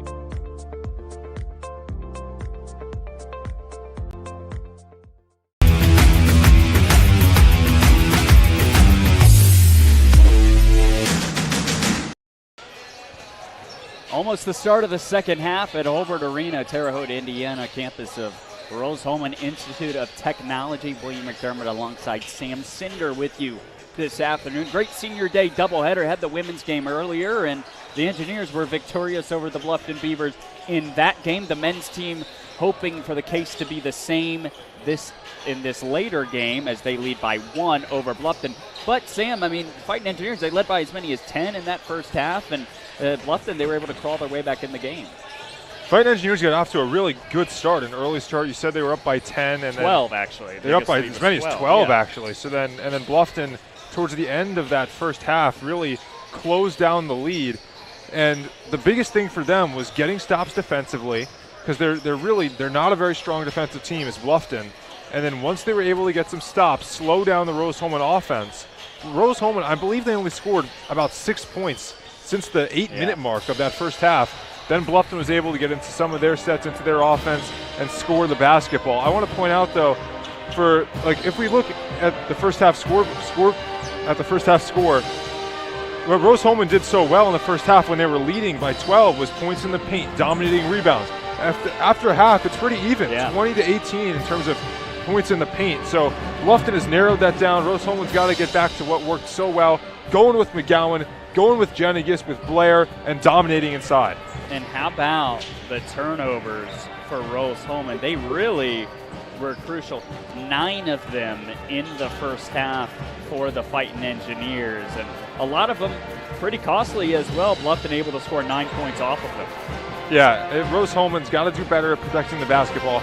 They were good early on, and again, what started to change things, got a little sloppy at times, were not as fluid with the basketball. Have to be a little more protective there. Get it with your point guards, really secure the ball, get it inside. Clean play is what's going to be key for Rose Holman going down the stretch. It's an important game. You know, they're already in the tournament, but to get that first round bye, get to play a game here at Holbert Arena, it's big for them. So they're going to have to really lock down the second half. Yeah, they'll play Earlham on Wednesday, and then later on the 22nd next weekend is when the HCAC tournament starts. If they win today over Bluffton, or if they beat Earlham, they just need one more win. They can clinch a home game in the first round. So knowing that, it's more about momentum. I would be stunned if they lost to Earlham. Earlham really not a good team. They're 2-21 overall this season, so more than likely Rose Holman will beat Earlham. But now it's about momentum. Can you beat Bluffton? Can you beat Earlham and then go into the tournament with momentum? And then in the case of Bluffton, they need one win or a Manchester loss just to make the conference tournament. Remember, top 8 teams make it. And they're really hanging on for their dear life against the Fighting Engineers. Trailed by as many as 12. They cut it to 1 at the break. Nevin Robson hit a layup with just a few seconds to go in the first half to make it a 1-point game. First possession of the second half. And those were his first 2 points of the whole game. Yeah. They need more from him. To be within 1 with only 2 from Robson, I bet Bluffton would have gone into this game saying, we'll take that. They do go to McGowan on the first possession. He likes using that left hand. This time he uses his right and puts it in. So soft, so much touch. That's what you got to love about McGowan.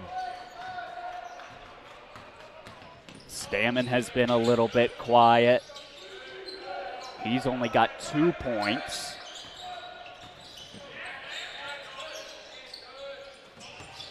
Layfield came on and gave some good minutes. He's fouled, I think. Oh, they're going to get Simon Blair. Yeah, I thought they might have gotten Benny Smith. Yeah, I did too. And you know, we talked about Benny Smith a lot in the first half, but I was looking the plus minus. Best plus minus of anyone, it's Benny Smith. Yeah. And foul on the rebound attempt. Are they going to get Blair again? They are. That's big. There's a missed 3 from Snelling. And yeah, because of that, Blair is going to have to come out of the game. He's got 3 fouls. And it's not good to have Blair leave, but I'm sure Rose Holman isn't really too upset. Cole Pride's been great for them as well. They get to send him in, and immediately it's going back their way. Well, Robson is called for the illegal screen, and got a few fouls here early in the second half, some choppy play.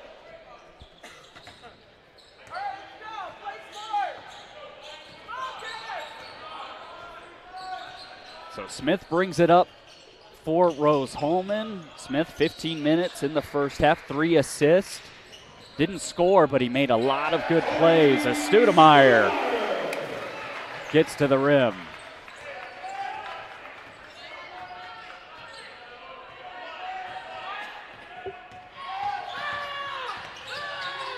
Stammen, Layfield, deep trigger 3. No, iron. And offensive rebound corralled by the Beavers. Spin in the lane and a bucket for Connor Martin. This Bluffton offense is finding ways to score against Rose Holman's defense, which is one of the best in the league.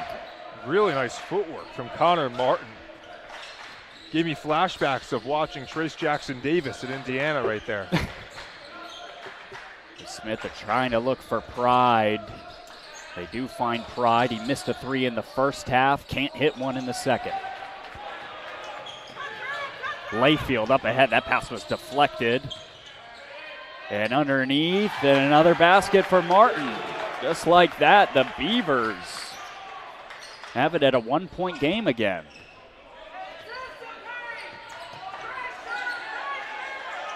And look at the defensive intensity from Layfield. Rose-Hulman, they have to be better with the ball. A little cleaner. They need to be cleaner. Martin's got 10 points. There is Smith. Sizes up. His defender gets to the rim. Trying to use his athleticism. Frustrated didn't go in, but that's a good play to get to the line. Yeah, we said best plus minus in the first half. Benny Smith +6. That's better than anyone else on, regardless of team. And what's interesting, looking at Bluffton, they did best with their bench. Yeah. Their starters -12 for Rogers, -6 for Martin. That's first half. Their bench really got them back into this. Thanks to Officially Human, our mission is to restore respect to game officials and recognize them as authorities on the fields and courts. Do your part, practice good sportsmanship. If we don't have officials, we can't play. So Smith gets his first points, 2 free throws, and it's back to a 3-point lead. It's been a good one here. William McDermott, Sam Cinder with you this afternoon. Senior Day doubleheader at Rose-Hulman. Stammen, skip pass. That's a long 2, and Robson gets the drop, man. Iron is friendly.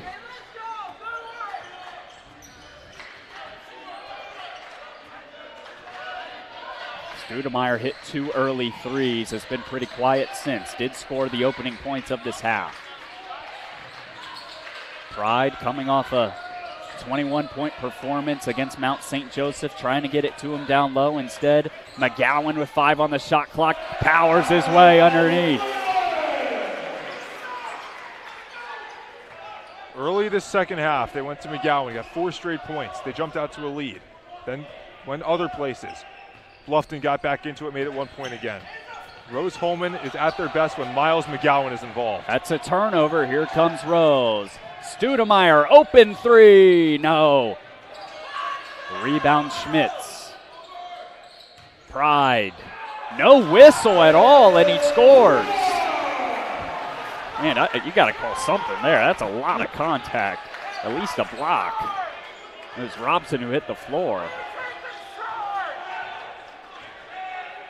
And I got to give credit to Cole Pride there, because sometimes the lack of the whistle might throw you off. Yeah. You're like, what's happening? Exactly. But he finished through the play. There is Robson on Pride. Mano a mano. Good pass. And there's Snelling at the brim. Beavers hanging around here. 15:40 to go. 3-point lead. Engineers.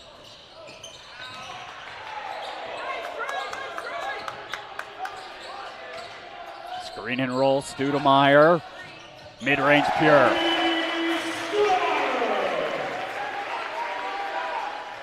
He's got 13. And this is when Rose-Hulman, you get a stop here. You feel like you can really regain control of this the way you did early first half.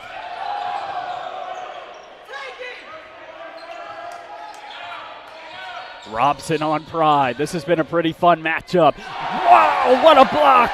Cole Pride says no! That's 6'8" of Cole Pride getting up there and swatting it out of there, getting Rose-Hulman back on offense. He finished last season 12th in school history in a single season with blocks. Schmitz a 3! The lead is back to 8. I was going to say, we've been missing Joey Schmitz for a little while now. Was so good in the first half. Few 3-pointers, gets another there. His 4th long ball of the game, as that ball went all the way around the rim and didn't go in. I think the rim heard you. It's not so friendly anymore. They got a couple good bounces, and then the basketball gods taketh away.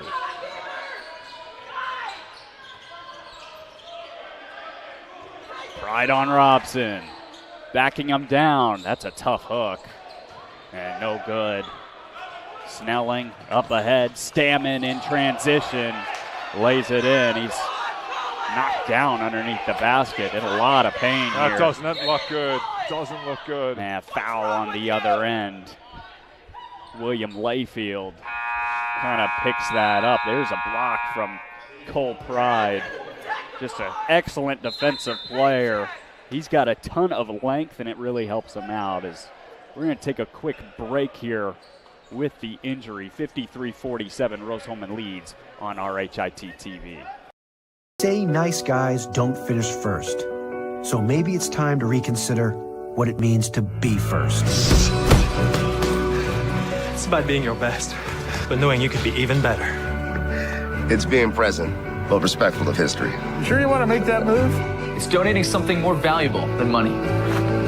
It's believing in yourself and something bigger. It's coming from different families, but treating each other like brothers. It's not just being a man, it's being a Mason.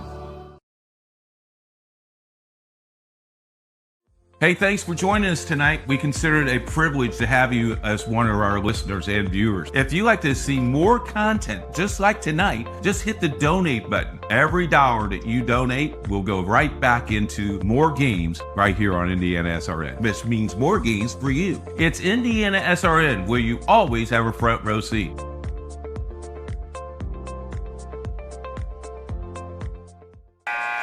Check out the IndianaSRN sports page, wall-to-wall sports news every day, high school, college, pro sports. We have it all. Check it out, IndianaSRN.org, and click on the sports page tab. Stay informed with the IndianaSRN sports page. Reading is hard. I can read the score, and it's 53-47, Rose-Hulman over Bluffton. 13:53 to go here in the second. Some bigger numbers, they're not letters, they're numbers. I think it helps everyone. So we did have a stoppage because of the injury when Michael Stammen went down underneath the basket. He is back on the bench. He was able to get up on his own power, so good news for Bluffton. But regardless, it's a 6-point lead as Studemeyer's fouled. And we said this right before we went to break, but this is really a chance for Rose-Hulman to break it open a little bit. You feel like you're at 8 to 10 points of a lead. That's more comfortable than what it was for the first 6-7 minutes of the second half, where it was kind of 1 through 4 swinging back and forth. Inbounds, Schmitz, short. That would have been his 5th. And speaking of Rose-Hulman, 6 of 15 from beyond the arc, pretty good percentage. Snelling tries one of his own off the mark. Smith will push for Rose-Hulman, but they had a game, Sam, earlier in the year, Rose-Hulman did, where they made 23s in a game. That was against Manchester. The previous school record was 15. They smashed that. Yeah, Manchester's not great, but that is so impressive. 23s, otherworldly. Yeah, Studemeyer going to the line here. Now, they can certainly shoot, and I think they've got such a balanced offensive attack. We talk about how good of a defensive team they are. They don't get out and run as much, and they do play through the post, but when they're making threes, they're tough out. They are, and they beat Anderson earlier this year. Anderson, the #1 team in the Heartland top Conference. 25 14-2, 19-4 overall. If they can beat Anderson, they can beat nearly anyone, and that should be really encouraging for Rose-Hulman. Engineers have dominated this series history. 24-10 advantage for the Fighting Engineers. They've won 9 in a row against Bluffton.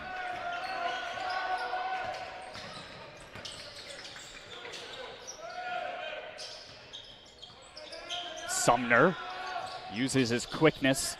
Can't get around Pride. Can't put it over him either. And a turnover. It was Klum who just threw it to Studemeyer. You can bet the size of Pride impacted that shot. I'm not sure what we got here.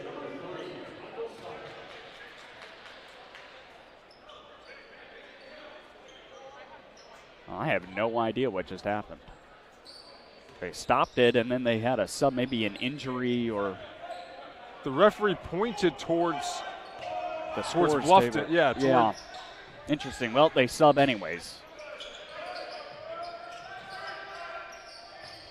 Studemeyer screen and roll with McGowan. Finds McGowan a little bit high in the post this time.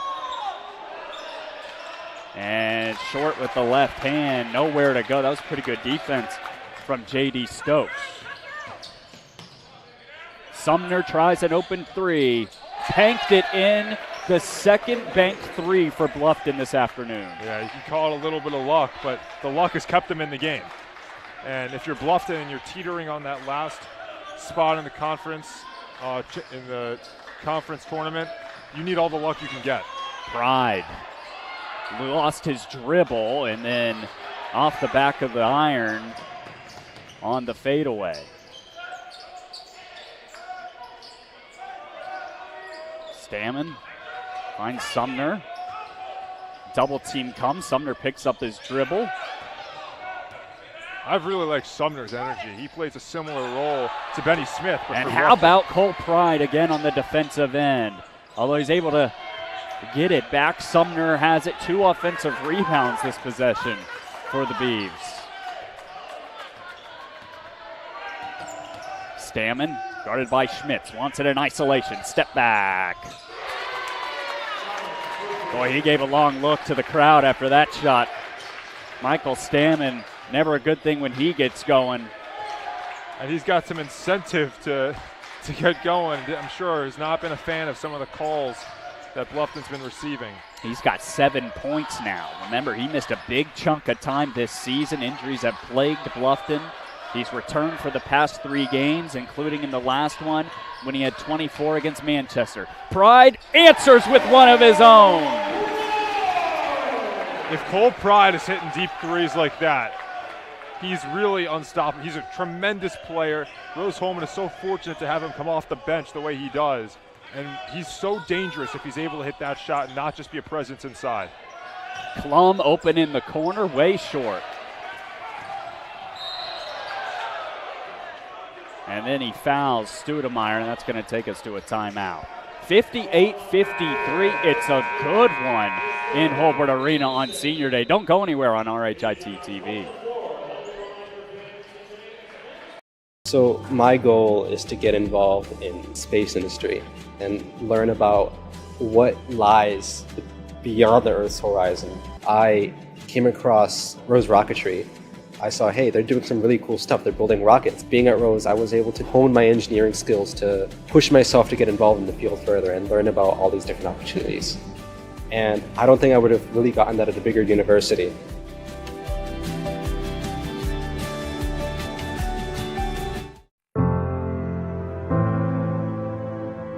Calling officials cheaters or corrupt. Insulting referees. Threatening officials. Berating young umpires, learning the ropes. Violent language in the stands. Screaming at a referee in the parking lot. It's not a game.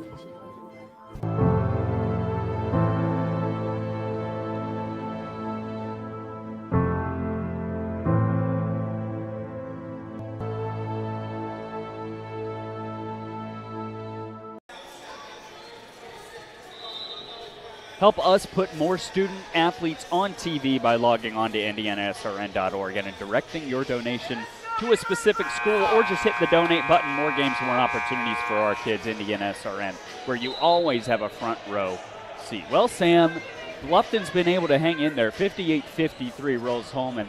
They had a 12-point lead in the first half, and then Bluffton, they've been able to make some shots, a couple banked in threes, a couple lucky bounces off the rim, but they're still in the game. What can Rose do to kind of pull away? Much more even second half, and I think it's been the Cole Pride second half, and for Bluffton, it's been the Michael Stammen second half. But Rose-Hulman, again, it's really getting with McGowan, allowing the bigs to dominate, because the bigs for Rose-Hulman can dominate the bigs for Bluffton. Trying to get it down low. Instead, Savovich tries a three. Can't connect. Sumner pushes for Bluffton. And Savovich is plenty capable of making that three, but I think that's an example of a possession that you may be better off going inside to some of your bigs. Savovich 0 of 3 from downtown. Sumner over top of Jenigas. This pressure defensively has caused some problems for this Rose-Hulman defense, getting into their offense a little bit late, no? Yeah, you know, I think you're right there. I think Rose-Hulman, even though they're not really a transition team, if you will, they're getting into their offense early does serve them well. Schmitz got caught in the air. Pride just made a three, and that one rimmed out. Thought he may have gotten fouled, took a fall. Stammen, hesitation, floater, foul. I think they're going to get Jenigus. And if they do, that's his second.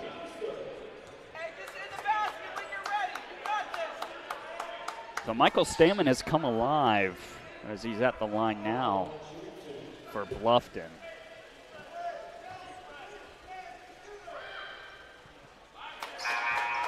He actually missed the game-winning shot in that game against Manchester, where he scored 24 points. A 41% three-point shooter. Talked about the injuries for this Bluffton team, and his one certainly a significant one that hurt them this season. 6-17 record, 5-11 in the league. Bluffton needing a win or a Manchester loss in their next two games to make the conference tournament.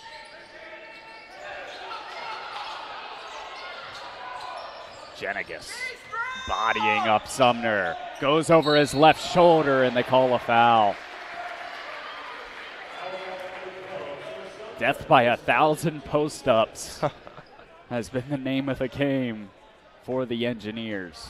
Got a lot of bodies they could throw out there. Yeah, and Jenigus is also, they've got, you're right, a ton of bodies, and Jenigus has played some good minutes off the bench.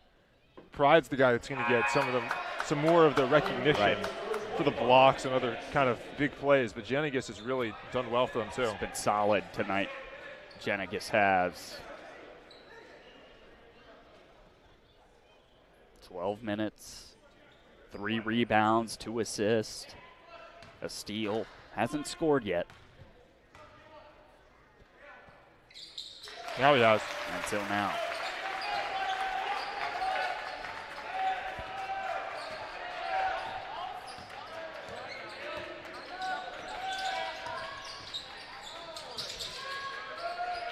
Here's Caden Slusher. He made a 3 in the first half off the glass. Stokes for the Sumner in front of the bench. Sumner almost pushed out of bounds. And a 3 on the way from Stammen, no good, and Jenigus snatches the rebound. Remember, following the game, we're going to be joined by a player and coach from Rose-Hulman side, regardless of the outcome. 59-57. 2-point lead for the Engineers. Travel as Jenigus trying to post up Sumner again. I didn't see it. I don't know if I didn't see it. Yeah, he didn't either. He's got his palms in the air. The turnovers have been a problem today. They had 9 in the first half. That's just their first of this second half.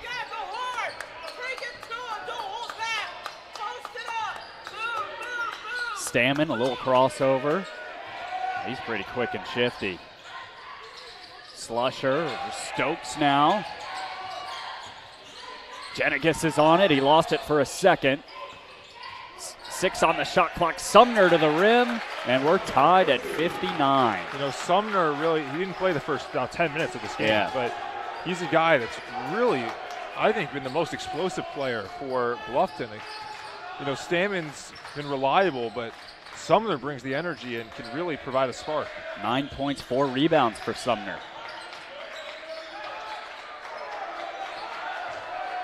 Offense has stalled for Rose-Hulman. There's Benny Smith. No good on the quick trigger 3. And a chance for Bluffton to take the lead. Some wrestling going on between Smith and Nevin Robson. Bluffton hasn't led since there were 16:45 to go in the first half.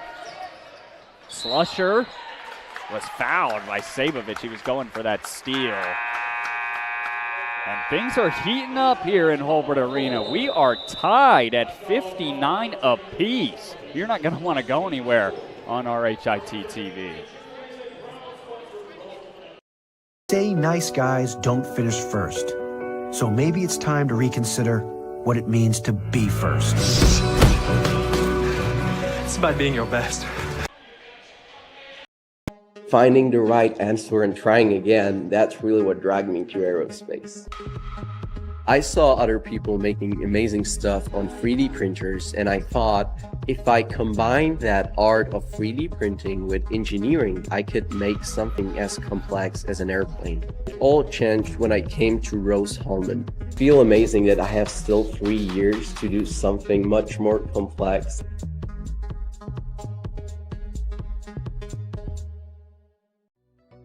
Hello and welcome to Game Day. My name is Keith Myers. I'm the Vice President of IndianaSRN. We're glad that you joined us today. If you'd like to see more content just like tonight, just hit the donate button. Every dollar that you donate will go right back into more games right here on IndianaSRN. This means more games for you. It's IndianaSRN, where you always have a front row seat.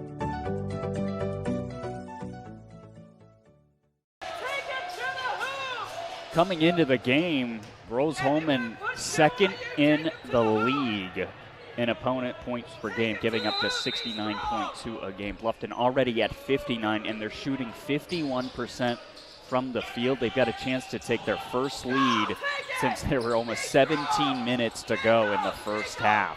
Robson trying to do just that. Can't on his first attempt. Stokes, though, corrals it. And I think the biggest takeaway I had from the stat you just said is that Bluffton is way above their season average in terms of points allowed in this game. They allow 81.8 per game over the course of the season. They, in theory, with 59 and 6:23 to go, are going to allow less than that today, and that's what's kept them in the game. 6 on the shot clock for Slusher, deep 3. Pride gets the rebound, and Rose-Hulman controls.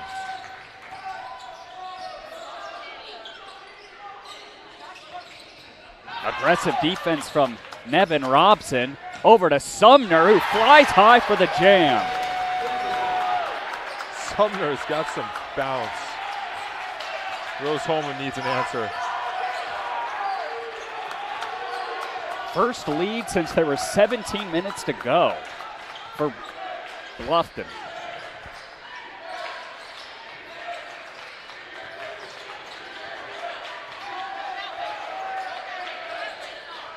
McGowan's been quiet as of late. They really need a basket from him. Sizes up Stokes, puts him in a spin cycle, and he'll go to the line. It's a good move down low. He didn't get the basket to go, but able to get the foul. That move, that spin baseline is really a good move for McGowan, and came close to the end one. McGowan earlier this year became the 33rd player to 1,000 career points. 2-time All-Conference. Second team last year, was actually first team his freshman season. And he's actually going to be on the staff. He's going to be a volunteer assistant here at Rose-Hulman following his player career. We mentioned that and honored him during senior day, the pregame festivities. Tied up, 5:23 to go. And when you watch him play, you can tell he's a guy with basketball IQ. He knows what he's doing. There's a reason they're bringing him on as an assistant. Sumner over Pride. That was a sweet move. He has really been an X factor for Bluffton. His athleticism giving problems to the Engineers.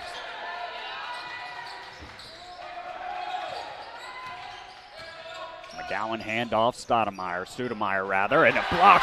Wow, Sumner got all of that one. Robson on the other end, but McGowan says no, sir. Block party in Holbert Arena. Want a way to energize the crowd here at Holbert Arena? That's how you do it. They're going to need every bit of that crowd, trailing by 2 here as we head down the home stretch. So in comes Simon Blair with 4 fouls. Pride will take a rest. Well, Sumner's been the guy. They go to him immediately. Boy, Smith and Robson fighting down low, and Robson fell. Official had to call something to get Smith. They've been physical all game. Those two have been battling. And you set a precedent when you call a foul, and that's the precedent that's been set for the final 4:34. Sumner, number 12 in purple. He's been the X factor. 6 of 8 from the field, knocked down a 3, 13 points for him. That's a team high for Bluffton. Started his career at Tiffin University as it's knocked out of bounds. Robson, that double team, didn't know what to do with it, so he dribbled it off his leg. Tremendous play by Joey Schmitz. He came in there, blindsided Robson, and was able to knock the ball off of Robson with Schmitz to get possession back for Rose Holman. Robson averaging a team high 16 points a game, 7 rebounds. He's been quiet. Foul underneath McGowan to Blair. Big on big action.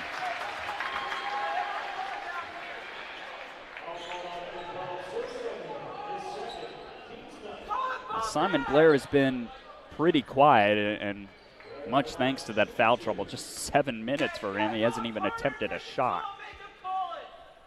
But on the season, averaging 6 points. He started all 23 games. He is just a 63% foul shooter.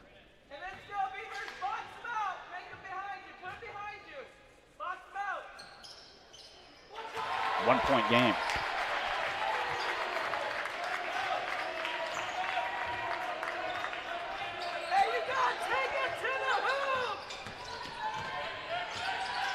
Stammen loses it. McGowan stripped it. Who else?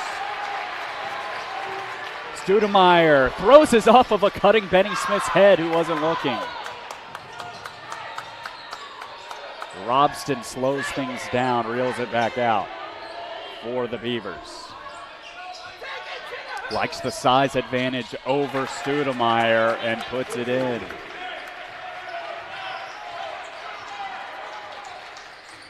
We haven't seen everything we could have seen out of Robson today, but we're starting to see it there. And Schmidt, step back. You bet!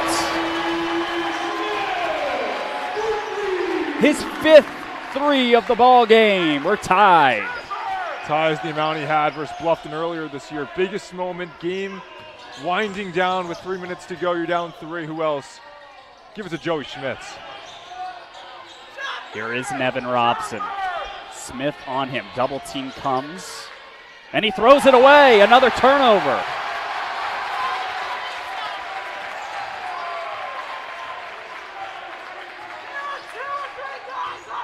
The 14th of the game for Bluffton. Chance for Rose to take the lead again. Schmitz just hit one from here, and it's good again! Joey Schmitz, a flamethrower.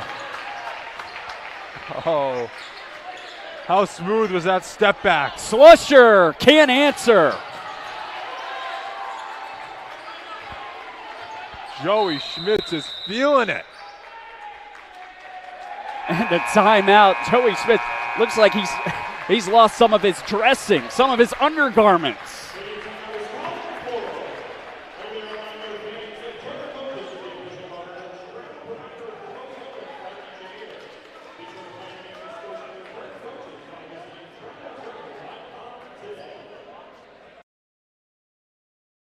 At first, me and my mom were struggling. I was trying to pay the bills and trying to take care of my mom at the same time. When I first heard that I can get paid for taking care of my mom, I was kind of skeptical because I had been doing it for so many years without pay. That's when I reached out to Passion to Care. I read all the reviews and I saw that they were #1 in the field. Passion to Care has really, really changed my life. Right now, I take care of my mom 24/7 thanks to Passion to Care.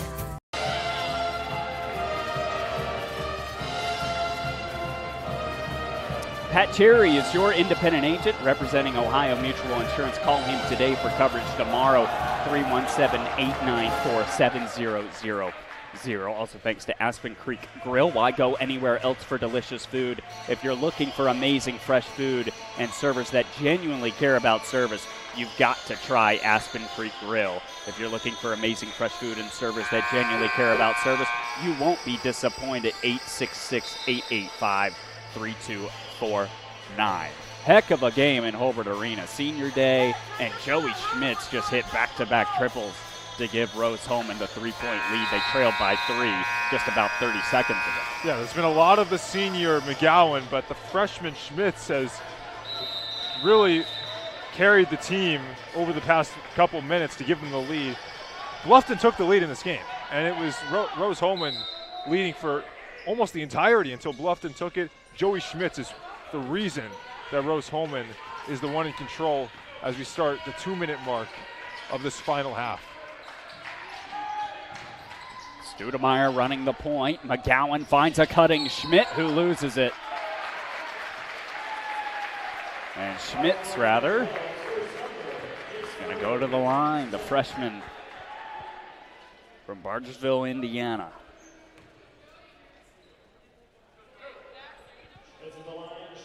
He's such a good three-point shooter. He has to be a good free throw shooter, and he is, 90%.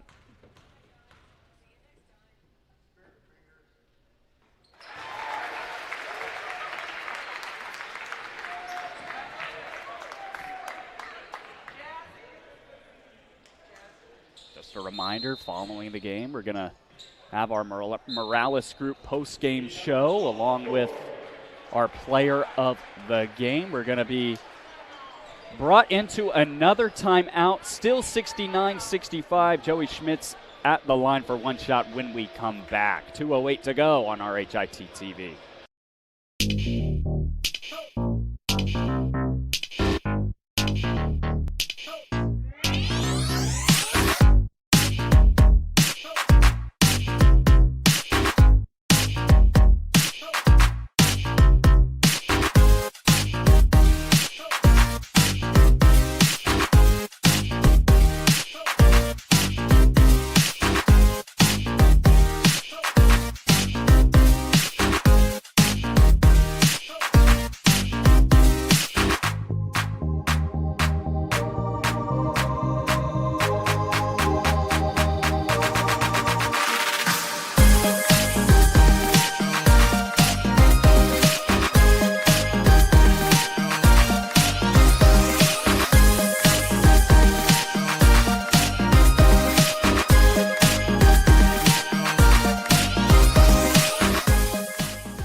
One shot for Joey Schmitz, the freshman at the line. He made the first. Rose Holman in the bonus, by the way, double bonus that is. Beavers have yet to enter the penalty. And Joey Schmitz has scored the last 7 for the Engineers. They trailed by 3 with 3 minutes to go. He had back-to-back threes. And now at the line for a chance to make it a 5-point game. And he does.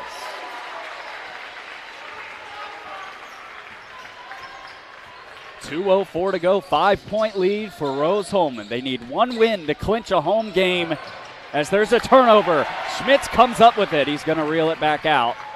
Smart decision. To clinch a home game in the HCAC tournament.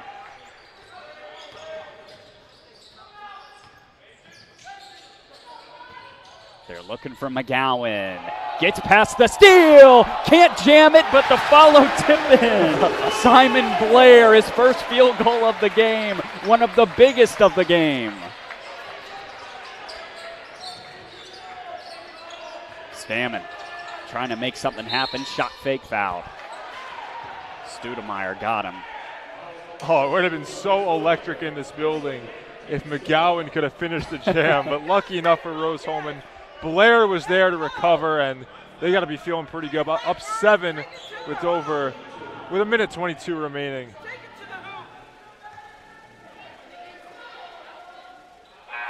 And Bluffton needs anything they can get. I mean, you got to make your free throws. You got to make your free throws to have a shot. Stammen pretty solid from there, 79% on the year.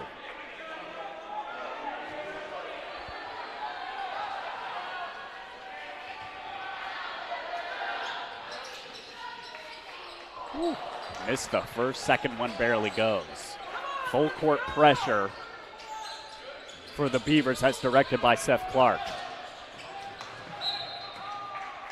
McGowan trying to get it to Studemeyer in front of the scores table, swatted away.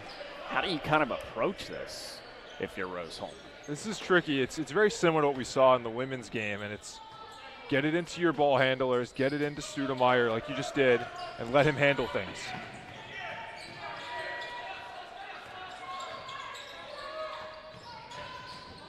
6-point lead. Benny Smith over to McGowan. Stokes is on him. Double team comes. Smith, this is a big three. And he knocks it down. Benny Smith for 3. Robson can't respond. And a foul on the rebound. McGowan's going to the line. Benny Smith has been such an underrated member of this Rose-Hulman team, and to really put things on ice, he's the one to drain it, give him a 9-point cushion. He started the past 3 games, Benny Smith has. Just played 10 games last year as a freshman. He's put up double figures in back-to-back games for the first time this season, and in both of those games, he hit 3 threes. But that one, his biggest shot of the night, 1 of 4 from the field. And he's been making winning plays. Just 5 points, but 3 assists, 2 rebounds, 2 steals. And he's kind of been that athleticism, that athletic factor that this team needed against Bluffton. You always need a spark, someone to really energize your team, make big shots when it matters. And for Rose-Hulman, it's been Benny Smith. For Bluffton, it's been Sir Sumner. But yeah, I don't know why he's not in the game, though. Just 17 minutes for Sumner. That's a really good point. He scored 13 points. It's been their biggest factor in the second half, and they're without him when the games mattered most. First free throw, cash from McGowan.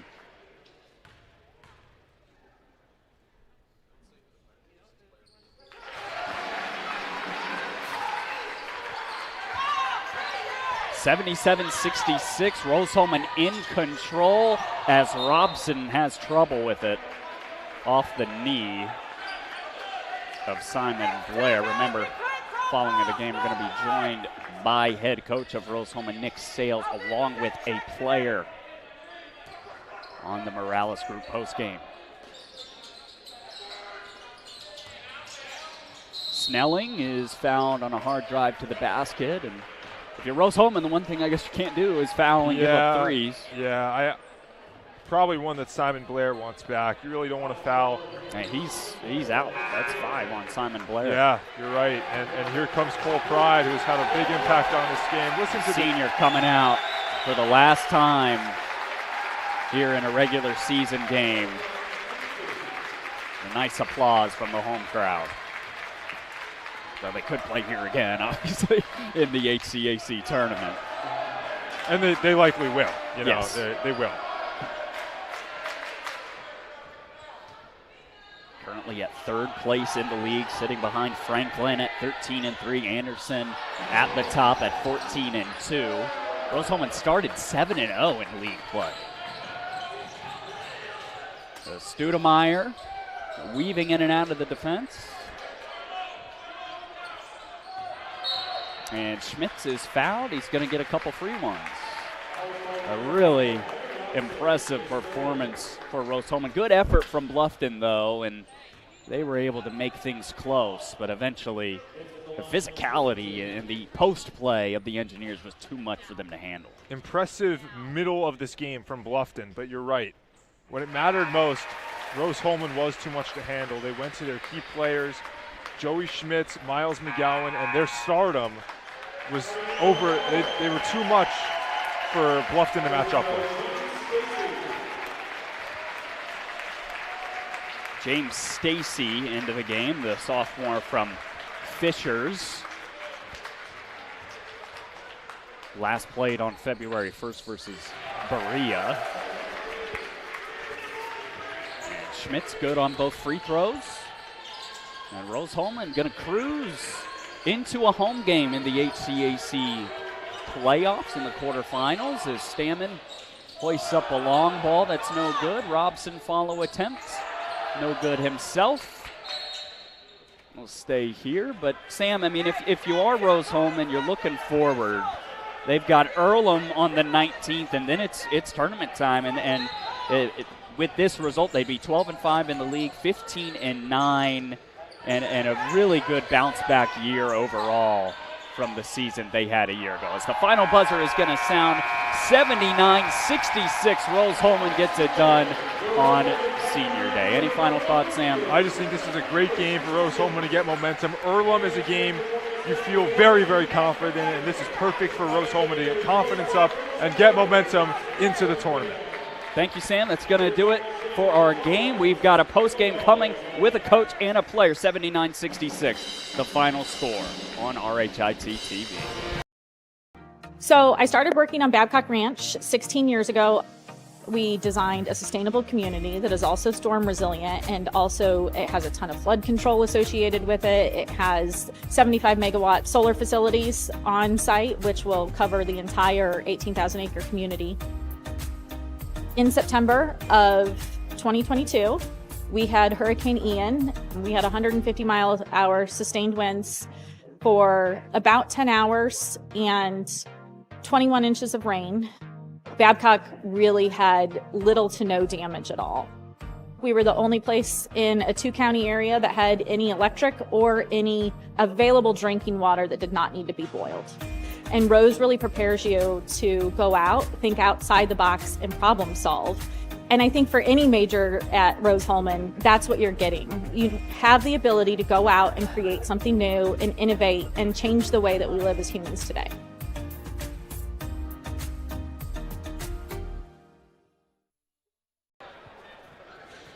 They say nice guys don't finish first. So maybe it's time to reconsider what it means to be first. It's about being your best, but knowing you could be even better. It's being present, but respectful of history. You sure you want to make that move? It's donating something more valuable than money. It's believing in yourself and something bigger. It's coming from different families, but treating each other like brothers. It's not just being a man, it's being a Mason. Hey, thanks for joining us tonight. We consider it a privilege to have you as one of our listeners and viewers. If you'd like to see more content just like tonight, just hit the donate button. Every dollar that you donate will go right back into more games right here on IndianaSRN, which means more games for you. It's IndianaSRN, where you always have a front row seat.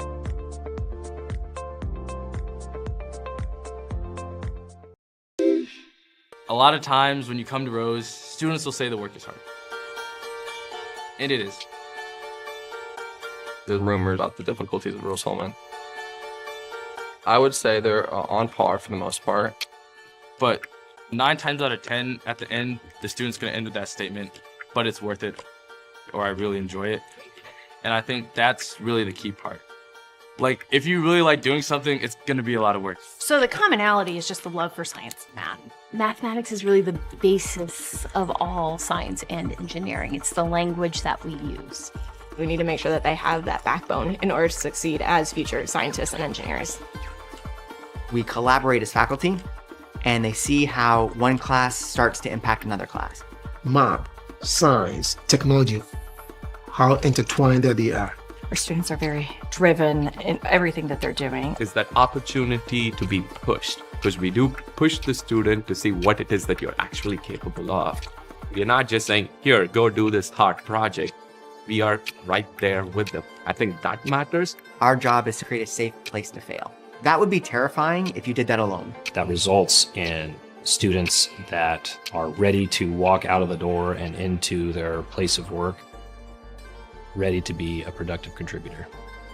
So our professors all know us by name. It was refreshing to know that I would have a relationship with my professors. And I think that's key. Because of the very low class size here, it gives me, the instructor, an opportunity to actually be engaged with the student. We know who's struggling, we know who's doing well, we know who's getting it. Basically, everybody knows everybody here. The faculty are there for you. All of our students are advised 100% by faculty. Your professors already know you. Even if you haven't met them, chances are your professors have talked about you to other professors. And we do all of our classes in 10 weeks. Very fast-paced. So as difficult as the courses might be, as rigorous and difficult as it might feel for those 10 weeks, you know that everyone here has your back. I think the big thing that I want people to always know when I talk about Rose-Hulman is we, the faculty, are here at Rose-Hulman because we love teaching. That is the reason we are here, and I think that sets us apart from all other institutions.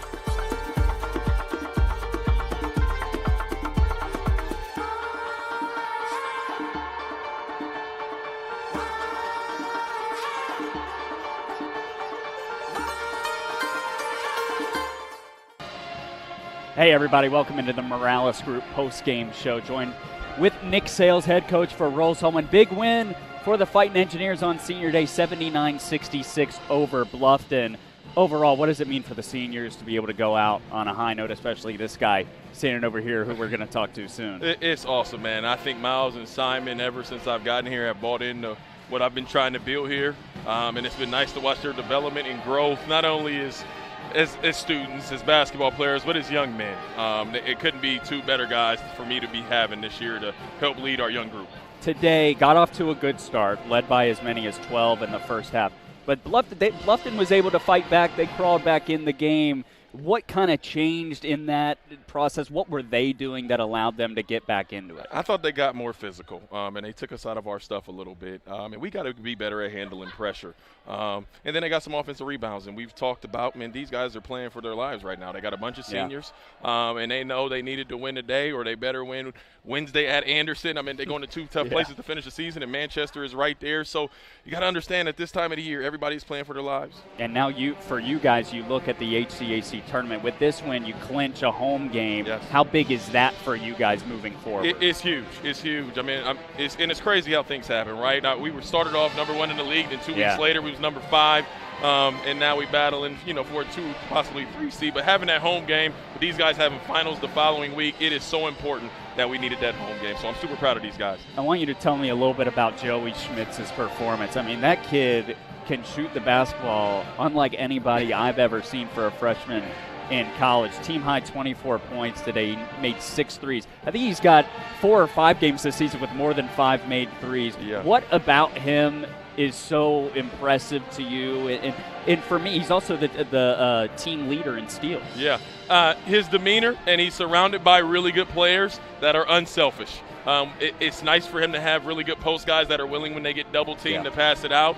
I think our offense puts him in a position to succeed, but his work ethic, his confidence, and his preparation, I lived with him for the last year and a half in terms of recruiting because I knew what he could do. He can make everybody's job easy, man, and he comes from a great family. I'm super proud of him, and it helps when you got him and Miles McGowan in the ball screen at the end. You got to make a decision, and we we were prepared for it, but guys made plays down the stretch. Yeah, Nick, congratulations. Going to bring Miles on now. Good luck moving the rest of the way. Hey, Miles, how you doing? All right, doing good. What's going on? Thanks for joining. Congratulations. Thanks so much. First of all, he was just talking about Joey Schmitz and the performance that he had. I mean, he can really shoot the ball. Yeah, I mean, he's the future. He could take over. I knew, I was a big part of the recruiting process for him, too. And, I mean, Coach Sales had me all over him. And, I mean, obviously, as a freshman, you expect him to go, have some ups and downs. But Joey Smith does not have very many ups and downs. I mean, he's the future. He can explode for some points whenever he wants to. You've got some nicks, some cuts, some blood, some bruises. Pretty physical game out there. I mean, he said physicality was the difference. You guys led by as many as 12, kind of lost it for a second there. You've even got a black eye, as I see now. This is from Mount on Wednesday. So I mean, it is a physical league. It's a grueling season. How do you feel physically? Yeah, I'm being down. I'm getting old. That's just part of the college basketball, though. It's that time of the year. Wednesday, Saturday. So late February, everybody's hurting. You just got to find a way to fight through adversity and play through it. So for you guys going forward, now you clinch the opening round game to be here at home in the HCAC playoffs. How big is that for you guys? I mean, it's huge. I mean, just from my experience, I mean, we didn't want to go to Hanover. We went to Hanover last year in the first round of the tournament, and obviously that didn't work out too well. But my freshman and sophomore year, we played on our home floor in the opening round and found a way to get it done. But it's huge. It's not playing on the road is always massive. For you as a senior, both you and Simon, what did it mean to be honored before the game in front of the fans and your families here at Rose-Hulman? I know you will play another home game, but just what does it mean to you? I mean, it means a lot. I mean, Rose-Hulman is not it's not very easy. I mean, school and just basketball, I mean, it's definitely very, very challenging. And so just to get through all that and still be standing here on senior day and still being a huge part of the program and leaving it in a better spot is something to pride on. And Piper Logistics player of the game is Miles McGowan. His stat line, 20 points, 9 rebounds, 3 assists, 2 blocks, and 4 steals. Wow. Defensively for you guys, with all of your size, Where does that come from? Is it coach's philosophy? I mean, you're one of the better in the league. Yeah, that's just philosophy. We're going to play two bigs, and a lot of teams have gone away from that. You know, as of late, they're playing one big and basically 4 guards. But I mean, you also had a game earlier in the season where you made 23s as a team. Yeah, exactly. So I don't know. That was a fluke, but yes, definitely. And then last question for you. It was announced that you are going to be a volunteer assistant on the staff. How did that come about, and are you looking forward to venturing into the coaching world? I'm definitely looking forward to that. I mean, it's always been, to be honest, I didn't know if I wanted to go into chemical engineering or not. I just know I wanted to play basketball, and I wanted to go somewhere where my degree was worth something. And so I came here, and then Coach Sales got the job. And I mean, I couldn't ask for a better coach, honestly. I got super lucky with Coach Sales, and he's really inspired me. Well, Miles, congratulations. You were excellent tonight. 20 points, 9 rebounds, 3 assists, 4 steals, 2 blocks. He's our Piper Logistics player of the game. The final score, Rose-Hulman 79, Bluffton 66. Thanks for tuning in with us this afternoon. For Sam Cinder, I'm William McDermott, saying so long from Holbert Arena in Terre Haute.